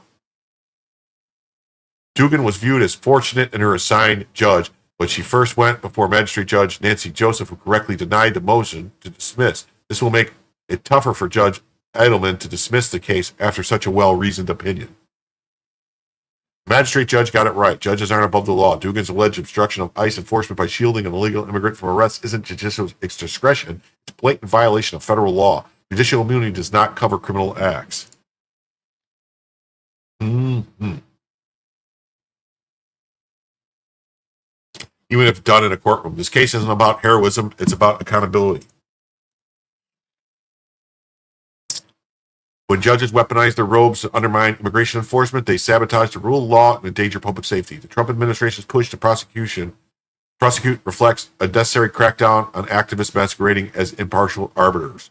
Letting this slide would be a green light to more courthouse chaos, where partisan judges obstruct federal authority instead of upholding it. Nothing more important than holding rogue, lawless judges accountable. Let's start with these two.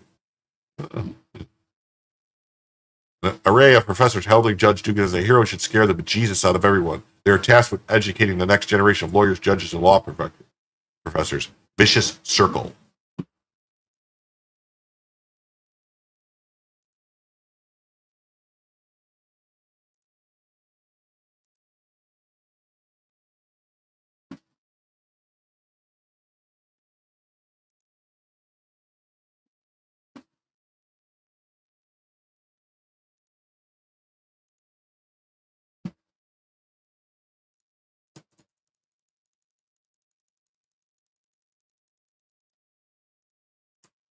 Okay, smoking. Here we go. Points, lawyer, and politics. A judge of her peers. Judge Dugan's assigned judge previously rebuked for political comments. 5 years ago, I wrote about a federal judge who, in my view, had discarded any semblance of judicial restraint and judgment in a public screed against Republicans Donald Trump Supreme Court. The Wisconsin judge represented the final death of irony, a jurist who failed to see the conflict and lashing out at what he called judicial bias in a political diatribe that would have made MSNBC's Lawrence O'Donnell blush.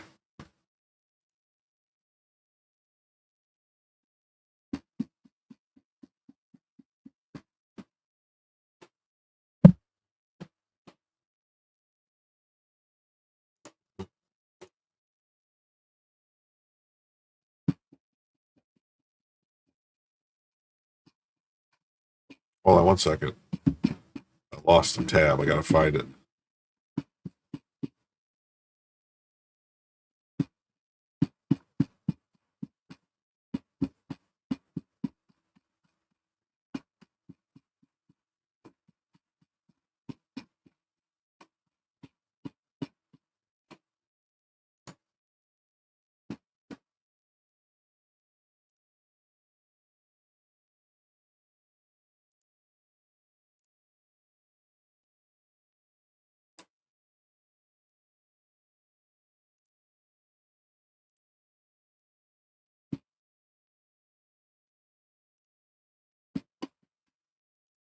That's what I wanted. All right. I wanted to show this instead. I lost this tab. I don't know why I didn't have it. All right. Eastern District Court report and recommendation on defendant's motion to dismiss. On May 13, 2025, a grand jury sitting in Eastern District of Wisconsin returned a count indictment against Milwaukee County Judge Hannah C. Dugan. Dugan is charged with count 1, knowingly concealing a person whose arrest warrant and process has been issued in violation of 18 U.S.C. 1070. She's charged with count 2, its obstruction. Dugan was arraigned on charges and entered a plea not guilty. A jury trial before Honorable Judge Lynn Alderman will be scheduled after resolution of pretrial motion. Dugan moves to dismiss the indictment on grounds that she, as a judge, is immune from criminal prosecution for judicial acts. So I guess she thinks she is above the law. Two parties seek leave to file amicus. The government opposes Dugan's motion and objects to the filing of both the amicus. For reasons explained below, I recommend Dugan's motion to dismiss be denied. Further, the parties' request for leave to file amicus is granted. Yeah, they don't usually file amicus briefs in district court.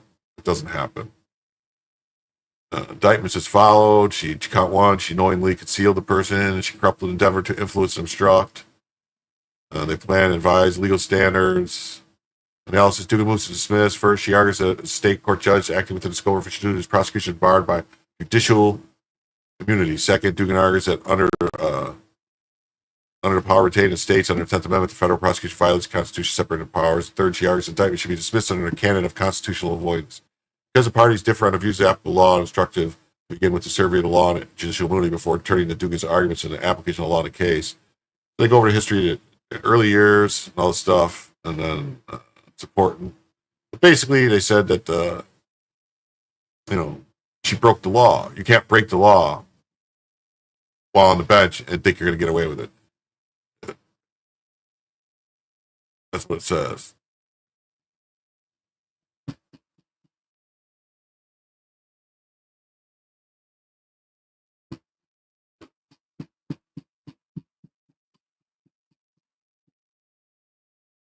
Jesus, this is a long.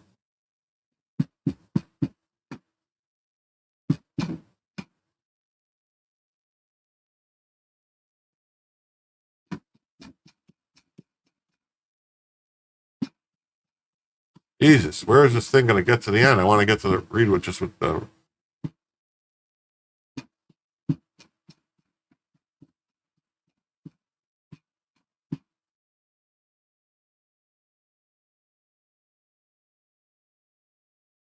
Judges are not immune from prosecution for criminal deprivation of constitutional rights. The criminal context review of case law supports the following. First, judges are not immune from criminal prosecution for acts wholly outside their official roles as judges. Dugan cites several examples that fit those categories. Yeah, so basically that's that. Yeah. She's trying to get out of it and she can't. They said, nope, she's going to trial. There we go. There's this. Senator Eric Schmidt about another crazy judge. Yesterday, another rogue judge tried to undermine the will of the people. Judge Indira Talwani issued a TRO enjoining portions of the One Big Beautiful Bill that defunded Planned Parenthood, where she lied to the Judiciary Committee about how she would rule as a judge. I have the receipts. First, Talwani said, most important attribute for a judge is deep and sincere fairness. Yet, in this case, she unambiguously undermined the integrity of her decision by issuing an unreasoned TRO, an emergency order halting action pending a hearing. Second, Talwani pledged she would decide cases based solely on the relevant law and facts. In this case, she cited no law, no facts, and not even any precedent. She acted solely by political ideology. Third, Talwani pledged she used the constitutional avoidance doctrine to avoid needlessly finding statutes enacted by Congress unconstitutional. In this case, she did the opposite, needlessly striking down a federal provision and acting outside her Article 3 power to do so. Like, it's one thing to say a statute by Congress is unconstitutional, but it's almost impossible for a court to find that Congress deciding what to spend money on is unconstitutional, because in the Constitution, the sole power of the purse lies with Congress. So if Congress says we don't want to spend money on that, there's really nothing a judge can say about it. They don't have any authority to do that. Finally, while Talwani promised that she understood the difference between a judge and an advocate, this decision makes plain she did not. Beyond deceiving the Senate as to what type of judge she'd be, her decision is troubling for several reasons. While we're sadly used to rogue district court judges trying to thwart executive action, Talwani has now halted a law duly enacted by Congress and signed by the president. Judge Talwani's order contains no reasoning, no discussion of facts, whether the factors of preliminary relief were satisfied, and was issued before giving the government a chance to be heard. The Constitution vests Congress, not federal courts, with the spending power. Talwani has undermined the separation of powers by ordering the government to expend funds contrary to Congress's express wishes. Mm-hmm. Congress shall have the power to lay and collect taxes, duties, imposts, and excises, to pay the debts and provide for the common defense and general welfare of the United States. But all duties, imposts, and excises shall be uniform throughout the United States. And since TROs are generally unappealable,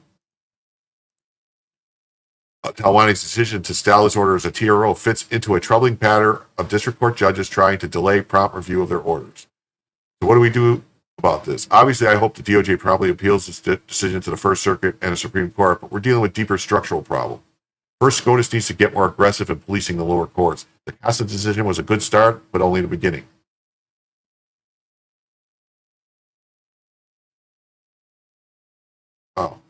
Oh, okay.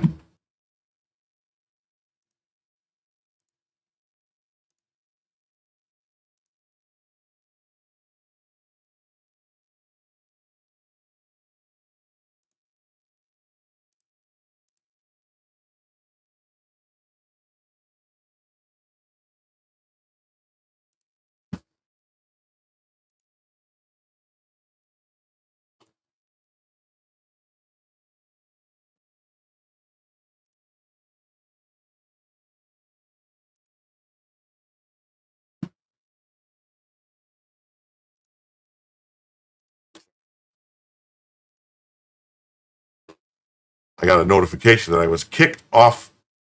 Of Instagram for some reason. I guess you can only do 1 hour live streams on Instagram. That's what it said, something like that. I don't know how much longer it went than 1 hour because I've been going 4 hours. And I just got the notification now that I was kicked off of Instagram. So we'll just have to see what happens.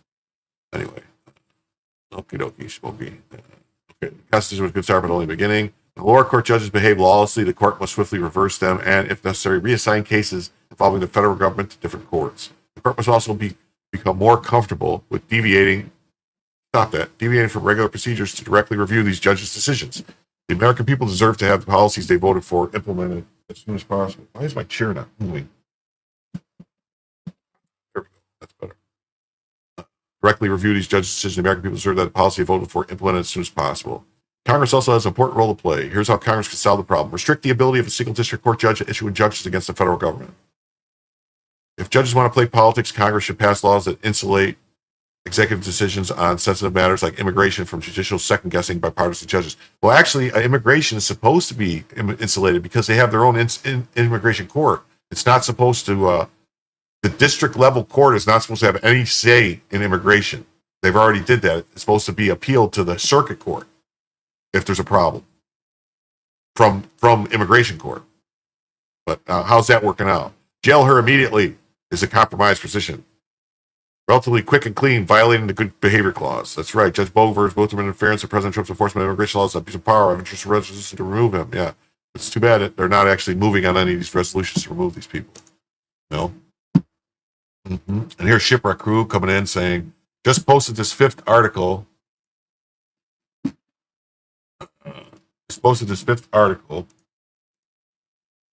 In 7 days dealing with the craziness surrounding yesterday's complaint in TRO and the Planned Parenthood case where a federal judge told Congress to hold my beer while she decides where the Treasury should spend taxpayer money when she doesn't like Congress's choice.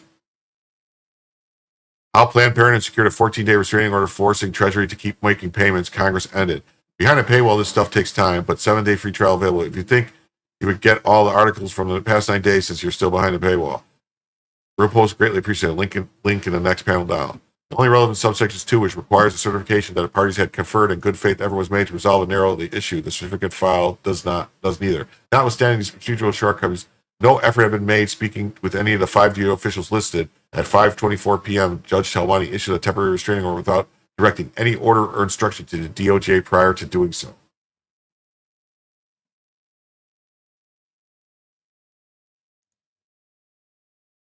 Eric, who is your homie?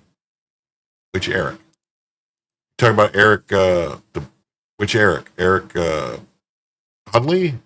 Eric July? Eric debunks?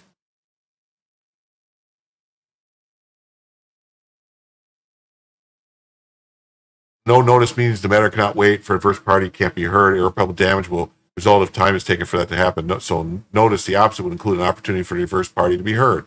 In Granny Goose Foods versus Teamsters, the Supreme Court stated the stringent restrictions applied by Rule 65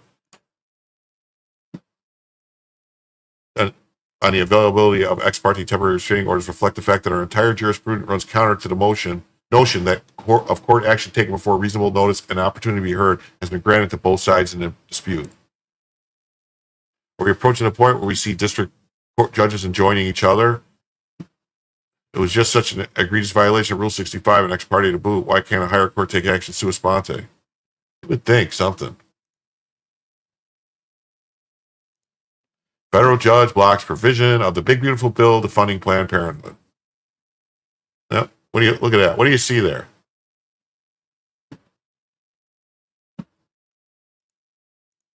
A federal judge on Monday temporarily halted a provision in President Trump's big beautiful bill. Well, it is President Trump, but it was also passed by Congress, so it's not like just Trump. It's actually was passed by the House and the Senate, and it was signed by the president, so it makes it the law of the land. Blocking taxpayer dollars from going to Planned Parenthood through Medicaid. U.S. District Judge Indira Talwani, who was appointed by President Barack Obama, swiftly issued a temporary restraining order on the same day Planned Parenthood filed its lawsuit, blocking the provision for 14 days and ordering the Department of Health and Human Services to take all necessary steps to ensure that Medicaid funding continues to be dispersed to Planned Parenthood. Oh, Schmidt, you're talking about the, okay, so you're talking about the Senator Eric Schmidt. He's you know what? He's a good guy from what I can tell. He's from Missouri, right?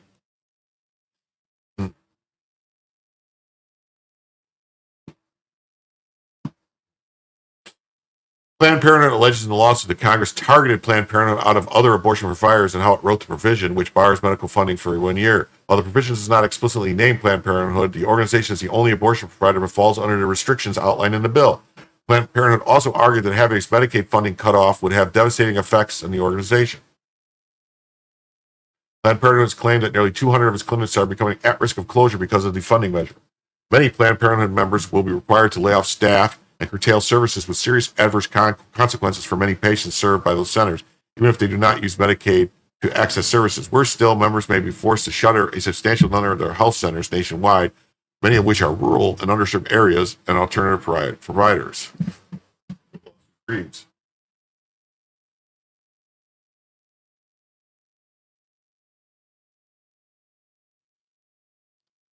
Upon consideration of the motion for a temporary restraining order and accompanying memorandum of law and supporting declarations of finding good cause shown, it's hereby ordered that the requested temporary restraining orders are granted. Despite their agents, employees, or appointing successors, anyone acting in concert with the defendants are hereby enjoined from enforcing. So she's enjoined the executive branch and the legislative branch. She's just enjoined. So she is the emperor. This judge is the emperor of the world. She tells the government what to do. She tells the federal government what to do. She tells Congress and the president what to do. She's in charge. She's running shit around here. Funding abortion providers through the reconciliation process allowed the Senate to bypass the 60-vote threshold, instead capitalizing on Republicans' overall trifecta. While federal funding for abortions is barred by the Hyde Amendment, except in cases of rape, incest, or life of the mother, pro-life opponents argue no federal funds should be used to prop up any organization that provides abortions. Planned Parenthood and its affiliates said in a statement that they are grateful the court acted swiftly to block this unconstitutional law attacking Planned Parenthood provider and patients. Why do they call everything unconstitutional? How is it unconstitutional? They're supposed to, in actuality, the courts are supposed to defer to it being constitutional when Congress passes a law. A White House official told the outlet in response to ruling the Trump administration that ending the forced use of taxpayer dollars to fund or promote elective abortion. Common sense position that overwhelmingly supportive majority of Americans agree with. The judges issued a temporary restraining order halting implementation of an unambiguous statute duly elected by Congress and signed into law by the president that funds Planned Parenthood. It's nuts.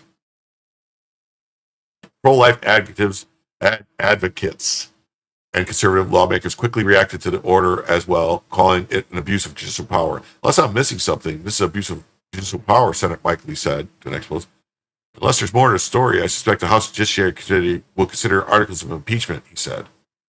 An unelected judge with no authority to override the will of 77 million Americans just voted to defund Planned Parenthood. Last time I checked, Constitution gives Congress, not activist judges, the powers of the purse. This absolute abuse of power must be stopped. An unelected judge has no or authority to override 77 million Americans who voted to defund Planned Parenthood. Mary Miller chimed in. Last time I checked, abuse of power. Federal judge in Massachusetts blocked a big, beautiful bill. Federal judge blocked a big, beautiful bill. Lila Rose responded, unjust judicial activism should be immediately overruled by higher courts. Last month, Supreme Court separately ruled that South Carolina could block Planned Parenthood from receiving Medicaid funds, finding that Planned Parenthood could not sue the state under the civil rights law. Oh, crap. Spilled on myself. See that? I spilled on myself. I have a drinking problem. I just spilled. So if the Supreme Court already ruled that the state could stop paying Medicaid funds to Planned Parenthood, Supreme Court already ruled that state could do it. Wouldn't the Congress be able to do it too? Does that kind of make sense?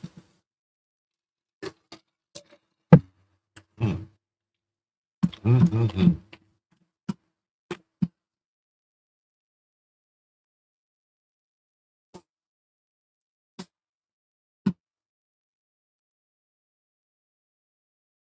Seems like it makes sense to me.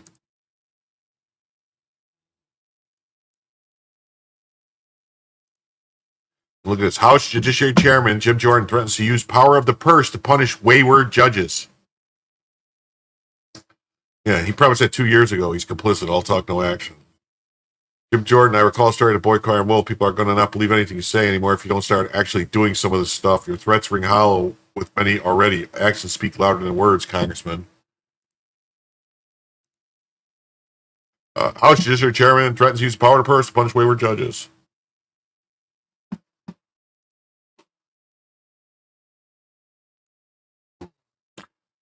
House Judiciary Chairman's warning Congress may soon use appropriation process to punish wayward federal judges who ignore Supreme Court precedents, especially when it comes to issuing injunctions that block Trump administration policies. There may be ways we can use the power of the purse, which is, again, what the founders thought that was the biggest power the legislative branch had relative to others. So I think we're looking at the process as it unfolds here over the next 3 months. How about you start using the impeachment powers? You also have that power. Came the same day as a federal judge blocked the one big, beautiful bill.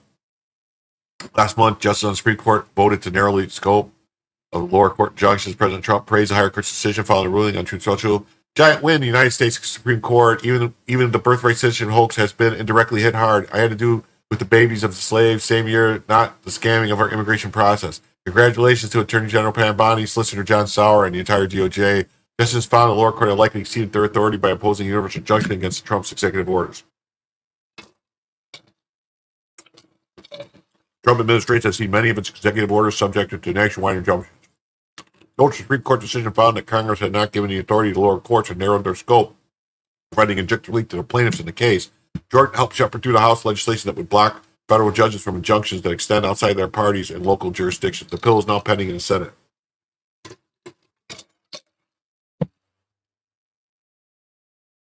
U.S. District Judge Indira Tilwani, an appointee of former President Barack Obama, issued the latest temporary restraining order on Monday blocking Planned Parenthood policies.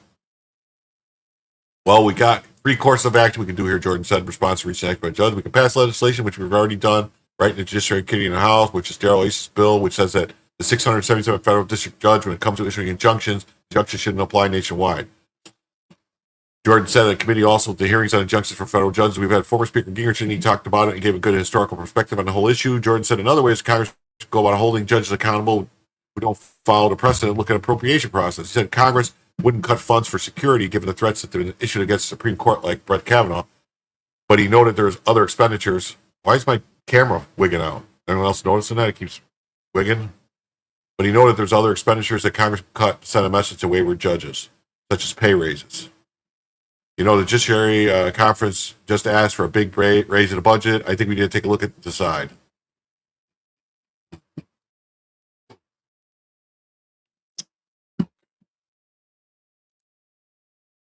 Okay. All right. I wanted to bring this up because a lot of people were talking about Trump saying there's going to be amnesty. Trump said there's no amnesty. We're not talking about amnesty. President Trump responds to criticisms of his expedite farm workers' visas plan. So let's hear what he has to say. There's no amnesty. What we're doing is we're getting rid of criminals, but we are doing a work program. Do you want to explain that, please? Yeah, this morning we talked about, of course, this was a top of mind question. This morning we talked about protecting the farmers and the farmland, but obviously this president's vision of no amnesty, mass deportation continues, but in a strategic way, and then ensuring that our farmers have the labor that they need. Secretary Chavez-Durimer has been a leader. You know, I'm confused because I thought most of the farming was done by machines now. So maybe, I don't know. I just lost a whole bunch of people. Where'd they all go? Holy crap. 20 people just left. Did I say something wrong? Wow. Oh, that's weird. Okay. But yeah, so Trump says no amnesty, no nothing. Farm workers make sense if the farmers are willing to put up a vouch for them. Yeah. I thought what happened to, didn't we used to have migrant workers that would come in for the picking season, picking season, pick, and then go home? What happened to that? Why do they have to stay here year round to pick 1 month out of the year? I don't get it. No. Farm workers and others getting a way to fast track them back in. Yeah, you go to South Texas. Okay, so it's just about fast tracking them back in. All right. So I'm going to jump to this story now. Justin, Marjorie Taylor Greene is asking the Trump DOJ to drop the charges against hero Dr. Kirk Moore, who faces 35 years in prison for helping patients stand up to avoid giving mandated COVID vaccines to children. Fauci should be in jail. Fauci should be in jail.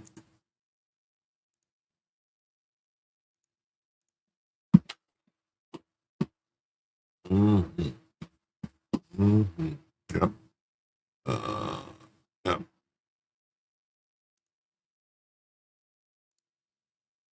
Honoring his Hippocratic oath. MTG announced Tuesday she's writing a letter to the DOJ requesting all charges be dropped against Dr. Kirk Moore. The doctor who is still facing Biden-era persecution for helping patients avoid vaccinating their children with dangerous COVID shots.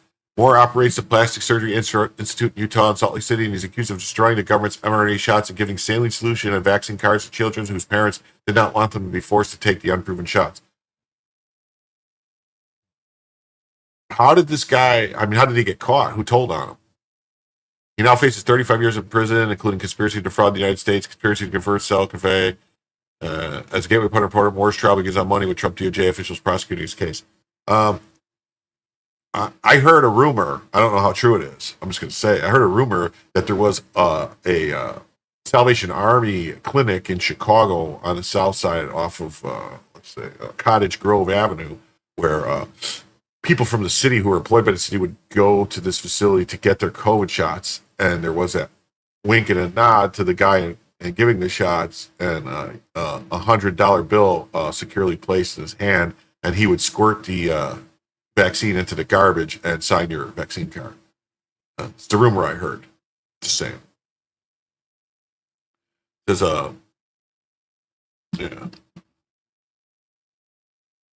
even Health and Human Services Secretary RFK has expressed support, stating in April that he deserves a medal for his courage and his commitment to healing. Rep. Green on Tuesday said he's a hero. I'm writing a letter. The man is a hero, not a criminal. Charges were filed under Biden DOJ, not Trump. COVID vaccine kills and injures people. According to this report, I'm making no claims about the vaccine. But this brave doctor, who's a veteran by this way, is being prosecuted. Big Pharma's given billions. There's many people reporting the VAERS system deaths, vaccine injuries for COVID. It's been reported out of this. So, okay, so I don't know. I don't know. You would think that the DOJ wouldn't be prosecuting something. So now on to the next story here. Shows Tim's dead. A top former staffer of Zohar Mamdani is a convicted child sex offender. Huh? What do you know? Who's really shocked by this? It's coming from the party that wants to normalize pedos by calling them minor attracted people or MAPs. So sick.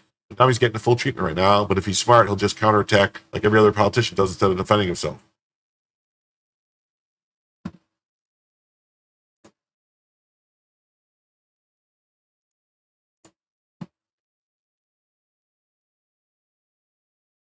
Socialist Zohran Mamdani's former staffers include women who accosted NYPD man who solicited sex from a minor. It's been revealed that the socialist Mamdani's campaign staff include a young woman who accosted a police officer in New York, as well as a male staffer who solicited sex from a minor. Hadikwa Azura Malik interned over the summer last year, according to a post from documenting Jew hatred. Malik is seen yelling in the face of police officers, calling police pigs, and yell, "We read the badges of the pigs." So to Rahman and Muhammad's, and to Ali's and the Abdullahs and Rafiqs, and to the pigs who call themselves by the name of Islam, to Muhammad's, put some respect on the name.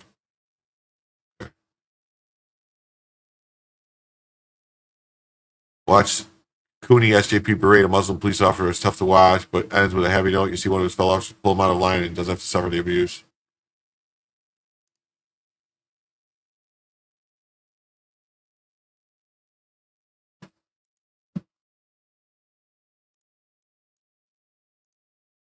Read the badges of the pigs. Read the badges of the pigs. So to the Rahmans and the Muhammads. To the Rahmans and the Muhammads. To the Alis and the Abdullahs. To the Alis and the Abdullahs. To the Rafids. To the Rafids. To the Rafids. To the Rafids. To the pigs. To the pigs. Who can call themselves by the name of Islam. Who can call themselves by the name of Islam. To the Muhammads. To the Muhammads. Put some respect on that name. Put some respect on that name. Put some respect on that name. Put some respect on that name. Put some respect on that name. Put some respect on that name. La ilaha.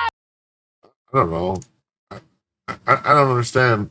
You know, someone identified terrorist yelling has to be in it. I don't know. I mean, you know. He yelled at a crowd of protesters chanted after her in the video, repeatedly yelled in the face of a police officer who then stepped out on the police line.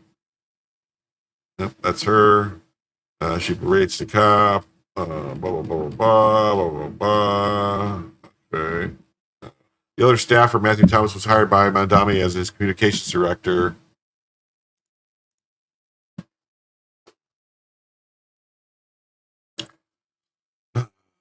During his 2020 campaign for assembly in 2015, he pled guilty to second-degree conspiracy and went to jail for soliciting a minor for sex. He was able to avoid charges of rape but served 3 months in jail for the offense. They always get out of it. He solicited a 16-year-old to have a gay threesome with him, and as well as Daniel Simmons, who was the former deputy attorney general in Delaware. Thomas was paid $22,000 for his time as acting. I didn't know this before I met him and hired him. Mamdani told the outlet when Thomas committed a crime, he was known as Matthew Coogan. However, he legally changed his name to Matthew Thomas. So what? They could just change their name and then you can't find out that they're do these things? Is that what's going on?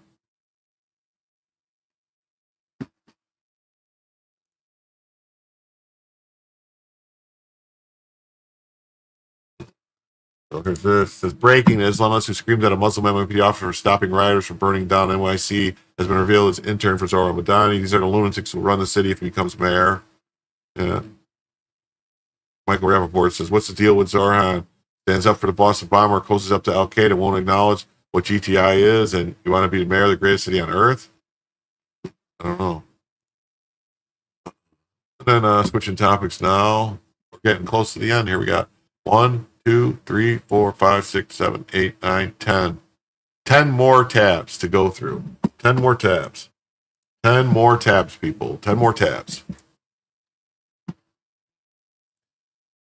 So, in 1977, Iran was America's closest ally, one of America's closest allies. By 1979, it was chanting death to America. What changed? Jimmy Carter. He betrayed our ally, empowered the Ayatollah, and gave birth to 46 years of terror. He's just one way Carter broke the world. It sounded insane today, but in 1977, our two strongest allies in the Middle East were Israel and Iran. Yes, Iran. The Shah was pro-Western, modernizing, and fiercely anti-communist. Henry Kissinger called him the rock of stability in the region. Mr. Pavladi. On New Year's Eve, 1977, Jimmy Carter stood beside the Shah and toasted him, an island of stability in one of the most troubled areas of the world. He said no leader on earth had earned his deeper personal friendship. That was December 1977. By January 1979, just 13 months later, the Shah was gone. In his place, Ayatollah Khomeini, Iran's new regime, called America the Great Satan and held Americans hostage and began funding terrorism across the globe. It was Carter who let it happen. Why? Carter believed the Shah was a human rights abuser and the Ayatollah was a moderate. Oh, what's this? SB Farmer. F it. $2.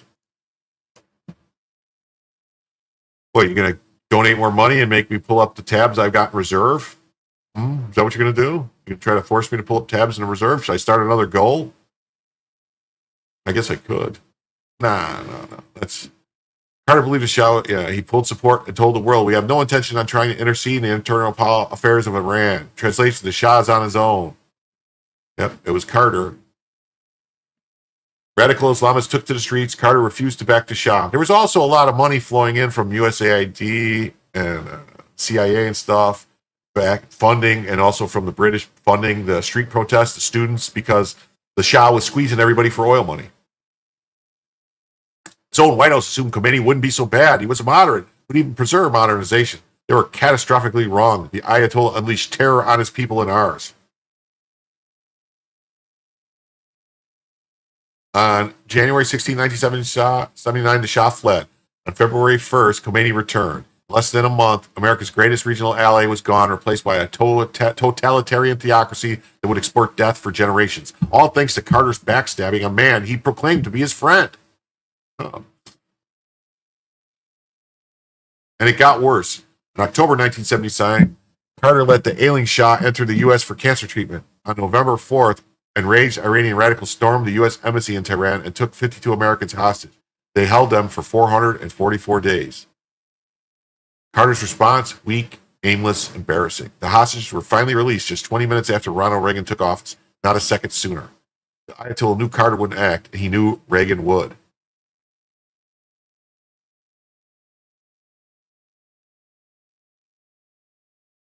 The result of Carter betrayal: 46 years of Iran-funded terror, 444 American hostages, Hezbollah, Hamas, and the Houthis, the Iran-Iraq war, nuclear weapons developments, decades of terrorism around the globe, all needlessly.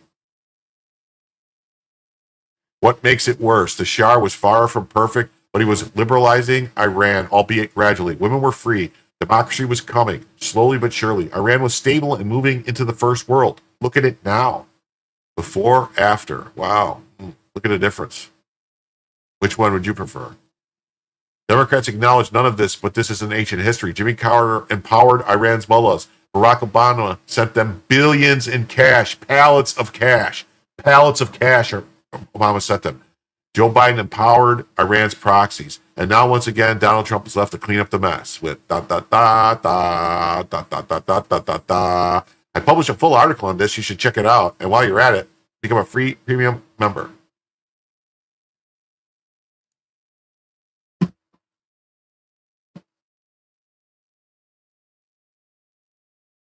Yeah, we're not going to read that. All right.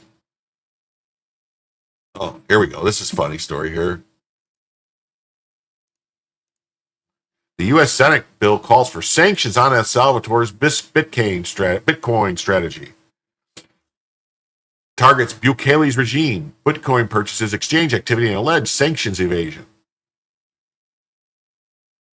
Why is the U.S. messing with El Salvador? I thought they are different countries. El Salvador's Bitcoin experiment threatens the U.S. dollar's global dominance, so senators push Bill S-2058 for sanctioning, citing money laundering and Bukele's corruption. It's our nation, sure, but Uncle Sam loves playing World Cup when the petrodollar feels challenged. Classic Empire vibes. Bukele responds, ha ha ha ha ha, the Dems are just salty. The Democrat opposing the one leader in Latin America that has actually delivered for his own people. Bukele, you are a friend to the United States. Thank you. That Senator Chris Van Hollen represents Maryland. A lot of his constituents are Salvadoran. I met many of them, and they're thrilled that you've made it safer for them to come back and visit their home country. He could lose his next election if he picks this fight. I hope so. And here it is. Here's the article. We go read it. Democrats push to sanction Nayib Bukele over Bitcoin use. A group of U.S. Senate Democrats introduced legislation in June aiming to impose sanction on El Salvador's President Nayib Bukele over alleged misuse of public funds for Bitcoin purposes. It's weird that they did this after the whole stuff happened with the Maryland man, right? The bill designates HB 2058 calls on Secretary of State to issue a detailed report examining whether cryptocurrency has been used by the Bukele administration as a tool for corruption and sanctions evasion.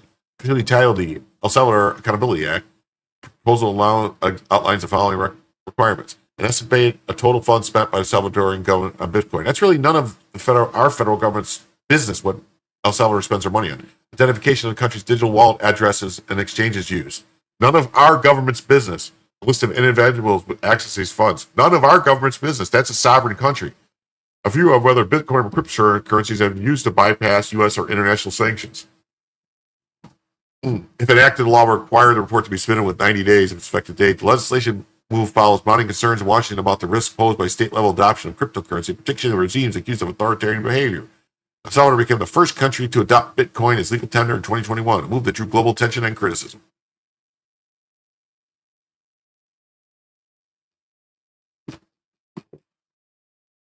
Guess we'll have to wait and see what happens with that, won't we?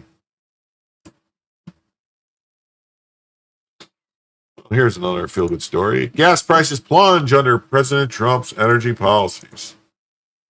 Following the cheapest Independence Day gas prices in 4 years, drivers across America continue to enjoy plummeting prices, boosting family budgets and fueling economic growth.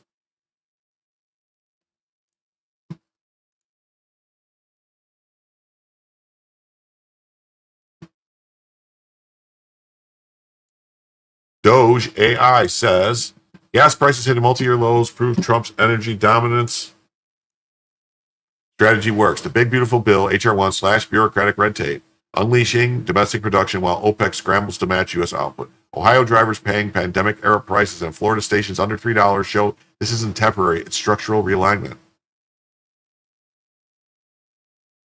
Critics said deregulation would spike emissions, but the data is clear. Streamlined permitting boosted efficiency without environmental trade-offs. Energy costs now drive inflation down, not up. The lesson: America thrives when DC stops blocking drillers and pipelines.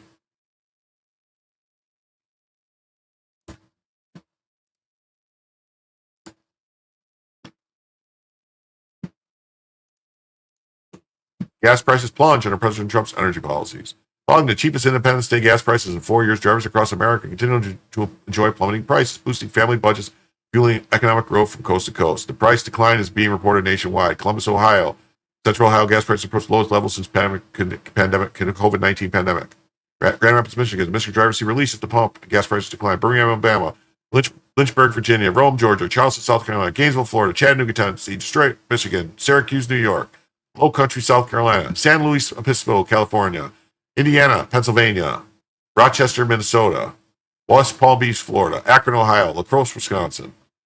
Subscribe to the newsletter to find out more.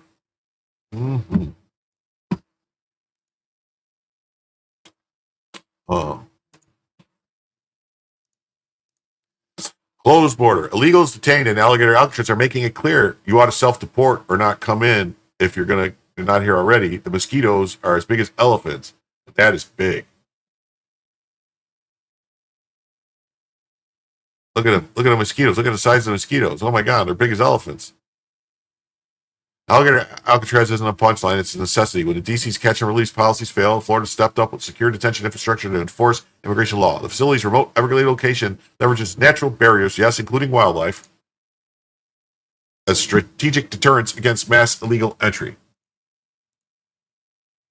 Critics whine about conditions, but overcrowded county jails and overwhelmed border towns face far worse under Biden's own border chaos. This isn't cruelty, it's consequence. Detainees get meals, shelter, and due process instead of being dumped on the streets. Want to avoid Alligator Alcatraz? Don't break our laws. Simple.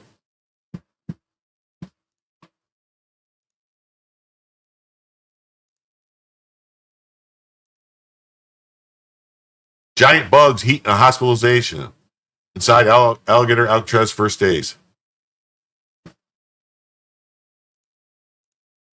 The calls from Alligator Alcatraz first detainees brought distressing news. Toilets that didn't flush, temperatures that went from freezing to sweltering, and hospitalization, giant bugs, or no access to showers or toothbrushes, much less confidential calls with attorney.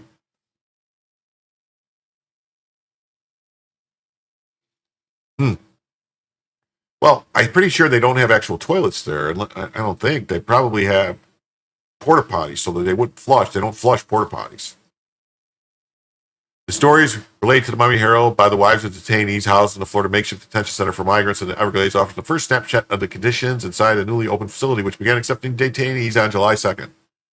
They revealed detainees who are frightened, not just about being deported, but also about being treated by the government, which they're saying is taking place inside. Why would we treat a human like that? A woman whose Venezuelan husband is housed in Alligator Alley told the Miami Herald. They come here for a better life. I don't understand. We're supposed to be the greatest nation on God, but we forgot what we're under God. No, we have laws, and you don't come here illegally. If you come here illegally, you're going to Alligator Alcatraz. End story. The men whose identities the Herald was holding due to their families' fears the government will punish them for speaking out.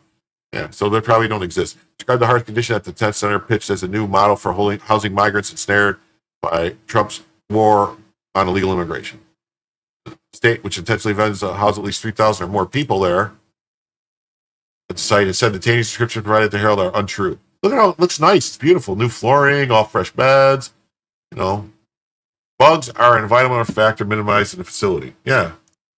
I mean, they have huge air conditioners, so they're going to. I mean, the guards are going to get bit up by bugs too, so they're not just letting mosquitoes. That's bullshit. Restraints are only used during transport outside of detention centers, and visitation arrangements can be made around request.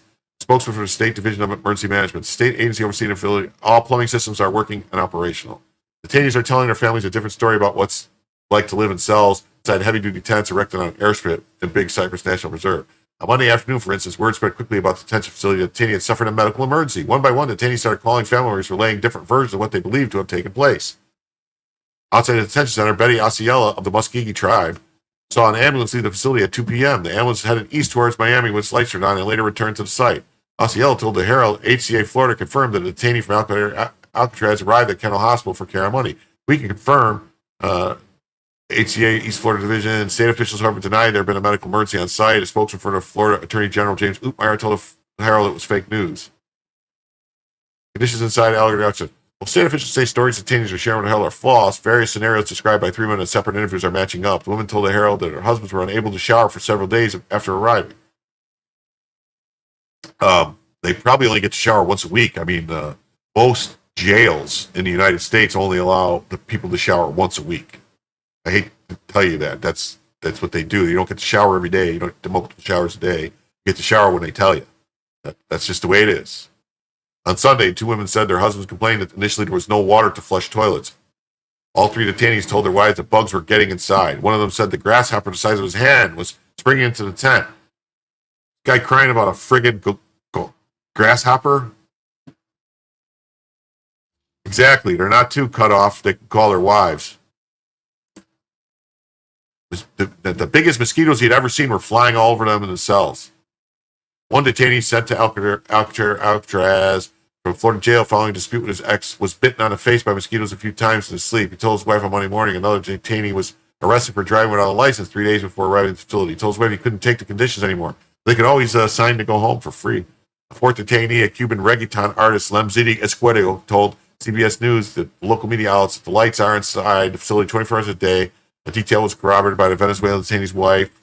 Escuero was transferred to the Everglades site after landing in Miami-Dade's Turner Night Correction Center on assault and battery charges. He pleaded not guilty.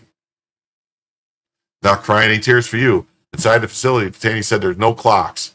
Yeah, they don't let you know what time it is. That's the way prisons work. Scant sunlight coming through the heavy-duty tents. Okay. Making it difficult for them to know whether it's day or night.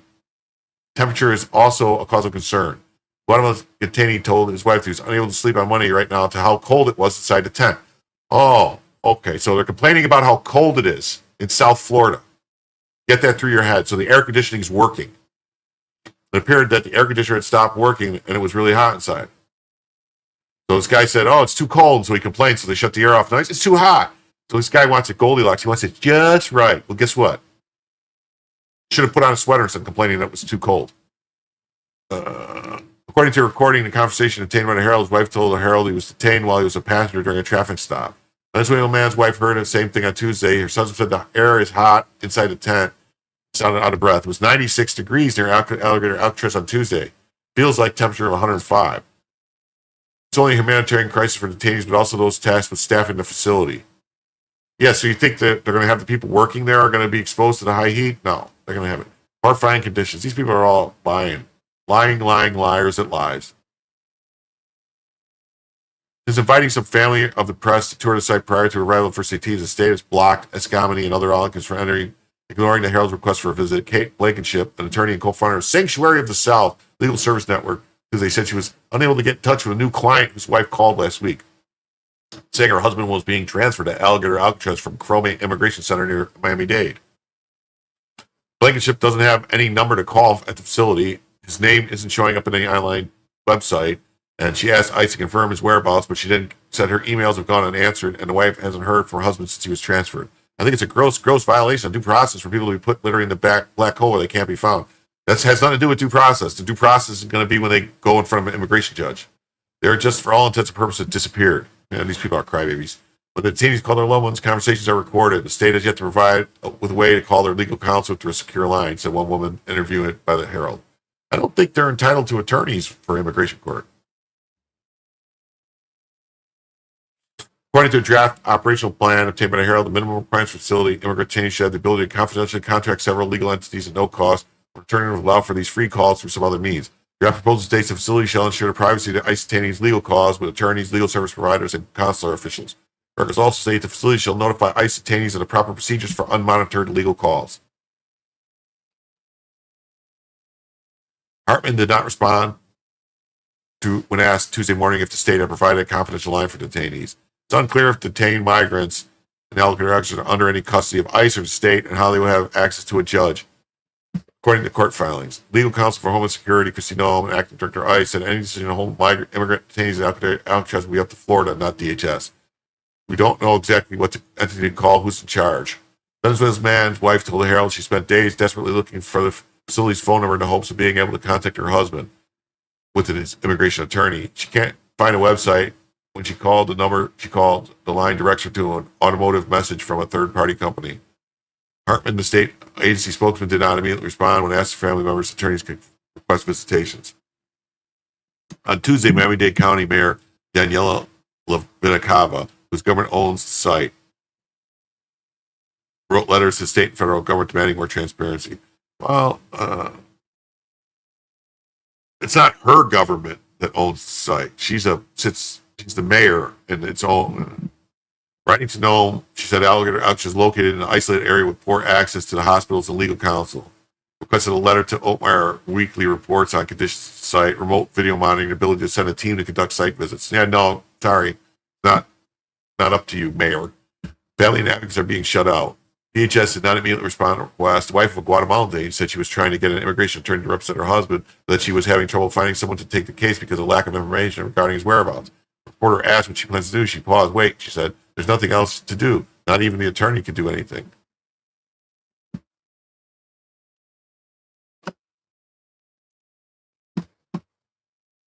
Wow, that's the last topic. What do you know? That was the last topic.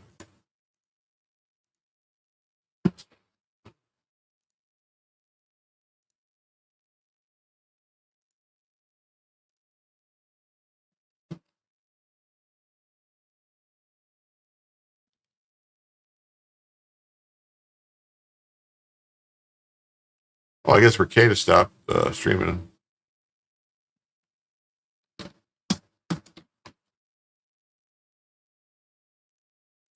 Oh, he won't let me redirect to him. Okay. Oh, well. Maybe we should tell him. I don't know. Let me look real quick. Maybe there's a couple topics in the bookmark section. Look at bookmarks. Get a tab and look at this. Karen Bass announces lawsuit, so we looked at this one. Islamist and Screen, we looked at that one.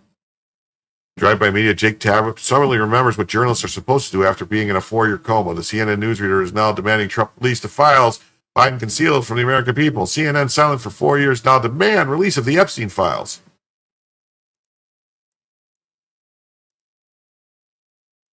So what's really going on here? I mean, what's really going on? Well, experts, such as our friend Julie Brown from the Miami Herald, who's been covering Epstein for years, say that the notion of Epstein having an easy-to-access client list is likely a red herring.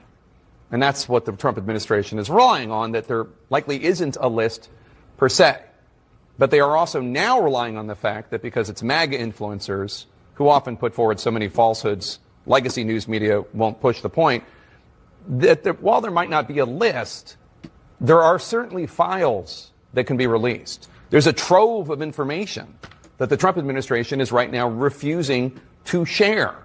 Information that could well point to the powerful folks who availed themselves of the sex trafficking victims of Jeffrey Epstein. If you go, for example, to the FBI vault online, you can see that there are 22 files containing thousands of pages. Most of them are heavily redacted. Now, sure, of course, redact the names and identifying characteristics of the victims. But why not make the victim and witness testimonies public? As Julie Brown points out, there's still so much we don't know from the investigations by U.S. attorneys in Miami and in New York, witness interviews in the U.S. Virgin Islands and New Mexico. Brown writes that there's still more evidence that hasn't been published, including, quote, Epstein kept video cameras in most of his residences, and Epstein's autopsy, nor the report of the investigation into his death, has ever been made public. So while there may not be an official client list to be released, as the administration is now saying, there's a lot of extra information that is not being made public, despite Trump's Justice Department basically now saying case closed. This isn't going to go away. The public, you're being played for fools here. Played for fools.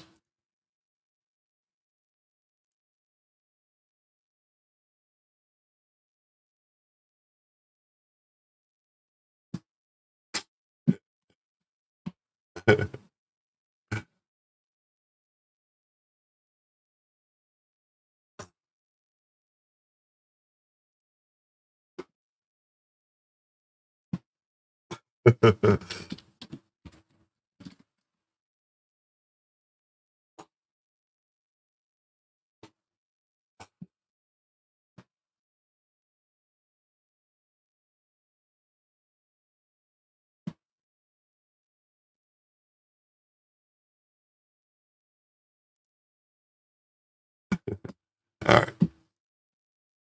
So we're going to look at this real quick.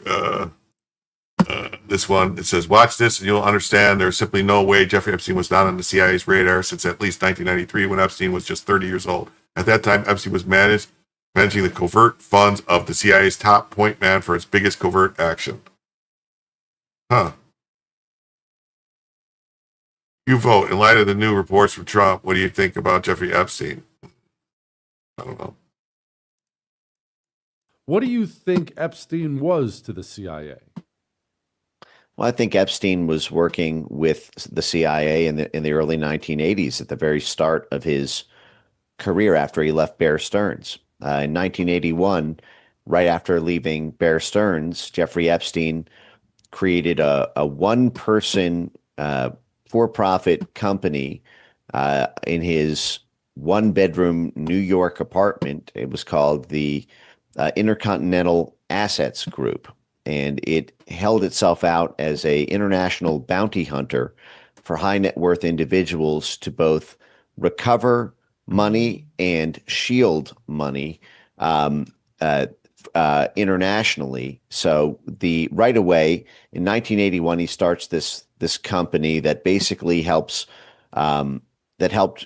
royalty and high net worth individuals basically recover loan debts or assets owed to them that were held in cryptic offshore bank accounts, as well as helping them structure their own assets in a way that would make it difficult or impossible for others to collect those assets. And in 1982, just 1 year into that, he got a fake passport, an Austrian passport listing his residence as Saudi Arabia. This is a fake passport. This was recovered by the FBI in 2019 when they drilled a hole in Jeffrey Epstein's safe and recovered this. Prosecutors held this passport up at the Ghislaine Maxwell trial. This fake passport was so good that it was able to go through 4 different country checkpoints. It had a false name, but Jeffrey Epstein's photo, so that he could get back and forth. And why Saudi Arabia?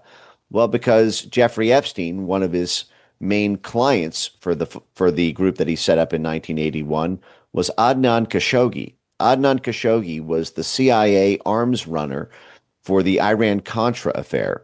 When Congress blocked the U.S. federal government, through a congressional law called the Bolin Amendment, with the Democrats controlling the House of Representatives, banning any U.S. funds from being directed to the overthrow of the Nicaraguan Sandinista government. And the Reagan White House and National Security Council and Central Intelligence Agency wanted to do it anyway. They were left with a problem, which was that the CIA had been neutered during the Jimmy Carter years. There had been prohibitions on the categories of covert activity it could do, and the Bolin Amendment from Congress blocked them from using U.S. aid funds or State Department funds to run the operation. Enter Jeffrey Epstein and Adnan. Wow. So let's speed this up a little bit, because this is actually pretty good. I don't think I've ever heard this before. Khashoggi, his client. During the Iran-Contra affair, which dogged the entire Reagan administration when all this came out, the U.S. was selling arms together with Israel to Iran, which is kind of ironic as the current geopolitics of Israel-Iran play out around missiles flying overhead earlier this month between those two countries. Israel and the U.S. were selling weapons to Iran at that time through Adnan Khashoggi, the Saudi arms dealer, who had been working with the CIA for 30 years. In fact, this all came out in formal under oath testimony from the Paris office of BCCI, which was the Bank of Credit and Commerce International, one of the largest banks in the world, which was effectively a CIA proprietary bank for running arms to the Mujahideen when the CIA was creating the Islamo terrorist network that would later become Al Qaeda and then ISIS. Adnan Khashoggi was a client of that bank together with the CIA, and the head of the Paris branch said that Adnan Khashoggi personally told him that he was working for the Central Intelligence Agency, and Jeffrey Epstein was his money bundler. This is at the height of the Cold War, mind you. And so you see this relationship going back to the early 1980s. In 1985, Jeffrey Epstein becomes linked up with Les Wexner in Columbus, Ohio. Les Wexner was the head of what at the time was the largest retailer in the entire United States, Limited Brands, famous for Victoria's Secret and many others. Les Wexner's tax attorney, Arthur Shapiro, was murdered in a gangland-style assassination in 1985, the day before he was set to testify in an IRS grand jury investigation. The IRS had been looking... Wait, what? Is this shit all true? All these into the Wexner Empire's finances and failure to, I think, file taxes for something like 5 Holy years and crap. 7 years of investigation. Arthur Shapiro, who ran that. Holy crap. So supposed to Epstein's testify been in the around IRS for a grand long jury. time. Just one day before he was gunned down, it was right after that Jeffrey Epstein appears to meet Les Wexner and then go on to have durable power of attorney over the entire Wexner enterprise. It was then, in 1993, Jeffrey Epstein personally negotiated the transfer of Air America, which would then become Southern Air Transport, a CIA proprietary airline, straight from Miami, where it got busted as part of the Iran-Contra gun trafficking and narcotics trafficking in order to run this illicit operation in Iran-Contra. That very airline used Jeffrey Epstein was a critical part in the structuring of this CIA operation. He then negotiated the transfer of that CIA airliner straight to Columbia work after the scandals of the 1970s, when the CIA was barred from doing activity directly, and that's when USAID came into the picture and took. You need 3 dozen shell companies. You need the. Wow. Oh, so Epstein was a bad dude. He's been a bad dude. Yeah. So let's see what this is. Let me see what this is right here. You vote. In light of the news reports of Epstein and ran about Jeffrey Epstein, what do you think? Let's see. Attorney General Mamdani is facing increasing calls for arrest. This is going to be the last story. Everyone, this is going to be the last story. Yeah, it's good info. I suggest everyone go finish. I don't want to play all of it because I think I probably played too much as it is. I might end up getting a copyright strike on that, so we'll have to see what happens. I might have to edit it out, but because I played quite a bit of it. But Attorney General Mamdani is facing increasing calls for resignation or firing, as a leaked Department of Justice memo has indicated that the agency found no evidence that Jeffrey Epstein engaged in large-scale blackmail and that had no client list or influential politicians, celebrities, and businessmen, and he tracked underage girls too. Existed. FBI Director Cash Patel and David Gino are also feeling the pressure from MAGA base. They also stand behind the findings of the report released Monday to FBI. The report also said Epstein died by suicide. I don't believe that. And a statement consistent with the previous assessment of his death, but not what many in MAGA base believe. President Trump was dismissive towards a reporter at Tuesday's cabinet meeting when they asked about Epstein. What do you think about the reports? I believe Trump DOJ. I think Trump DOJ is deliberately continuing to cover up. I think Trump DOJ reports based on the information they had available to them because of incriminating documents. What should I answer? What should I select here? I personally think they're doing the cover up. Or it's either 2 or 3. I don't believe one. It's either 2 or 3. So I want to say it's 3, but I don't know.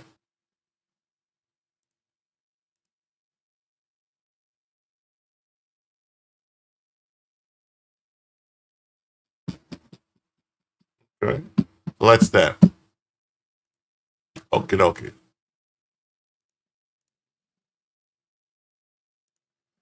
All right. Well, I want to thank everybody for being here tonight. It's been a great show. We made the goal. We went for 5 hours, 4 hours, 55 minutes, and 10 seconds. So we went for 5 hours. We got through all the topics. I will see you all tonight at 10 p.m. Eastern. Maybe a little early if I can. Maybe I'll start a little early. That way it doesn't go so late. If I can start at 9:30 or something, maybe, or 9:15, maybe I'll start then and just get going. But I want to thank everybody for coming out. Thanks for being here. Please remember to like the video, subscribe to the channel. Remember to hit that like button. Leave a comment, on the video. Let me know what you think, what you like, what you don't like, what you'd like to see me. If there's anything you'd like to see me talk about, leave a comment. Let me know. Take care.